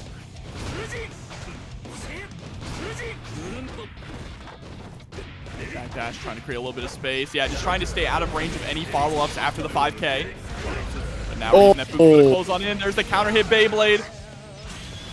Yeah, super. Get that blood back. Really put the damage on. And you're going to get that positive bonus Oki situation with the hard knockdown. It's looking good for Tatsuo right now. Yeah, we still have full burst. We can throw out a white wall assault if we want to. There it is, right? Why not? You're going to get some of that burst back immediately anyway. Oh, man. What a throw to shut the spin down. And that's Tatsuo taking a game off of Eddventure. And again, the back and forth that we're seeing, kind of crazy. I will not be surprised if this set does in fact end at that game 17. Tatsuo going the full distance. I wouldn't be surprised just based off of that first little exchange. But Eddventure, notorious adaptation enthusiast, so we'll see how that how it breaks down in game 2. Yeah, Eddventure is like a scientist, right? He'll sit there and take a moment, think about what went wrong, and just instantly he's like, all right, I formulated a game plan. I know exactly how to deal with this, and then jumps right back into it. And I think Anji helps that out a lot too, right? Anji has some tricky movement options, you know, with the options coming out of spin, different ways that he can just move across the screen and keeping a hitbox up. Yep, indeed. And not going to get an opportunity to move here without some careful calculation to get out of this corner. Oh! Took a calculated risk. Just has to weather this storm. Oh, the whiff throw. Oh my goodness. This is not looking good. And Tatsuo with an immaculate pressure situation and sequence. 7 golden letters. Looking real good here in game 2. But immediately, Eddventure is the one who gets the first blood in the second round. Just checking with the crouching lights. Nice throw. Tech forces the burst out from Eddventure. Wants to keep this offensive positioning. Tatsuo not allowed to play the game right now. And there it is. Yep, it's so scary. Once Anji gets 50 meter, you just want to block overhead, right? It's terrifying because now the mix is even more potent. But going for that low option and holding on to your meter, getting the meterless confirm is huge for Eddventure. Okay, spin to win, gets counter hit by the 5K after the back Fukyo. Looking real good on the round start. Overhead whiffs. Yeah, just a little mistimed on that meaty attempt. Oh, a beautiful catch with the close slash. No burst to save you, but a big draw opportunity. Forces the burst off from Tatsuo. Man, and even... Wow, we sent it. We really did. We said, you know what? My blood's going to take a bit to get there. I have to touch you one time. It's time for the mini game. Start running the Danger Time music. Time to guess. It's Nago party time. You know the Sonic drowning music? That's what plays while you're trying to block that. Oh my god. Modders, make it happen. Oh my goodness, dude. That is absolutely insane. I love Naga. He's such a cool character, but that's a little degenerate. I love it. It sucks to endure that, but damn if it's not a funny mini game to watch. I love it, man. It is for sure. Saying they nerfed command grab. Didn't even need command grab for that. That was just with no buff from Bloodsucking Universe at all. Just sent it, said I believe. Indeed. All right, and we're gonna send it with the close slash here. Good blocks. 6P stops the run up. Really good stuff. And we catch the close slash. Burst in the bag. That's a robbery. Somebody call the police. Yeah, it's going to be a very difficult comeback here for Eddventure to make. Goes for the PRC into the jump. Is able to land on the other side and still get the whiff punish. Wow. But you have to FD literally everything here. Yeah, indeed. And that's going to be the round. Now Eddventure sitting here on his last life. Has to make something happen here, even if he can just at least take some health off of Tatsuo, right? Take one game, possibly. That is going to make it easier for RedDitto. Indeed. And, oh man, the Bloodsucking Universe whiffs, but we're right back in there with the Far Slash. Not going to let you get out for free. Counter hit on the DP. Forces the burst out. There we go. Wall splat. Send out the fans. Yeah, that's going to do huge damage because of all that blood. Nago with the defense reduction at the higher blood levels. Good block on the PRC overhead. Stupor, oh get away from me. Oh my goodness. With the 1,000-year blood war, still not enough to kill, though, even with the guts crush on all those hits. With the 5H decapitator. Oh my lord, the big buttons of Nagariyuki looking so good. Damn, that 5H hit hard. I felt that one, chat. Damn. We love some big buttons here, all right? We're fans of big buttons up in this.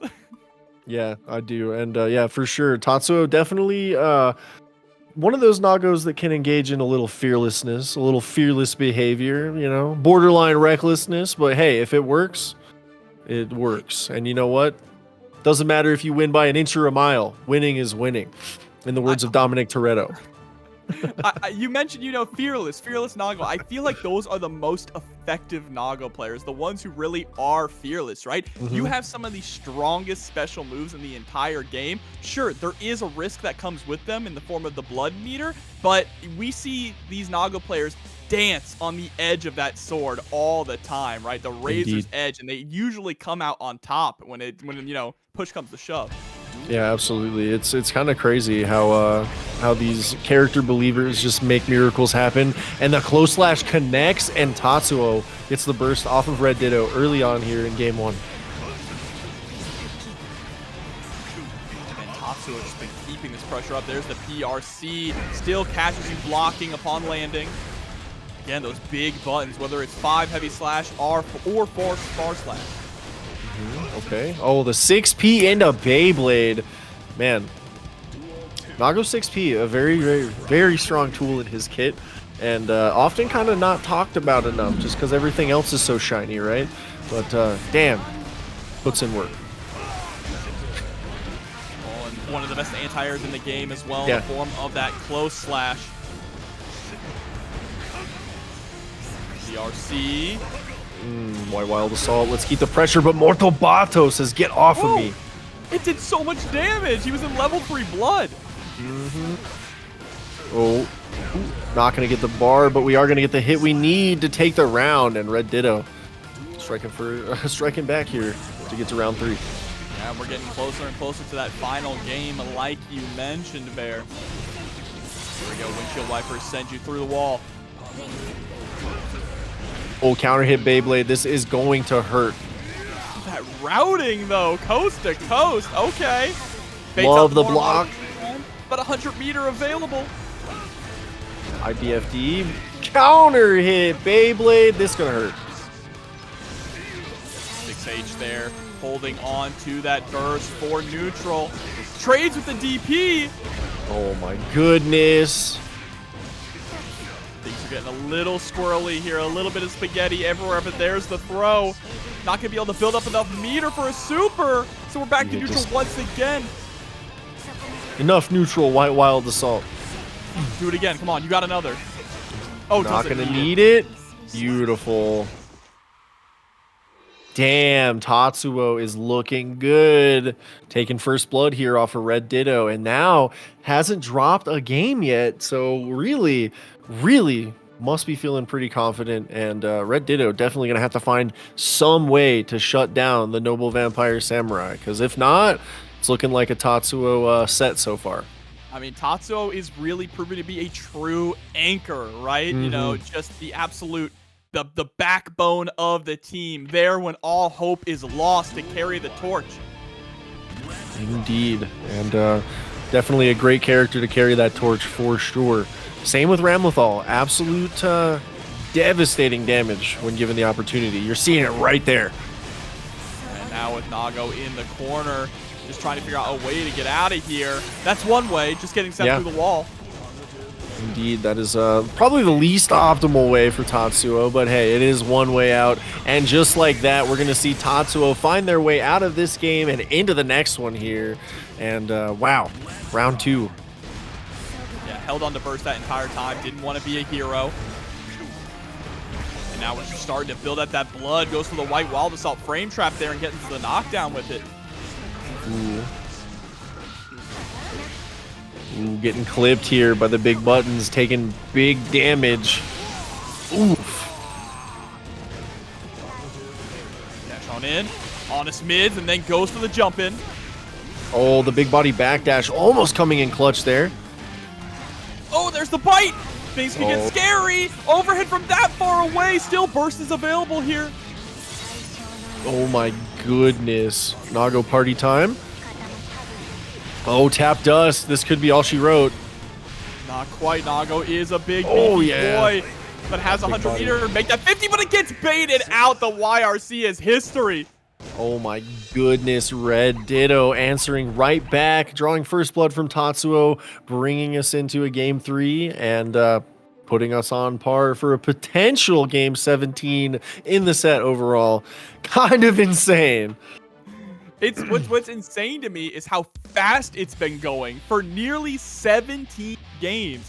It's felt like we haven't been here that long. No, not at all. It is absolutely insane. There's just something about this format that just like the time flies, but it does not feel like it. For sure. Here we go, jumping right into it. 2 lives apiece. Mortal counter there from RedDitto. Oh man, nice blood-sucking universe. It's party time. So nice, we bite her twice. Oh my goodness, beautiful backdash to get out of the corner from RedDitto here. Dash on in, that late overhead. I love the delay and pressure there too after that 2H. Huge trade and huge reward for RedDitto. Wow, that was insane awareness from RedDitto to be able to capitalize on that trade. Great white wild assault to start things off for Tatsuo though here. 2K2D gets the 6H afterwards. Positive bonus.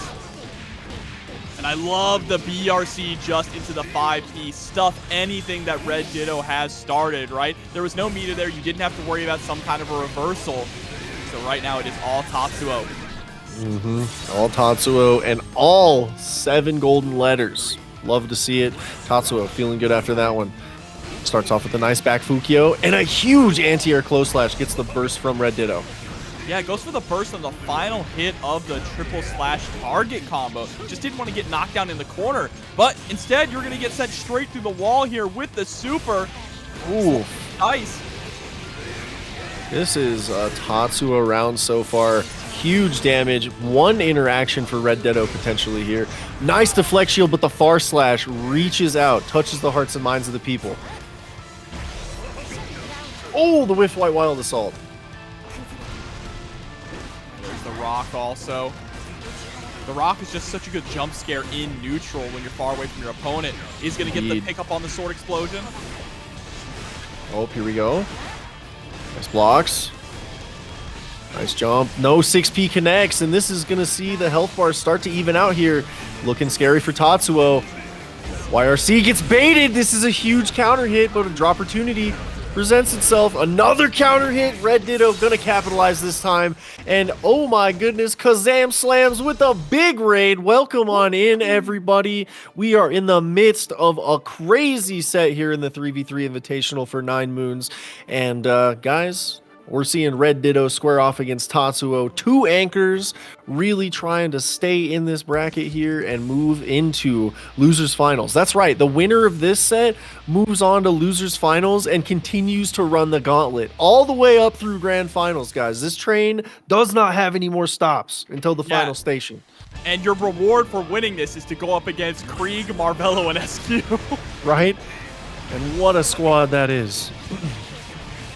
Right, here we go. Big pickup there from Tatsuo.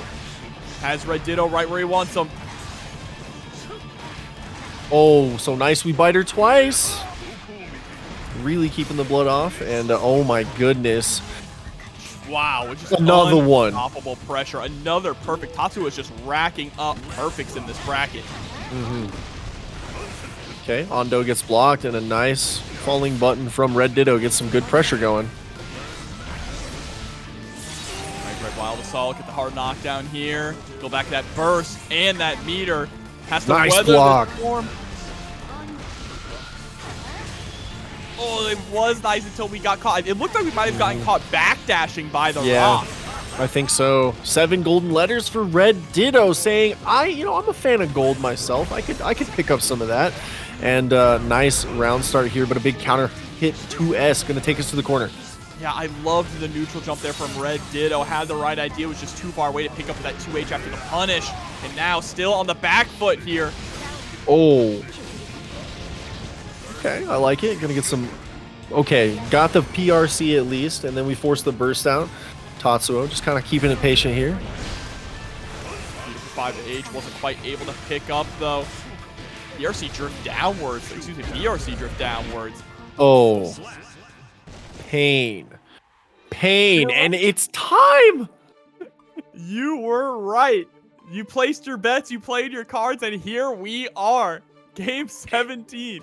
We did it, chat. We made it to the big show. We made it all the way thanks to Tatsuo and the clutch ups with Nago. RedDitto gonna hold on for one more game at least, and let's get it.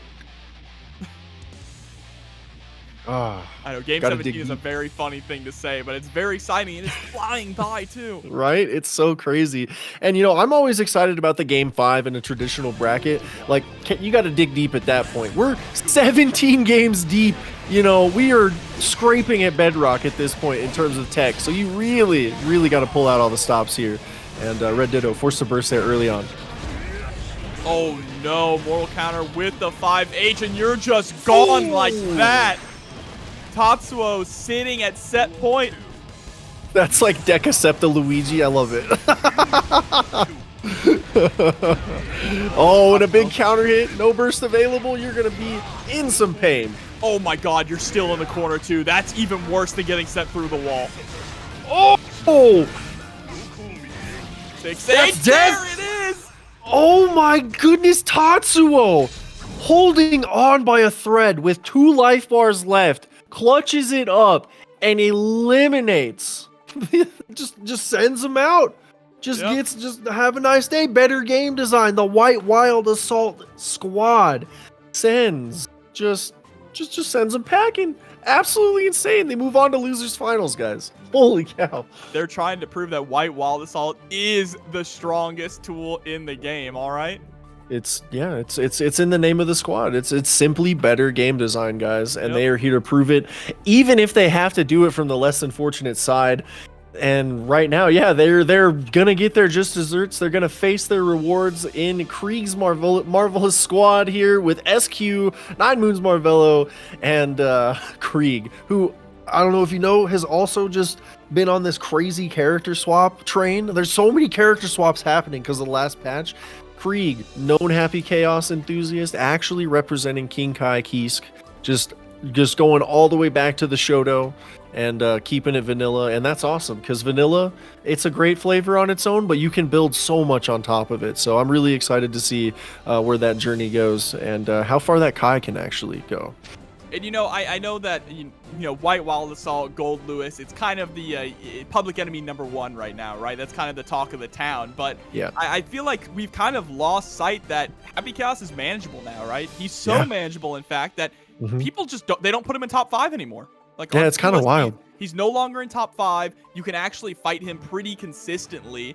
And all the game needs is maybe a tiny little bit of tweaking, a little bit adjustments on White Wild Assault, and I feel like we are in the best place, even now, we are in the best place that Guilty Gear Strive has ever been balance-wise. Yeah, I agree. I really think that's not that hot of a take, honestly, because it's something where if you really go back and look at each of these patches, like they've been getting pretty, certain outliers aside, like very specific instances of character tools kits being slightly too strong, like all in all, the balance has been pretty on par. When we talk about bottom 1 Potemkin.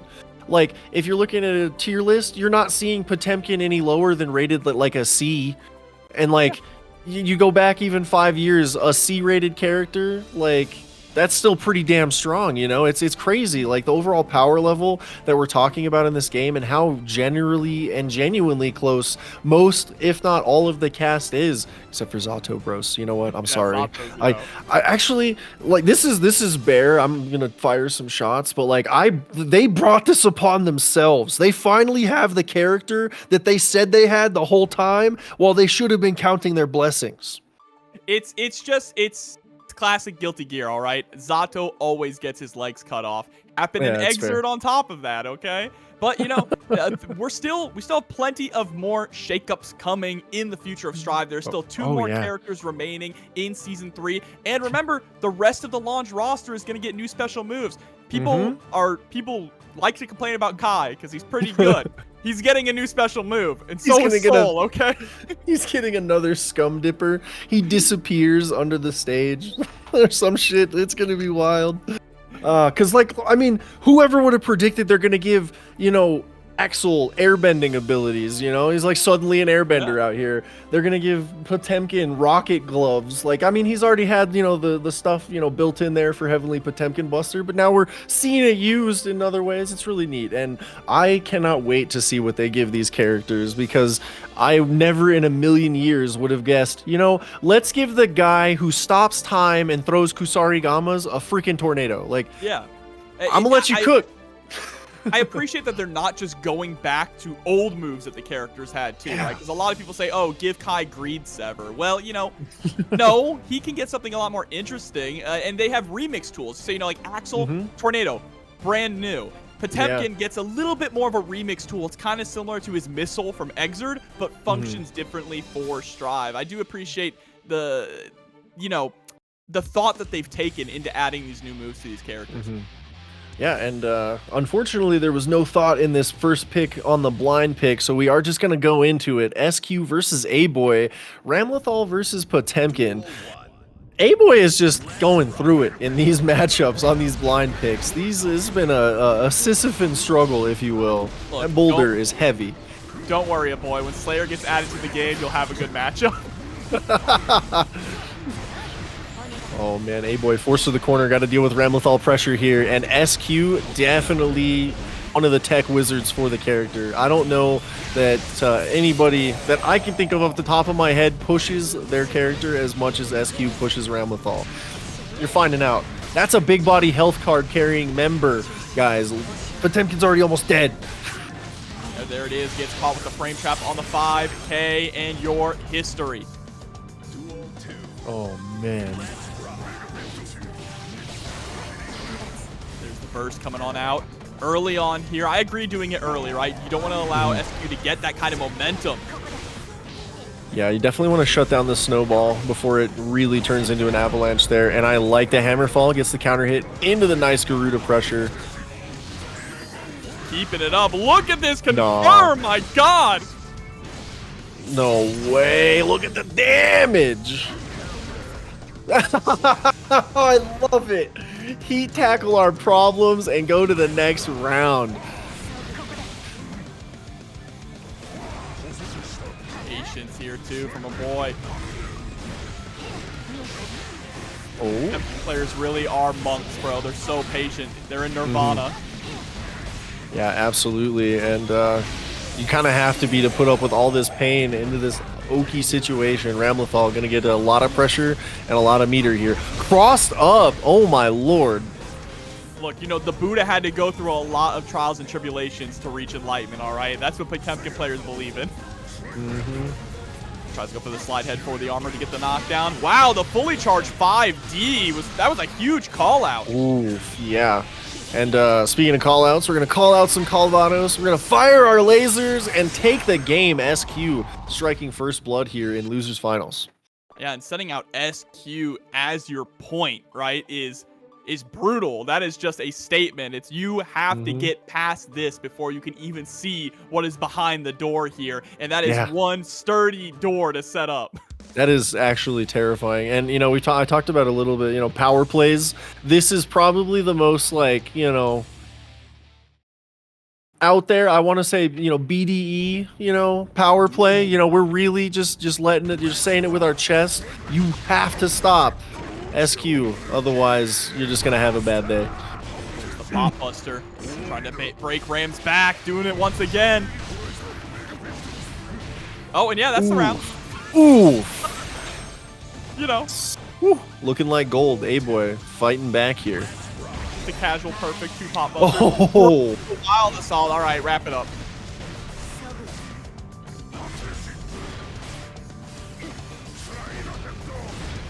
Yep, biding time to get that sword back. Now we can get that pressure going even more potently. Oh, White Wild Assault gets dodged. SQ with the nice falling button gets the corner pressure once again.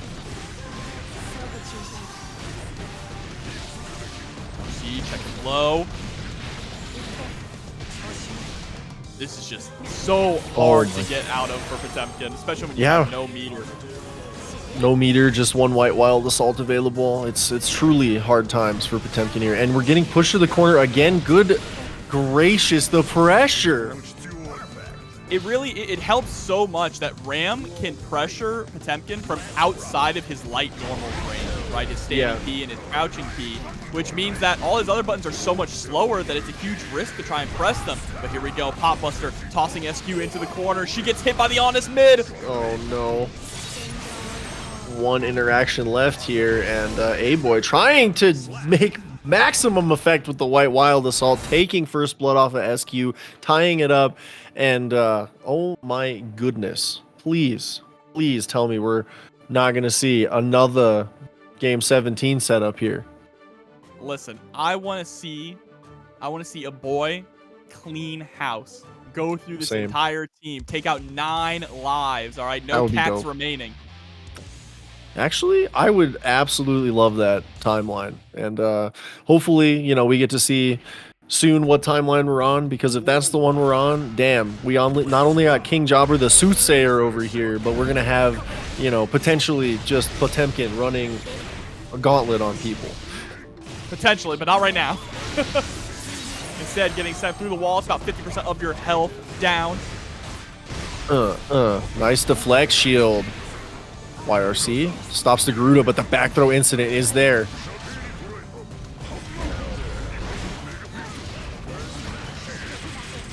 Yeah, I'm gonna send you straight to the wall. With love. Oh, I see you talking out there, Nick, about the 2 lives per player. I was actually talking to Jobber before we got done with the intermission, and I think one of these days it would be really cool to do a chaos bracket with just single life, single team life. Think about it. Could be fun. That is the actual most chaotic way to do a team tournament. It would be so amazing, though. Just like the confirm here, SQ with the Calvados. Single team life, single elimination. You get 1 game to do right. That makes the team comp even more important, but wow! The importance of having meter there to send your opponent through the wall and into the next round. Oh my goodness, yeah.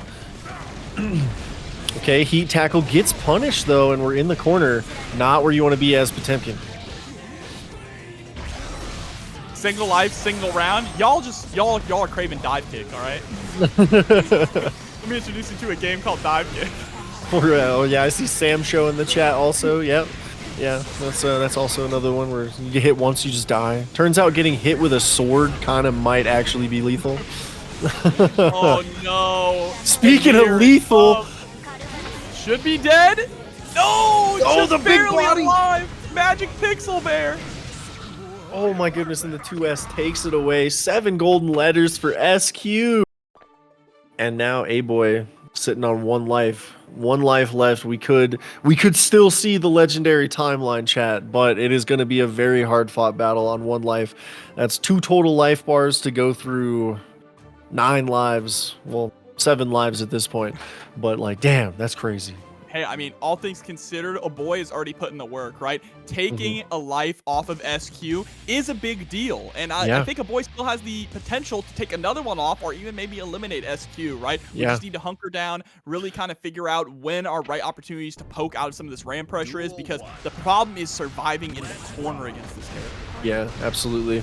And it's hard not to get put in that situation. Her entire kit has so much corner carry, and we're going to have to see if Aboii can really navigate neutral effectively here.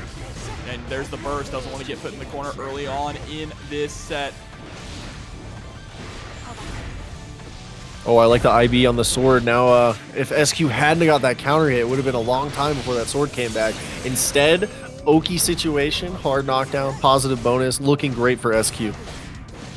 Absolutely. Gonna be able to get another super here right now on top of it. Is it gonna kill this time, chat room? Alrighty then, chat. Nah. We knew. We knew. Yep. Oh, White Wild Assault letting them know. Aboii in there twice, getting the Garuda. Backbreaker. OTG into Garuda again. Oh, we faked the Garuda this time. Dead! I see you. I was unfamiliar with your game. However, I'm now tracking and firing on all cylinders. Aboii absolutely out here. SQ, though, answering right back with a beautiful wall break combo.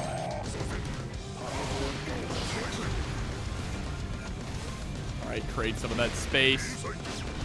And staying at the tip of that heavy slash range and far slash is actually very good in this match against the Temkin. You're staying very far away from his loving embrace. Yeah, exactly. Okay, I like the use of neutral jumps too from SQ so far. Just making Aboii really commit with the hammerfall there and getting a great throw on it. Wild Assault to get the hard knockdown, and this is going to be a great situation for SQ. Aboii takes a big counter hit, forced to burst. Sends up the Gigantor wall here. Now we just got to walk behind it. But great answer there from SQ with just the rising JPs. And a diabolical confirm there to eliminate Aboii. We go right to the desktop. The classic Alt F4 shortcut. We have places to be, chat. Good stuff. Good stuff.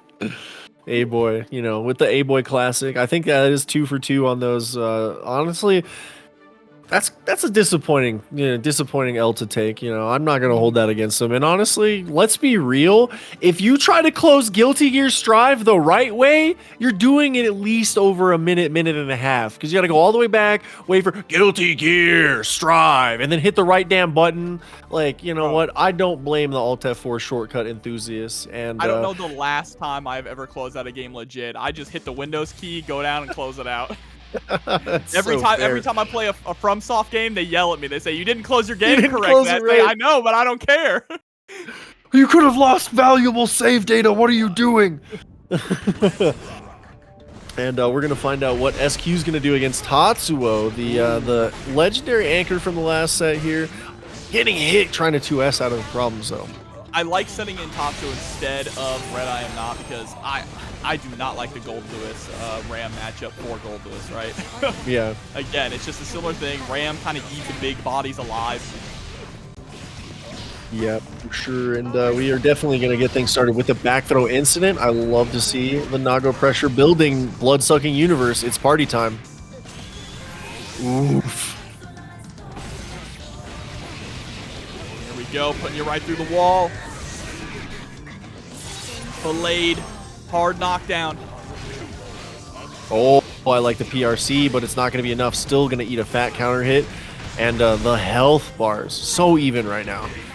Not for long, though. Beautiful backdash there, just sticking out the 5K. Oh, White Wild is starting off strong.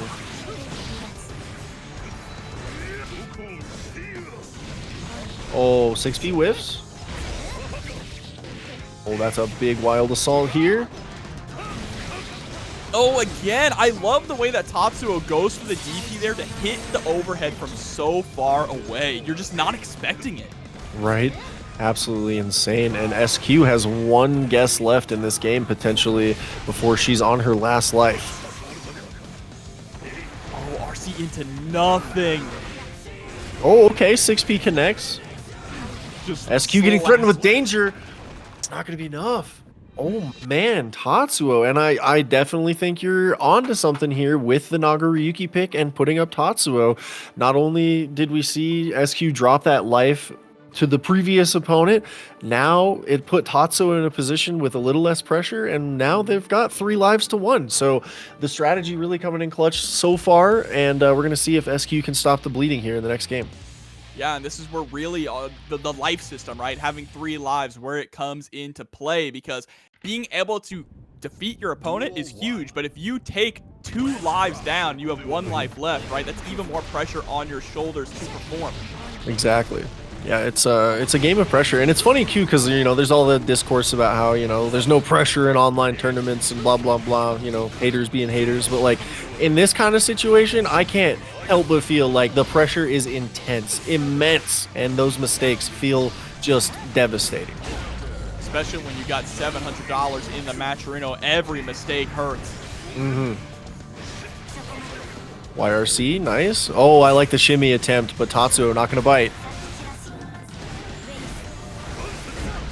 Beyblade to get away from the sword explosion. Bold decision. Yeah, and taken to the skies there too, so far away from Naga, really. His only answer is 2H, but we haven't seen that displayed yet from Tatsuo. Ooh, is Tatsuo gonna get taken through the wall here, but the big body health plan, even with a higher level of blood, gonna hold on. Goes to the white wall assault, the micro walk forward into the close slash, gets the pop! No, look, there's just a little bit left, face it out! Oh my goodness, Tatsuo is on just a terrorizing campaign right now of destruction. I'm gonna pop and just not even stop going on offense here. It was so good of Tatsuo to recognize that he was going to pop, so making sure he comboed in a way that would keep Ram high enough where he didn't get punished, right? Because sometimes you'll hit them with the pop, but they'll still wake up before you when you're in the corner. Yep. Yeah, really great awareness, but Windshield Wiper's gonna clean the screen. 7 golden letters for SQ. Gonna maybe try to take the first life off of Tatsuo and stop this bleeding here. Good start. First comes out from Tatsuo, trying to relieve some of this pressure. And relief it is, and now the pressure is on SQ, back through the wall with this super.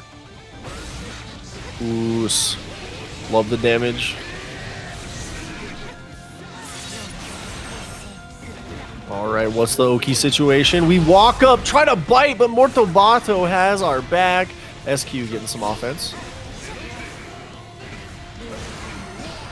First, just to keep Tatsuo in the corner and prevent that pressure from starting off of the 6P. And now we're going straight into the super. Should be just enough. Yep, the chunk at the end too. Definitely going to put us over the death line. And that is Tatsuo losing a life and SQ hanging on for at least 1 more game. Yeah, looking incredibly strong here. So back and forth. This is another one where I would not be surprised to see it go the distance, Bear. Yeah, honestly, like for real. And it's crazy too because poor Tatsuo, like gets through SQ and you still have to get through Marvelo and Kreeg. Like, oof. What a loser's finals. What a grind up on the less than fortunate side of this bracket. And you still got to get up to the, the winner of winners finals. Damn. Oh my God. You have to. And then when you get to Grands, your team has to win twice. Yeah. What an uphill battle. But we are out here and we are determined. Hungry even.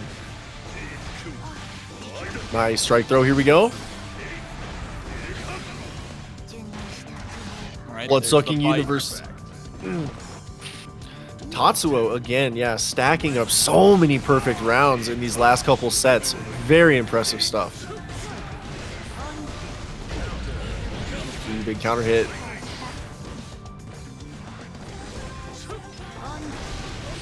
Oh, the Ondo connects with the 5H whiff, and that's huge for SQ here. Absolutely. Tries to go for the 6P. And gets caught by the sword explosion. So unfortunate. Oos. Oh, man, that was an SQ round. Dang. Nago not getting to play much at all. Tatsuo back against the wall, but still an advantage with the life pool. what a 6P too, chopping straight through that sword from Ram. And SQ is trying to keep distance here, but Tatsuo is just so explosive when it comes to offense. Yeah, and oh, okay, we try to bait the burst, but SQ not gonna bite. Not gonna matter. One tap left. You have to FD every slash normal at this point. Oh, 6P! 6P chopping it away once again. Beautiful stuff there from Tatsuo. Like, oh my goodness. Yeah, the rare jump cancel, Nago burst bait. And honestly, it's one of those, that's such a tough decision to make. Like, burst baiting in 2024 is kind of dangerous these days because there's been a trend over the last couple of patches where it's like, we don't want you baiting bursts. Stop it. We're going to make it safe on block. You can't even think about punishing gold bursts. Like, get out of here. And yet it's still very prominent in the high level decision making because it's like that chess game, right? You might be in a check situation. It's not checkmate yet. You still have an opportunity. Your opponent could fumble the bag and it's that one get out of jail free card you still have available. Wow. And it looks like they're going to be sending up Kreeg next and saving Marvelo as the anchor here, potentially. Or we're going to see Tatsuo get shut down. Look, you know, we're talking about, you know, baiting burst, blocking burst, things like that. All I want from Guilty Gear Strive, it was in the very first beta. Let us throw bursts again. All right, Arc System Works, what are you afraid of? Baiting the burst and blocking it has always been optimal. But there is nothing that does more mental damage to your opponent than throwing them out of their burst, okay? Yeah, I can see that.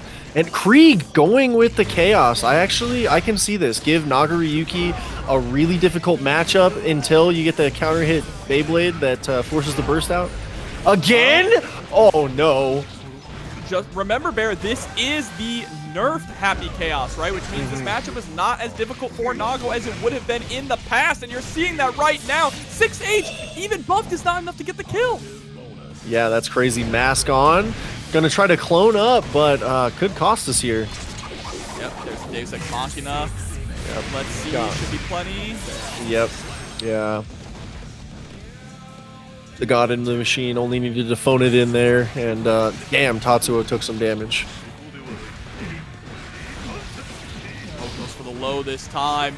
And that's just kind of playing on what we've already seen from other matches, right? You know Kreeg has been watching. Kreeg has seen the DPs from that far away, so the delayed low from Tatsuo was so smart.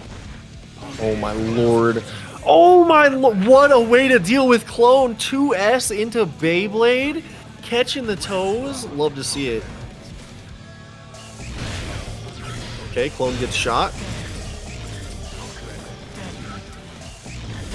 Just hiding behind the clone. Goes to run in and gets hit by a cross-up JK. Yeah, you can definitely see how much more difficult it is for Chaos to post up on Nago in this current patch. That being said, Kreeg pulls up and just gets the Deus Ex, gets the full reload, and we're going through the wall. There's the burst. Sitting at about 1.5 bar here, getting some of that back. Yep, oh man. Scary situation to be in, Nago with your back against the wall. Oh, Beyblade coming in clutch. One clean touch is all Tatsuo needs to put this game away. Close slash counter hit, that's it.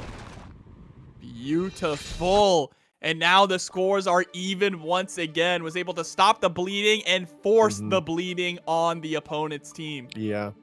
Really, really good stuff. Oh my goodness. And I see y'all using those awesome new commands in the chat. We really appreciate it. And yeah, I see you with the Arc Shop command. Don't forget to put in code 9Moons at checkout on orders of $100 or more to save yourself that sweet $10. And yeah, seriously, well worth it. Good times. It's so awesome. Yeah, right down there in the middle. And we're going to get right back into it here. Kreeg versus Tatsuo, game 2. Ducked right underneath the bullet. Okay, Neo. That was disgusting. Look at that white wall assault is so scary.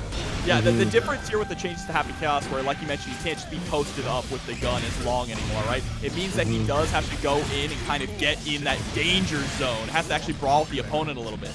Yeah, absolutely. It's definitely they really wanted to emphasize that Happy Chaos needs to get in your face and not just zone all day. And I think they finally kind of found a more or less sweet spot for it, because he's still very scary when he pulls up. You're seeing the proof in the pudding right there, but he can't just sit there and make you pull up to, you know, get himself into those scary positions. That's the thing, is it's forcing him to actually interact, right? That's what made him so annoying before, was it was so difficult to even interact with him. Yep. But now exactly. you get way more options. Oh, speaking of options, one of the best anti-air options Nagoriyuki has, that damn close slash. Familia with a gun. Yeah, you know, that would be interesting. There we go. Wild Assault is able to break the wall. Man, he was posted up for a while there. Oh, okay, gets the full screen burst. We're in there. 2S whiffs, and we get the counter hit JK into the corner pressure. Nice tech on the throw. BRC gets stuffed by the 2K. Oh man, Kreeg looking clean, taking a life off of Tatsuo, setting him down to the last chance here. Yeah, very smart from Kreeg here to bring the Happy Chaos into this matchup. I do think it is still a better matchup than bringing in Kai, right? Because then it's kind of just similar, semi-similar game plans, but the range advantage and the damage advantage is going to be there for Nagoriyuki. Yeah, Kai is, you know, he's called balance at the character select screen. You've got Nagoriyuki, who they call one shot. You know, it's pretty. Yeah, I think, yeah, Kai has a sword too, but he doesn't hit nearly as hard and needs a couple more opportunities, right? Versus Nago, who just needs that one clean hit and your lights are out. Let's not get it twisted though. He still hits pretty hard. Just oh, not he does. as hard as the Vampire Samurai. Exactly. Yeah. He's a problem, but he's not the problem that we're focused on, you know?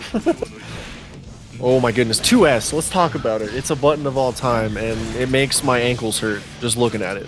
And standing on that clone throwing out the 2S2 feels so cheap, but it's such a great tool.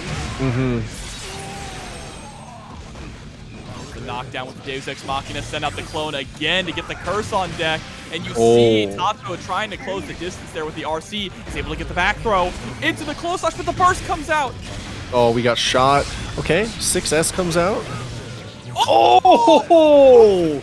He's able to cancel, thanks to hitting the clone to cancel the Beyblade into the DP. The clone actually coming back to bite Kreeg. That was crazy. Oh man, this pressure though. Tatsuo gonna have to endure a little bit. Got hit. Yep, slump. Okay, not over till it's over. No blood for Tatsuo yet. And no opportunities to use it yet either. Kreeg putting on insanely good pressure. Tries the challenge, but is gonna get caught. Now, it is the last life, last round here for Tatsuo. Can we survive and even things up? Oh man, the White Wild Assault connects, and we still get our corner pressure. Close slash taking chunks off of the Chaos life bar.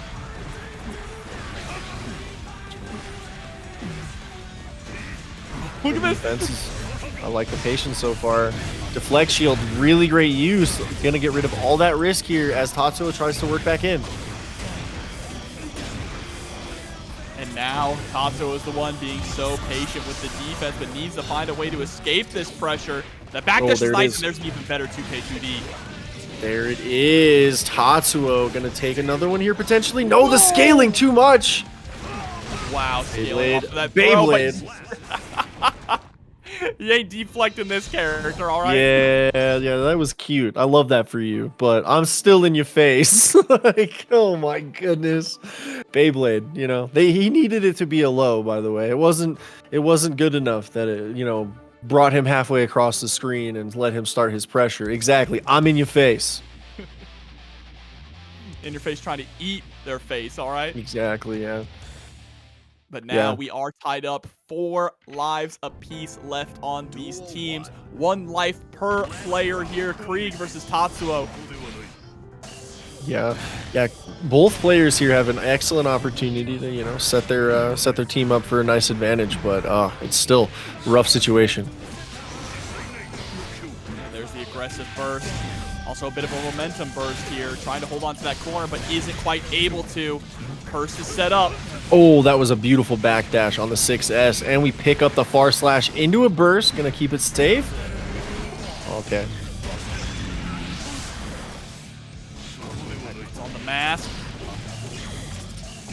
Still, now you got to figure out a way in. Curse is on, does get clipped though the moment that we try to move forward. A single twitch, and Kreeg is quick on the draw. Yeah, this is oh, I like the 2P Aboii. We don't respect wake ups here.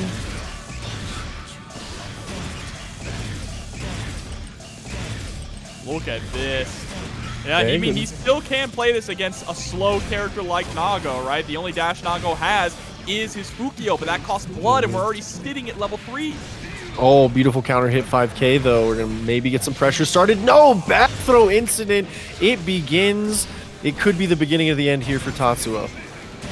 Oh, YRC is going to get baited out, and there we go. Tatsuo is down and out, and it is all up to RedIAmNot.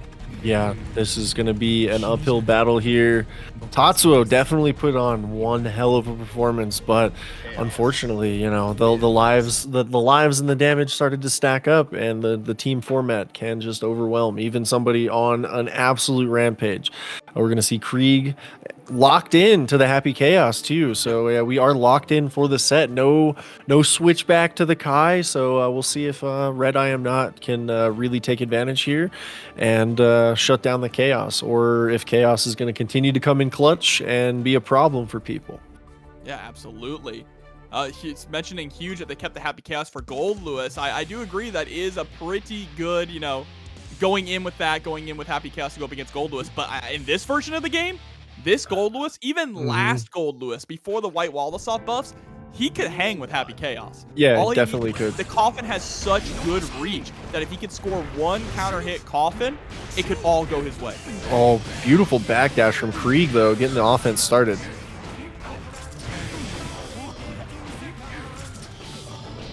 Okay, 2P out of our problems. Oh, we tried to Skyfish. Yeah, got sucker punched instead. There's the throw, reload a bullet.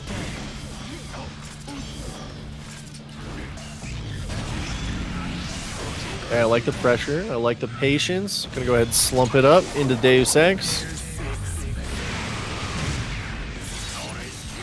Knockdown on the other side. This matchup is basically all about who can get the offense started first, right? Exactly. And get that snowball rolling. Yep, for sure. And Kreeg did a great job there in that first round. Dodges the White Wild Assault here and gets the pressure going with a nice counter hit. Huge damage off the big body Gold Lewis here. But another Deus Ex Machina means even more meter here for Kreeg. Oof. Okay, I like the defense. Good block on the double overhead there. Brain blaster. Oh, I like it. Oh my goodness, we still pick it back up though, and Kreeg gonna make Red work all the way into mid-screen here. Bold burst. Man, just getting shots, just trying to dash and block. Finally closes the gap a bit, but can we connect? No, it's the air throw. Wow. Okay, White Wild Assault whiffs. Oh, nice. Full screen burst, gonna try to keep Red out, and we pin between the clones. Where are you gonna go? Back to character select, back to the lobby, and then right back into game 2. Yeah, that's one life down now. Things are not looking too good for a team better game design at the moment here. Is White Wild Assault not enough? It might need some buffs, you know. It might not be enough, so it might need more, you know. You know, invuln frame 1, invincible, non-throwable, you know, let's just throw the entire kitchen sink at White Wild Assault until it is infallible. Uh-oh. Yeah, that was the situation where I think if you did it first, you actually might have died. Yeah. Oh, nice throw. Give me your meter and your life, please. Nice backdash. Oh, and the big overhead is going to connect. There's a round. RedIAmNot answering back.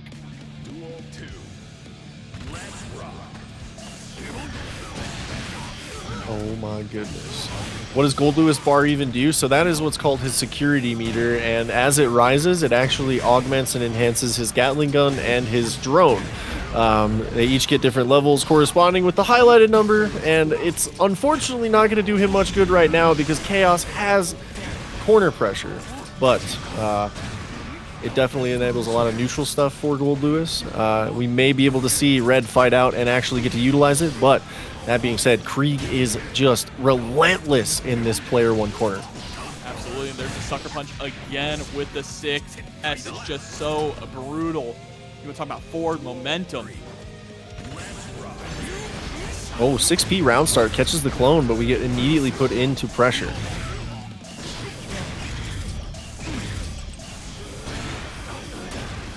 Trying to go for that 2D, covering the negative frames with the gunshot. That's really fundamentally what makes this character so strong, right? Is being able to cover anything with, anything blocked with a gunshot that comes out in 5 frames. Yeah, it is kind of crazy. Oh my goodness, burst in the bag. Man, we're committing robbery here, and Kreeg goes down, only able to take 1 life from Red, but that 1 life could be a make or break moment here in the overall set that we're seeing here in this losers finals. Yep, and now it is time for Marvelo to hop on the sticks here. The chip expert himself. It is the fly versus the fly swatter, speed versus weight. Oh yeah, absolutely. And what a match. I love it. It's the paper tiger who will just death by 1,000 cuts versus the Iron Gold Coffin. Lewis Dickinson. Yeah, just Gold Lewis Dickinson, the Iron Coffin. He just kills you. I love the character though. He's definitely, I honestly, like, even though I don't play him, he's probably one of my favorite characters that's been introduced to the series, just because like he's got like comedic value, but at the same time he's actually just an unmitigated badass. Like, and it's so the good. The addition of the not alien of the UMA is just so cool. I know when he first came out, people were like a little upset that the alien didn't do more, right? But I think it does just enough to be the cherry on top. Like, you got this guy swinging around a coffin and you go, wait a minute, what's that? And don't worry about it. Exactly. Yeah, and it's like, what do you want? Like a puppet character? Come on, we can't all have Zato and Eddie mechanics, you know? It's so cool though. Yeah, I think it adds so much good flavor to the character too, and I love watching him cook. Just like we're about to watch him potentially cook here against Marvelo. 1 good touch is all Gold Lewis really needs, but Marvelo is definitely a master of movement, so we'll see if we can keep them pinned down at DP. Gonna give Red a great advantage right now. Yeah, been able to take the first round with a perfect. You know, one beautiful thing too about Gold Lewis, that bodes well for the future of Guilty Gear, is that he's the first playable character not designed by Dice Code. Yeah, that is kind of crazy. But he feels so Guilty Gear. Yeah, it is great that, like, the future of the franchise is definitely in some seemingly good hands, at least as far as Strive is showing us. Absolutely. Right now, Marvelo trying to put these hands on the RedIAmNot, though, in a bad way. Indeed. Okay, trying to fight out with the JD, but Marvelo right back in there.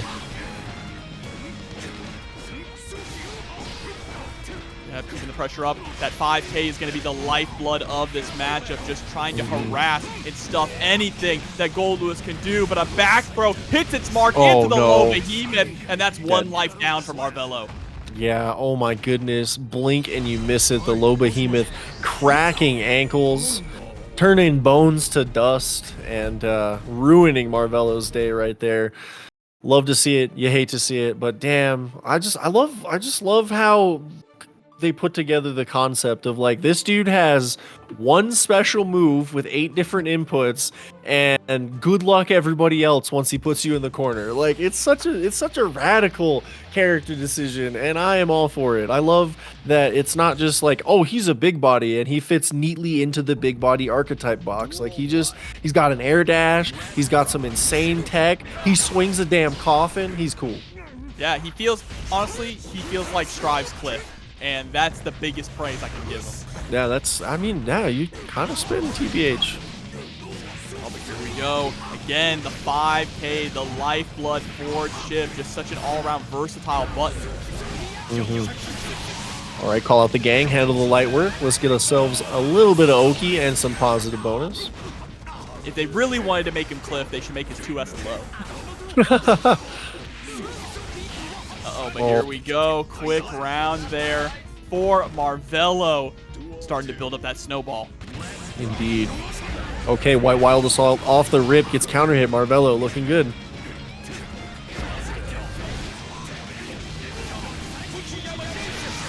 All right. Barrage, believe it. Man, Marvelo with the leaf grab. Oh, man. And all right. Oh, I thought we baited out the burst. It looked like we went to jump up to do it, but might have messed something up there. Okay, nice little anti-air. 5K whiffs on the big body backdash, but we clip the toes. Let them know. And RedIAmNot goes down to just 1 life with the 7 golden letters of Marvelo. Damn. Yeah, the perfect there. And we are so close now to deciding who is going to move on to grand finals. Yeah. And man, whoever you are going to grand finals, you got a huge uphill climb ahead of you. Tempest is sitting there, and he 9-0'd the last team. I want to point out that grand finals has the potential to be a game 34 situation. If we see a reset, that could potentially be 34 games of grand finals headed your way, guys. Like, let's put that into perspective while we watch RedIAmNot swing a massive coffin at this presidential ninja. And look at all that chip damage, too. It's so brutal. You're dead. He ain't playing God. It's being judged by him. Look, all I know is if I see you get hit with the 4-2-6, I just assume you're dead. That's fair. Oh, nice little air-to-air for Marvelo. Gonna get the pressure started here. Gonna get that wall splat. JD lets us break through the wall and get that positive bonus on deck as well, which is so valuable. Gonna build back a lot of that burst that was put off the table. Oh my lord, look at this combo rounding, getting the corner pressure, BRC into the low. We tap the dust, breaking the dome. Oh no. And I like the decision from Red to hold on to the burst there. Yeah, no reason to spend it this round. Or use it for White Wild Assault, you could do that. Yeah, you know, we got options, like getting kicked in the head. 7 golden letters for Marvelo again. Really wants to shut this down and not let better game design claim victory here. 1 life bar left here. Very scary situation. There it is, White Wild Assault. The scary part is with spending the White Wild Assault when you're down so much in that last round is now that's half of a burst that you could have had going into this one. But it's still looking clean. Lots of beautiful offense here. There's the RC. You're dead! I brought you a coffin. Get in. Like, oh my goodness. Gold Lewis is just swinging.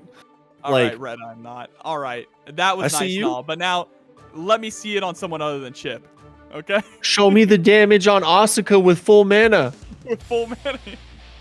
That's the real horrible matchup, all right? There just aren't enough Asuka players at a high level to realize that character is nasty and just shuts down characters like Gold.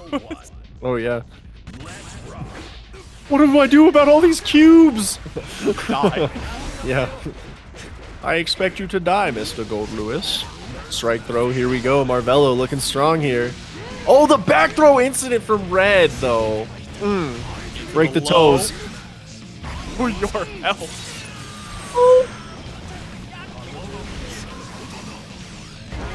Oh, it baits out the deflect shield. Oh, beautiful patience there from Red.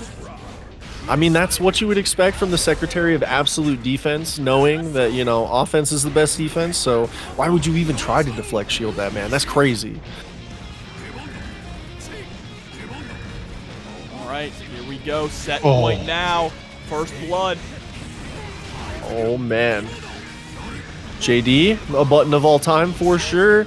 Give me your meter or give me your life, Marvelo. It's time. Yeah, why not both? Yeah. Marvelo just trying to find a knockdown, anything to get some offense started. You see, going for the 2K again. What a 2P. Oh my lord, no. Not like this. Not like this. Right, We put out the stop sign. The disjointed 5K stepping on the toes. Man, steel-toed boots are always gonna win against Birkenstocks. Like, you can't just get your toes stomped wearing some sandals and expect to be okay. Like, damn. What a disappointing way to end it, though. You know, you want to see the crazy cinematic, blowing, explosion, super, everything, you know, but no, sometimes it's just... That's it. That's all it takes. And that means we have our grand finals ready now. It is going to be our team of Tempest up against our team with Marvelo here, too. What I'm curious of is who they're going to send up first. Does Tempest side just send him, right? I mean, he got the 9-0. So does good game design just send Tempest immediately and say, you know what, boss? Get in there, carry us to victory. I think that is a strong strategy, but I'd also like to point out how strong this grand finals is. We not only have this crazy setup for a potential 34, you know, games, we have good game design versus better game design. Yeah. Those two teams managed to claw all the way through this bracket and square off in the grand finals. I swear, you know, we joke about Nick Hazard rigging brackets out here in these streets, but like, I don't know. I don't know. This is not scripted, guys. Like, we could not have planned this any better than to have these two amazing teams with these goated-ass names up here in grand finals. Good game design versus better game design. Who's going to come out on top? I realized I mixed myself up and I said Marvelo's team after Marvelo just got put in the coffin. Oh, no. They are, in fact, in the coffin. No chances left. Ooh. Man. Yeah, Marvelo, fellow Florida bro. Sad to see him get knocked out, but... Team White Wild is all right. Team Big Bodies here. Better game design in the loser side, though. So how much better is the game design? We're about to find out. Yeah, we're going to have to see. Like, can it clutch up and lock it up? Or are we going to just see Tempest, Aneema, and Smitty rampage through this grand finals and lock it up? Because Bear, I don't want to cut you off really quick, but I've been noticing something sitting on your desk right there. Oh, this guy? This little guy back here? Could that be Mr. Roger? It is. It is Roger, huh?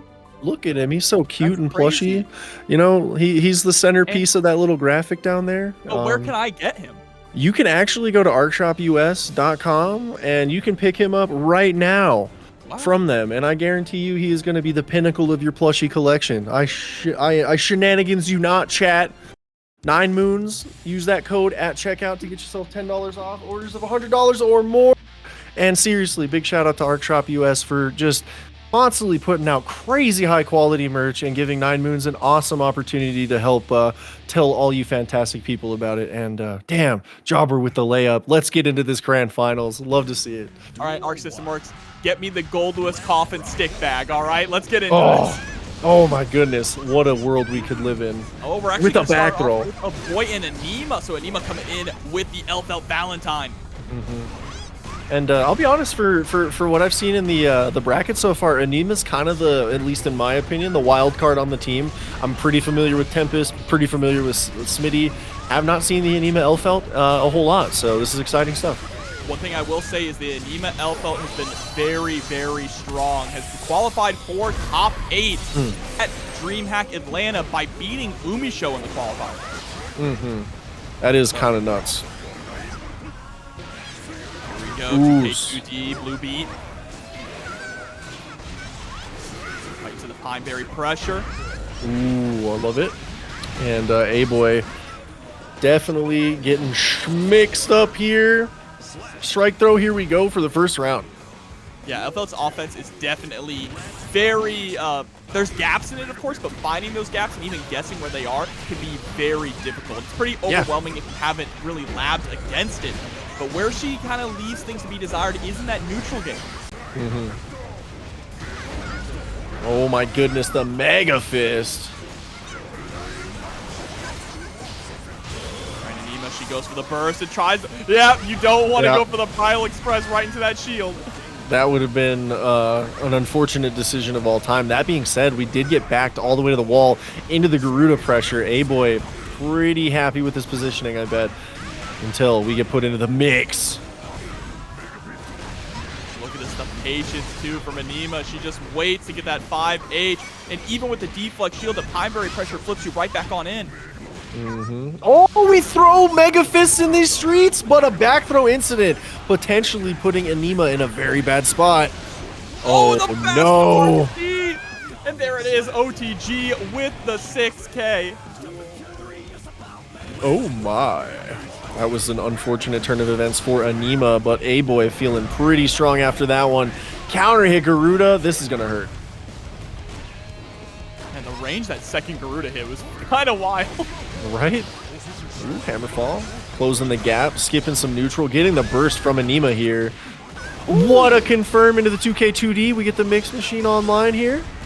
Yeah, that's really where the projectile there, the gun, is mostly strong for mixes, right? Not really strong as a projectile on its own, very low damage, but man, it can definitely keep your opponent on their toes. Oh man, and wow, the JD gonna connect with the dome. Counter hit style. Love this super.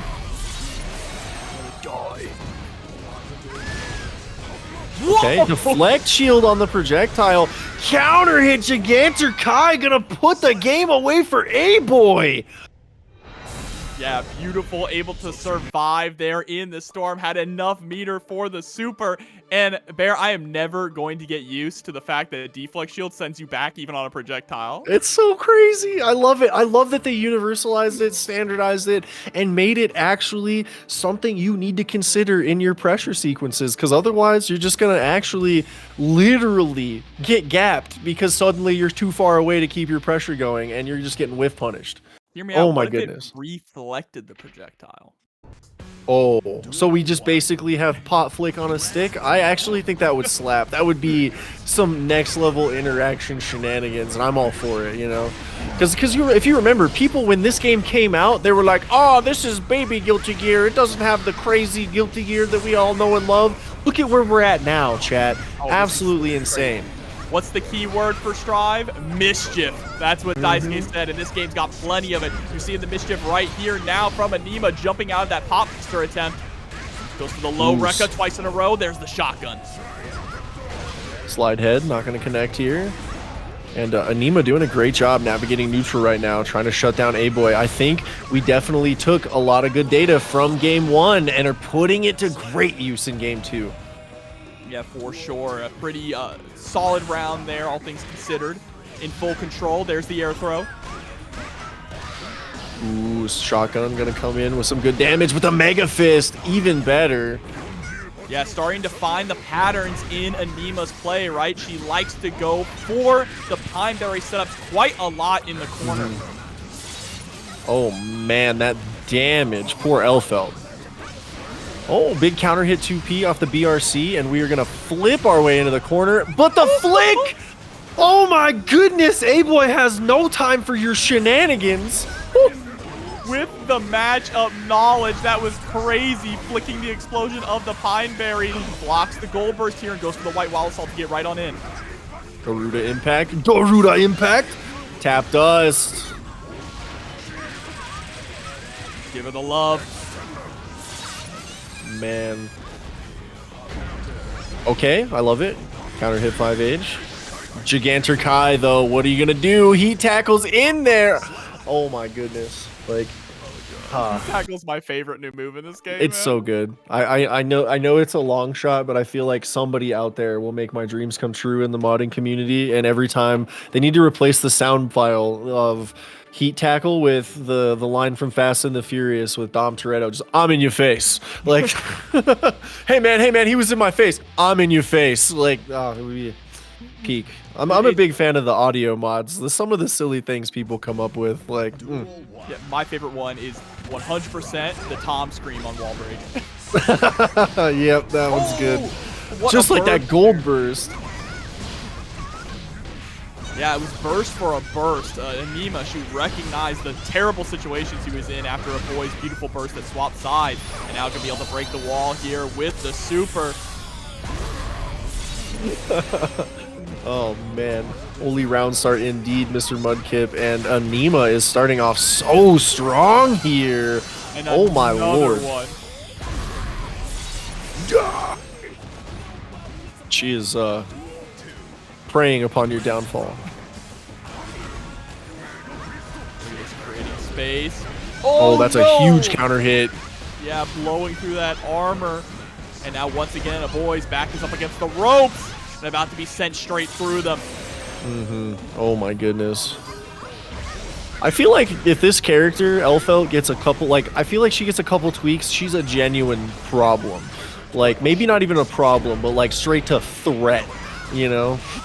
Because she has definitely got the sauce. She's not even bad right now. Like, she still is a threat. It's just early on, and she's only going to get better as time goes on. And develop more setups, more set play with her, and there's a Bridal Express.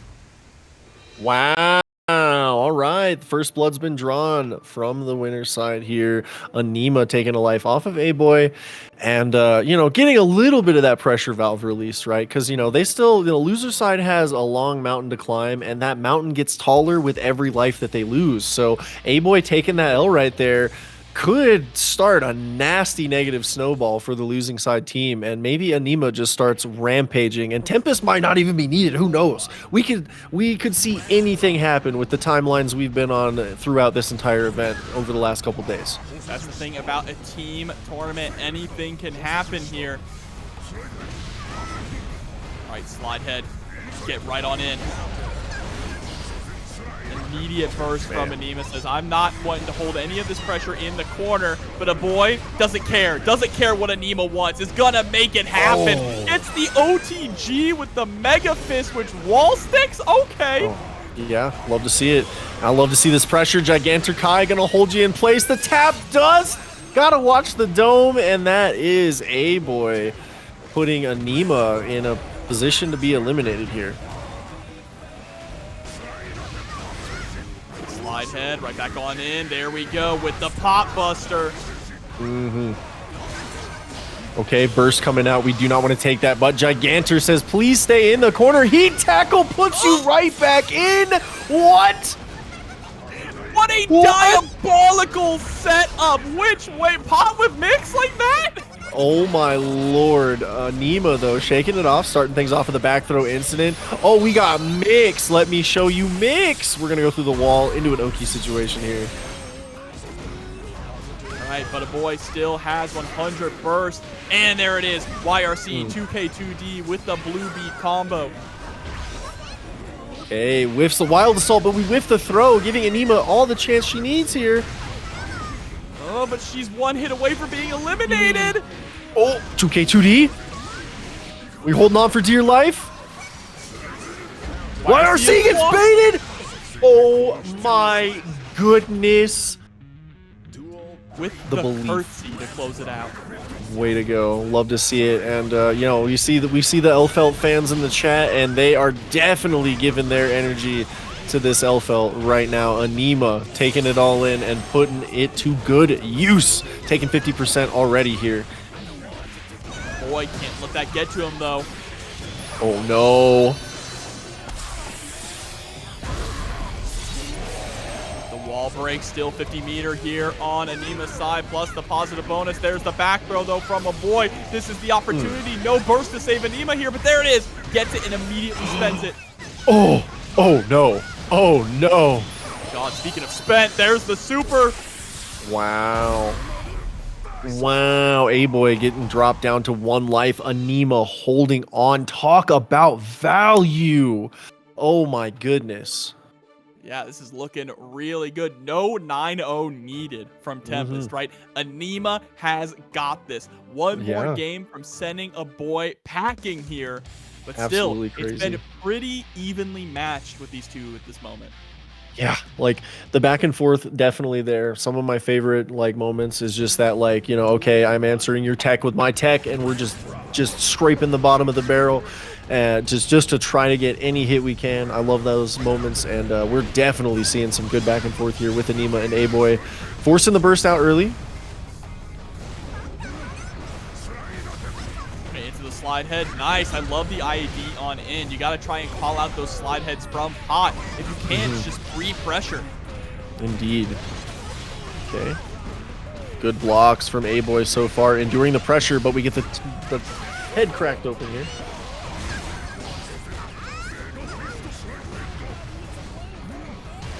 Look at this. We are just poking with that far slash, trying to get anything, any room.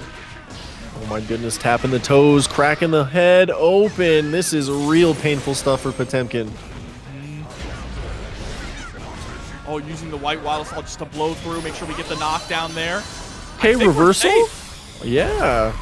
Block it out, get ourselves punished for our hubris here. We're dead. Dead. Reach for the stars. You ever just spend 50 meter to die? Like, oof.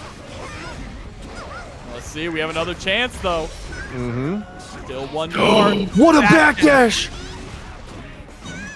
Beautiful backdash there on the pop buster attempt. That's so scary too, because if you go for the backdash and it's Garuda when you're in the corner. Oh no. Yeah, that is one hell of a risk. And one hell of a lot of damage, forcing the burst off from Aneema here. Aboii in a very dominating position, but, you know, you brought a fist to a gunfight. You're going to take a fat counter hit and a big Oki situation. Just like that, it doesn't look too far away. Victory is in Aneema's sights. She scores another huge hit into the mix, but you got to watch out for a YRC. What an air throw! Wow! Oh my lord, we do it! We clutch it up, and that is Aneema hanging on for another round and setting up a possible elimination on Aboii here. Yeah, final life, final round for both of these players. Garuda hits its mark. The pressure is relentless here. Aneema back up against the ropes. She needs the swing. Garuda impact. That's the fourth one. And we're getting scooped. And the Aneema drops. My goodness, how do you like your situations, chat? Because that was scrambled. Oh my goodness. You hate to go out like that, honestly. That's one of those nail biters where you're just holding your breath.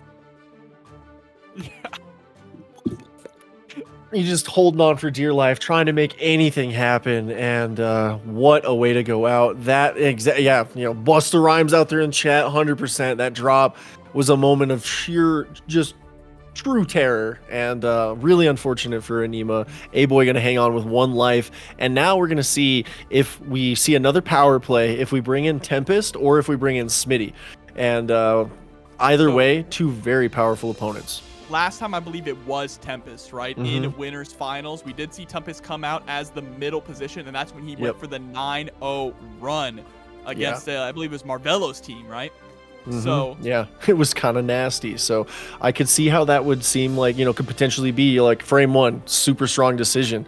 But you know, you never know with the way things are going, and I think it could, you know, go either way. Smitty still a very great choice for the mid position, because the happy chaos that Smitty's brought tonight, you know, it's not the Saul arc we were promised, you know, that I was gassing up. I got a little bamboozled, but it's still scary ass character, and Smitty, one of the very few true believers that can still hang no matter what the patch notes may tell you. So we'll see. Oh, it is going to be Smitty. It's looking like if our lovely infographic down there is any indication, we are going to see Smitty versus Aboii here, and it is going to be a good one, because now that just means Tempest has even more time to kind of just sit back and look at these players, pick out patterns before they're even in the fight, and really get that data. And that's assuming Smitty doesn't just rampage. We'll see here. Smitty coming through with Happy Chaos. Happy Chaos Potemkin, not the matchup that Aboii would hope for here. And Aboii is sitting on one life. Yeah, 2 life bars against Smitty. I think this is a really smart decision, both just from a player standpoint and a character select screen standpoint. That being said, Smitty was forced to burst off of that big buster damage. Right, RC baits out the burst. Love to see it. Yeah, and the way that RC works in this game makes for easy burst baits, right? Because the moment that you see that the hitbox doesn't connect, you just hold down back. Yep. Love to see it, and you love to see that damage. Aboii already down to just a single bar of life left in grand finals here. White Wild Assault off the rip into the Garuda pressure. Scoops Haagen-Dazs. Smitty taking a grip. Now backs up against the wall, but goes for the command roll through, and the tables have turned. Combat roll does a nice job, gets the positive bonus, but we get hit by the hammer fall. And there we go. Slide head slides right into the pot buster. Love to see it, and just like that, Aboii hanging on for another round. Any life that Aboii takes here at this point is just insane added value for the loser side team. Smitty probably fully aware of that, and we're going to get through the wall and try to keep that from happening here. All right, yep, with the Deus Ex Machina.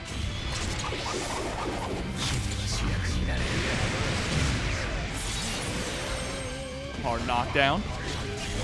Sets up the curse. Oh my lord. Aboii gets the burst. One chance left. Smitty gonna use the BRC Goomba Stomp tech for the 7 golden letters to send Aboii packing. Oh man. The way that he flew over the heavy slash, far heavy slash, and was able to just step right on his hand to kill him was insane. I love the Goomba Stomp, bro.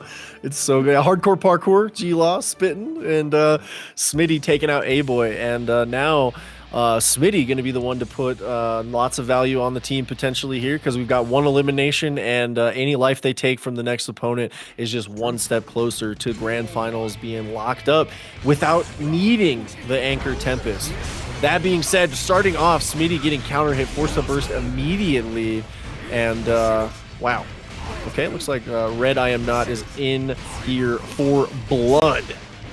It's going to be interesting here, sending Red in now. I think now is when you have to send Red in, right? You can't keep Red until the anchor, because we know that the Gold Lewis versus Leo matchup is hell for Gold Lewis. Yep, so absolutely. Red needs to get in and do the damage that they can right now. Yep, I think that is honestly the best decision they could have made. That being said, Smitty is definitely making it difficult. The God is in the machine, and he's not happy with Gold Lewis Dickinson. Score that knockdown here. Straight into the low. About to go through another wall for your troubles. Yeah. Smitty trying to cook up perfect here. Yeah, Smitty is... oh! I believe that's safe. Yep, that is safe, and we are just going to take it home and put away the round. Not quite a perfect. Did have to block that super. Yeah, a little bit of chunk damage there. Oh, a beautiful anti-air. Oh, what a flex shield. Into the 6P counter hit. Smitty is cooking right now. I like using the deflect shield on the White Wild Assault because it's just trading the 50 burst for the 50 burst, right? Yeah. Just to put us right back to neutral. Yeah, perfect resource trade. In this case, we're going to get the counter hit White Wild Assault, and Red going to get some great offensive pressure. YRC, get off me, says Smitty, though. Are we going to get out of the corner with the roll, or just go back to mid-screen? Patience here. Does get clipped by that 2S. Oh, my goodness. Oh, no. The timing. The meaty overhead upon landing. Beautiful stuff there from Red. That was great. I love it. And that was absolutely degenerate, and I am all for it. I love to see me some degeneracy in some good old Guilty Gear. And yeah, instant overhead there. Love to see Gold Lewis Dickinson swinging the big coffin. Yeah, because there are two routes that we could have taken there, right? Though the one that I'm sure that Smitty was expecting was to just be juggled in the air in block stun to chunk out all that health. Yeah, that was a really good big brain decision. Just ended it there, and really, you know, now giving Smitty additional things on the mental stack to look for, forcing the burst off very early here, not letting that snowball roll. Big counter hit. We deal with the clones in these streets. Oh no, we're okay. Just spectator. oh my goodness, these counter hits are going too hard. Oh no, he's counter hitting the router. Oh no, we've experienced the kick. Oh no. Oh no. In this behemoth typhoon, we crashed your game. A new challenger approaches. It's the Guilty Gear Strive servers. Oh god. The strongest opponent of all. Oh.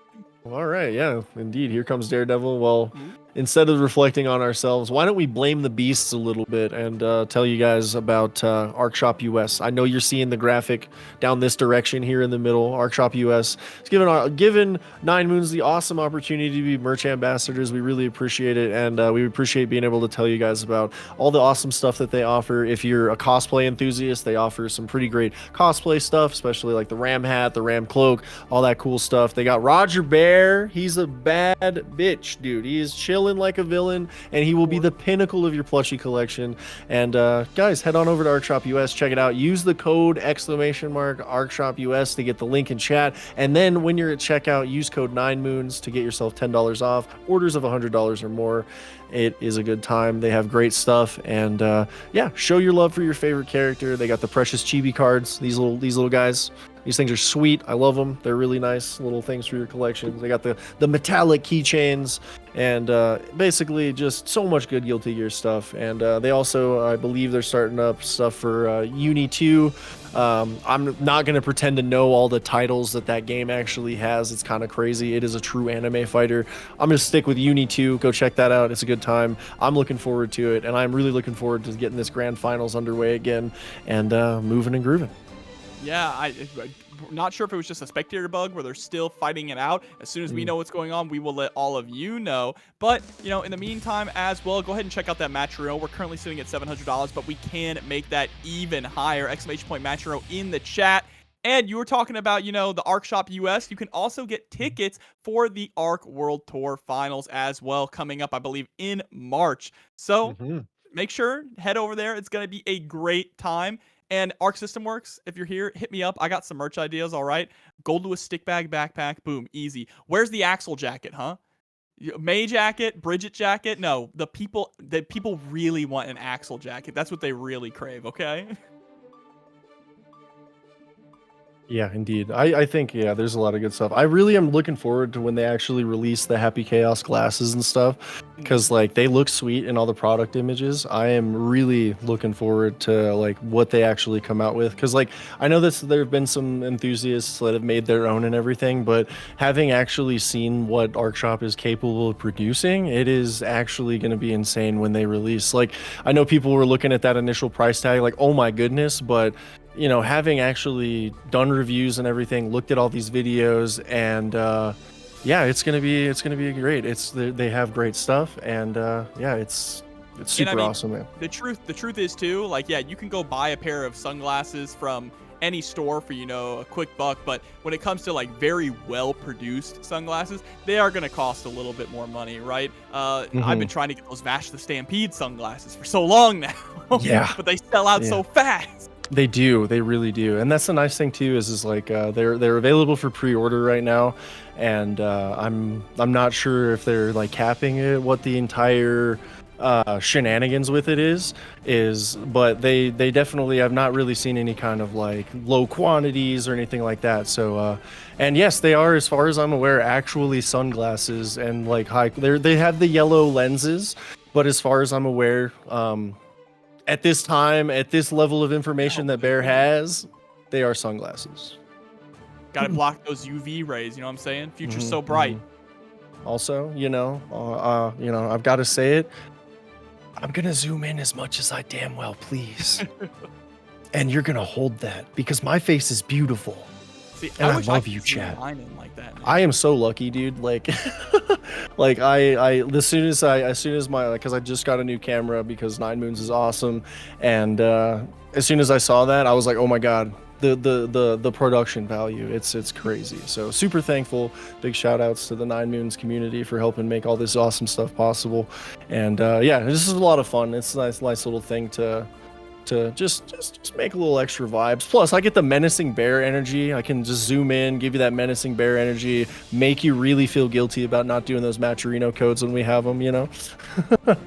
And all right, like that's it. That's it. You're done. You're done. You're done. You're done. You're done. We're gonna have fun here, but you know, we're done. We're gonna do a test game though to make sure that the connection is working between both players. That's crazy, bro. Popped yeah, in that just is to get his crazy, head bro. Popped. Yeah, he's gonna get his head popped continuously because there's this thing right next to my name. It looks like a sword, and I am in fact in chat. It's crazy how I can do both. I might only have one hand, but multitasking has never really been a problem for me. That's kind of just gonna throw that out there. I want to know, while you guys are watching this, if you got another monitor, did you also get the opportunity to check out the Tekken World Tour too? Because that was pretty fire. I was watching them both at the same time. Pretty good. Eddie Gordo's back. Oh, it's so neat. Yeah, I'm really hyped. Like I'm honestly, I love watching Tekken. It's not my favorite game to play. Like, sure, I like to mash buttons and stuff, but like watching Tekken, yeah, it's so good, so much fun. And I'm honestly, yeah, I was a little bummed that I didn't get to catch all of it because what I was watching, it was just nail biters, back to back. I loved it. It was so good. And I can't wait for Tekken 8, honestly.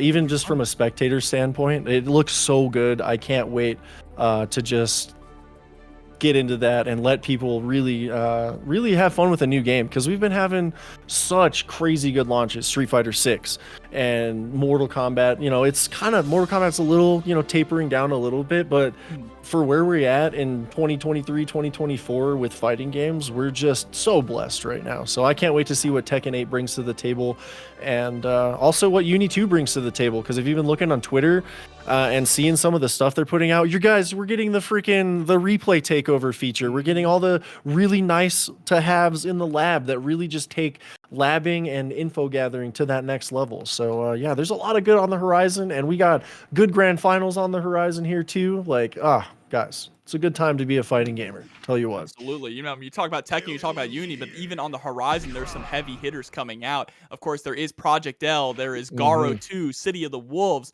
There is the possibility of Hunter x Hunter being a legit fighting game, still to be determined, but there's just a lot of great stuff coming. And there's also great stuff coming for Guilty Gear as well. Still 2 characters remaining in Season 3. And I want to know, all of you at home, who do you want to see as the last 2 remaining characters in Season 2? Do you want to see some returning favorites? Do you want to see a brand new character a la like Gold Lewis, or characters that used to be unplayable? I obviously want to see Slayer. I want to see Slayer, but I've been getting this feeling in my chest, right? After seeing Elfelt and Johnny in this season, I'm willing to bet money on it. Raven is coming. Okay. I think Raven's coming. That would be interesting. Get this feeling about it. That would be really interesting. And like, I'm seeing in the chat, I'm like, where's Jam? You know, because like, yeah, we've seen a lot of the returning favorites, and they did, you know, I don't know, you could infer potentially that they took the data from all of those character popularity polls and possibly put it to some good use, because I know Elfelt was top of that list across multiple regions, so who knows? And I know that Jam is a really really popular character in a lot of these polls and stuff. People always talk about her, so I'm really excited that we haven't been hit with any of these stupid leaks that have been going around, so we get to genuinely speculate and be excited about something for 2 seconds, and then B, like, it's just so cool to, you know, just be a part of something that still has plenty of room left to grow and plenty of places to go. Really awesome. Well, you know, Slayer has also been at the top of a lot of those popularity polls, so just saying. Don't put that evil on me. I would definitely love to see. I did see Gabriel mentioned. Gabriel's kind of like the character that I've been hoping and praying for as a newcomer who has not been playable in a Guilty Gear game before. Lore-wise, he is Slayer's rival, and he actually, you know the I cast fist. That's literally what he does. He punches, and then a magic fist goes flying. Oh, that's awesome. That is actually super cool. Now, you know, that's definitely a character on my list. You know, who wouldn't want I Cast Fist to be a character? That sounds awesome. Yeah, it's sick. He's so good. Man. I would also love to see RoboKai make a return. You know, some of the plus R characters that never got an opportunity to be in 3D yet. I don't think there's many left, right? There's Abba. There is Zappa. There is RoboKai, Cliff, and Justice. Is that it? Yeah, I think that, and that's not a large list considering how many characters are in Guilty Gear. Oh my lord, the Charge Dust combo into the positive bonus?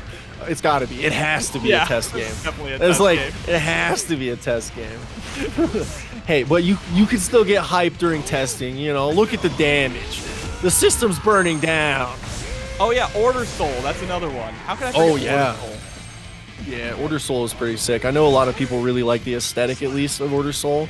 I'd be down, honestly. I'm one of the lucky few people that my character got added frame 1 in wave 1 of the DLC, so I'm not heard about it. So I get to just sit here in my chair being excited for everyone else to get their characters. So it's super awesome. Like, and I love that is a position to be. You can get your character and then just watch in excitement for what else they bring to the game. Like, yeah, super absolutely. awesome. And I mean, hey, maybe you'll find a character that you never thought you would play, right? I've been living the good Johnny life in this game, and I did not touch that character in Exert. That's fair. He is super cool. He is so hard ridiculous.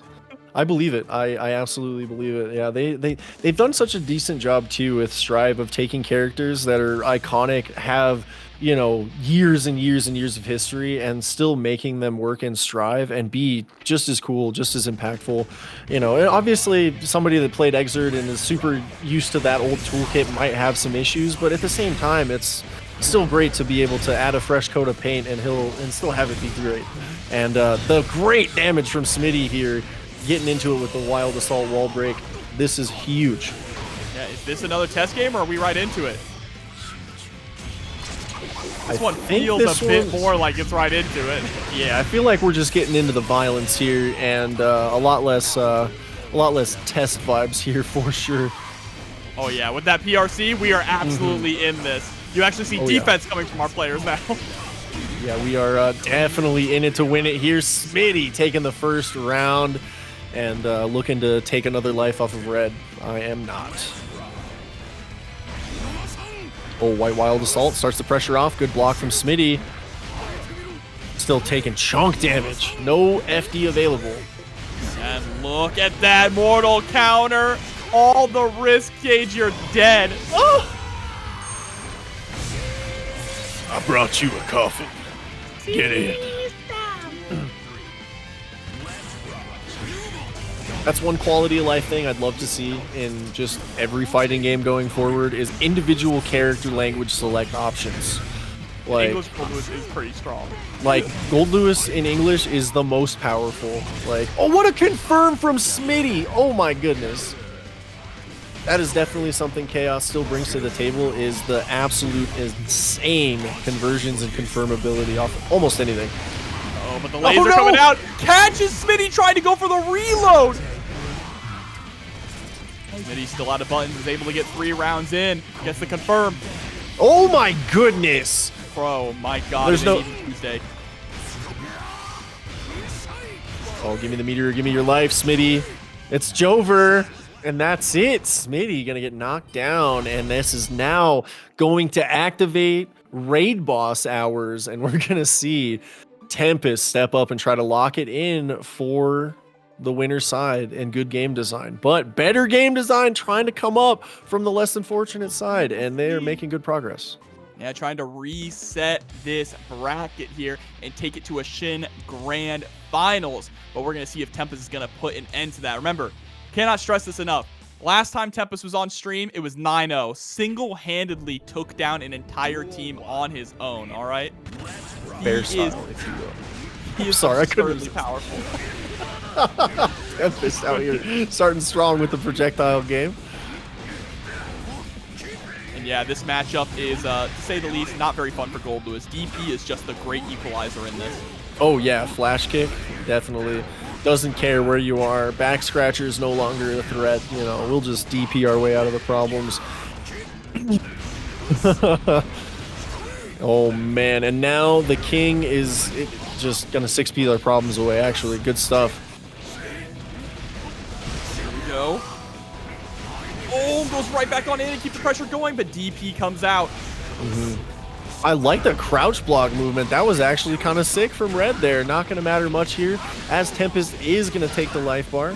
No, we're going to drop it. Commentator's curse or draw opportunity. You decide, chat.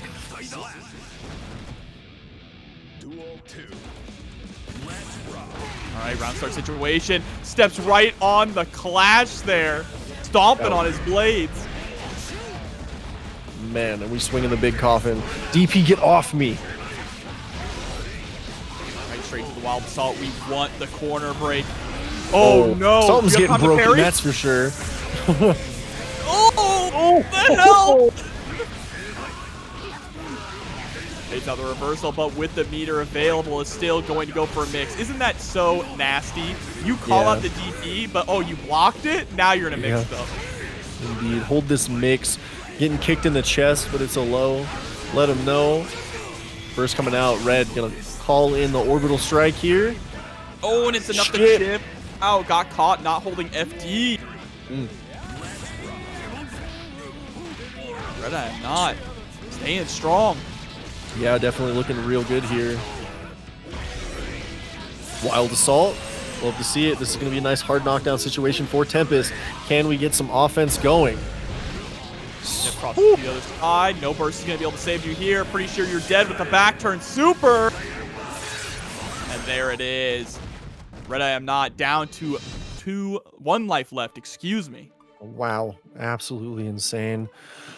Oh my goodness. Tempest just cooking so far. RedIAmNot definitely doing their best, but yeah, it is very apparent how uncomfortable Gold Lewis is in this matchup. What is Gold Lewis gonna do when you have 8 different inputs for the one special you have, and none of them are really fast enough to stop a flash kick from just saying, hey, I'm invulnerable, and it's no longer your turn. Oh my goodness. That's the biggest thing about Gold Lewis. Probably his one true weakness, or his biggest weakness, is that his pressure has gaps in all of it. Now, it's not gaps that you can poke out of necessarily, but if you have an invincible reversal, that's free. Yeah, we're getting into those fundamentally flawed offense memes once again, but it's facts, you know, those gaps are real, and if you're a character like Leo, you can take full advantage, just like taking advantage of the parry into super for the wall break. Yeah, great pizza cutter for the knockdown. Tries to go for that 2S. White Wild Assault. He was able to recover in time. Oh, the RC gonna get anti-aired, and we're right in the coffin pressure. Just goes for the safe jump, but not quite safe enough. Gets punished with the wake-up throw, and that's another round here for Tempest. Tempest looking good. And honestly, Red right now just needs to take a life off of Tempest to really help alleviate the pressure. Because right now, if Red loses this round, it puts all the pressure on the anchor Tatsuo here. And better game design would be hanging on by a thread. Tatsuo has been a very strong anchor earlier on in the bracket. But yeah, I think you have to at least get one game to make it a little bit easier, right? Not looking likely so far. We're going to go through the wall, get ourselves a nice hard knockdown. Now you have to guess what's coming. I love closing the gap there with the 5K, moving you forward, drift upwards, keep the corner. Oh my goodness, the royal damage. Secretary of Absolute Defense has been broken down and left in shambles. RedIAmNot is no longer with us, and it is all squarely on the shoulders of Tatsuo for the White Wild Assault, a better game design brigade. Yeah, that's all it is, right? It is all on his shoulders to reset this bracket, and he's close. He's close. He really just has close, to honestly. win a first 2-3. Yeah. Easier said than done against a player like Tempest, though, a multi-tournament champion. I mean, while it isn't the ideal situation, you find that silver lining in the fact that you at least at this opportunity get to play a regular first to 3 set. You don't have that like, oh, I'm already down a life weighing you down. You could just go in with your fresh mindset, press some buttons, hope to prosper, and yeah, Nick Hazard spitting facts. This could in fact be the last set. If Tatsuo drops these 3 life bars, Tempest is going to cinch the victory for good game design. Let's see. We know that Tempest is definitely no stranger to this matchup. Yeah. Has played all of the best Nagos in the world at this point. Yeah, and it's kind of crazy is like Tatsuo is in those Nago ranks. They just haven't been out there as much. Like, they have been putting in a ton of work with this character. They just need their time in the sun. Absolutely. Just needs to be able to travel out to those big events and get those opportunities, you know? And we've seen the opportunities tonight. They have proven it. But right now, getting clipped by the fast 5D. That's one round down. Yeah, and it's just crazy how consistently Tempest proves that they just are a cut above the competition. And they are really, right now in North America, the player to stop. I really feel that. And they continue to push the scene even further. Right now, they are pushing Tatsuo even further through this wall here. Not quite enough to get the kill, but sitting at nearly full health. YRC, get off me. The stop misses. Are you a left Twix or a right Twix kind of guy, Jobber? Because that was all left Twix, in my opinion. I just eat them both at the same time, bro. I don't even break my Kit Kats off, all right? Oh, dude, I feel that. I feel that. I never miss an opportunity. I pull the bar out, you know, we just munch, you know. We just want our chocolate and our wafers, and we don't want to add the extra overhead. Absolutely. It's just easier that way, all right? Well, dude, I don't blame you, you know. I mean, I'm all for efficiency and making things easy. Just like Tempest gonna try to take it easy if they can take 2 lives off of Tatsuo here. 4 life bars, but Tatsuo could lock in here. We'll have to see. Just has to find that right opportunity to strike. Does get hit by a mortal counter and spends the burst. Knew that they were in danger. Oh, what a trade. But Tempest with the fast K normal. RC wants to get optimal corner carry, but goes for the reset there, dropping the combo on purpose. Disgusting. Absolutely insane. Oh my goodness. Maybe Tempest is the reason why Leo doesn't have any merch right now, just because he's eating too damn good in game. He doesn't need it on the outside in the IRL space, you know? Because damn, Tempest is making this character look flawless right now. Gold Burst coming out from Tatsuo, though, could change that tune. Fair. Tatsuo has not been able to get any offense started so far in this set. I know. It's been all it's Tempest's world. We just occupy it, and Tatsuo finding out the hard way, dropping down to a single life left in this bracket potentially. And they have to get through 6 life bars on Tempest when they haven't been able to start a single offensive situation at all. Really just hasn't gotten a chance to play the game. It's really unfortunate. No. We haven't been able to see how they've been able to structure offense against Tempest because they've been just trying to get out of this blender the entire time. Yeah. Absolutely, yeah, and Smart Water out there, Tempest really wants the bag, and it shows. Yeah, Tempest is like, you know what? I got stuff to do on my Sunday. Let's go ahead and lock this up. And this could be the last 2 life bars needed to do it. Round start DP. Oh, we get clipped. And look at that. First wave of offense that we see. All right, able to bait out the DP. That's going to be huge. But now it's like, there was so much pressure on Tatsuo before, but it's even more. Has to make a reverse 3-0 now. Yeah, it is a very, very difficult battle. But, I mean, look at the character, though. Nagariyuki, definitely someone that can cook on through and make this happen. Tatsu can find what they need with the blood-sucking universe. That is the first blood we've seen on Tempest. Can we get the game now? Time will tell. Back on the defensive, though. And in the corner, not where you want to be. Takes the corner with the run through. Diabolical and puts you right back in. Oh my goodness, you're not leaving this corner until I say so. And even then, you're still going to hold this Oki. Yeah, you leave the corner on my terms. Oh, nice 2K, trying to get the offense going, but Tempest is too relentless, sticking like glue, going through the wall again. This time into the next round. Set point, tournament point. Yep. This is it. This is where Tatsuo needs to dig deep and bring something back. 6K to start things off, stepping on the toes. Oh, what a whiff punish from Tempest. Strike throw, here we go. Strike throw, here we go. That's 2. Watch out for the overhead. Oh! Oh no. Oh, one more The time. RCR problems. Deflect shield coming in clutch. Tatsuo getting one chance left here, but we cross through. We get the big body back dash, but the parry's there. Tempest locks it up and says goodnight to the noble vampire samurai and better game design. Oh my goodness. White Wild Assault was not strong enough to overcome Tempest. What a way to close it out with the parry. An incredible 3v3 invitational. Thank you so much, 9Moons, for running this. What an insane number of games. So exciting all the way through.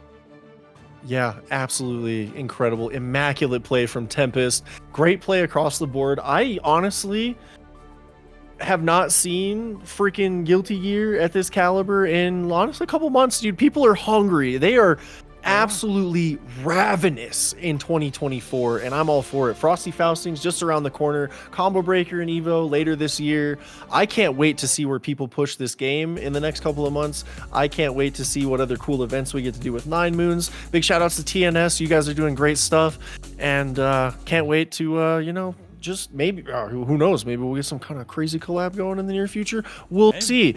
But that being said, guys, that 3v3 event, it is coming to an end, and I think what we're going to do is we're going to raid SQ. We're going to toss it over to them because, you know, I know that if you've seen the 2023 recap, you know that SQ is top of our leaderboard for first place across the 9Moons weeklies in 2023. So big shout outs to her, and we're going to go ahead and raid on over there. But before that, I got to toss it over to the king. Jobber over here, tell the people about yourself, and then we'll get ourselves out of here. All I gotta say is thanks for having me on the mic. It was a whole lot of fun. Always good to talk Guilty Gear with good people. And all of you watching at home, remember, 9Moons, Guilty Gear, forever. Y'all have a nice night. Yeah, and don't forget to go follow King Jobber at King Jobber on Twitter, X, whatever you want to call it. Follow me at Don'tFGC if you need a Street Fighter 6 commentator, Guilty Gear commentator, or just a one-handed gamer with good vibes. You know where to find me. And that being said, I'm Don't Care Bear. We are 9Moons Gaming, and we'll see y'all next time. We're gonna raid SQ. Have a great Sunday night, everybody. Goodbye.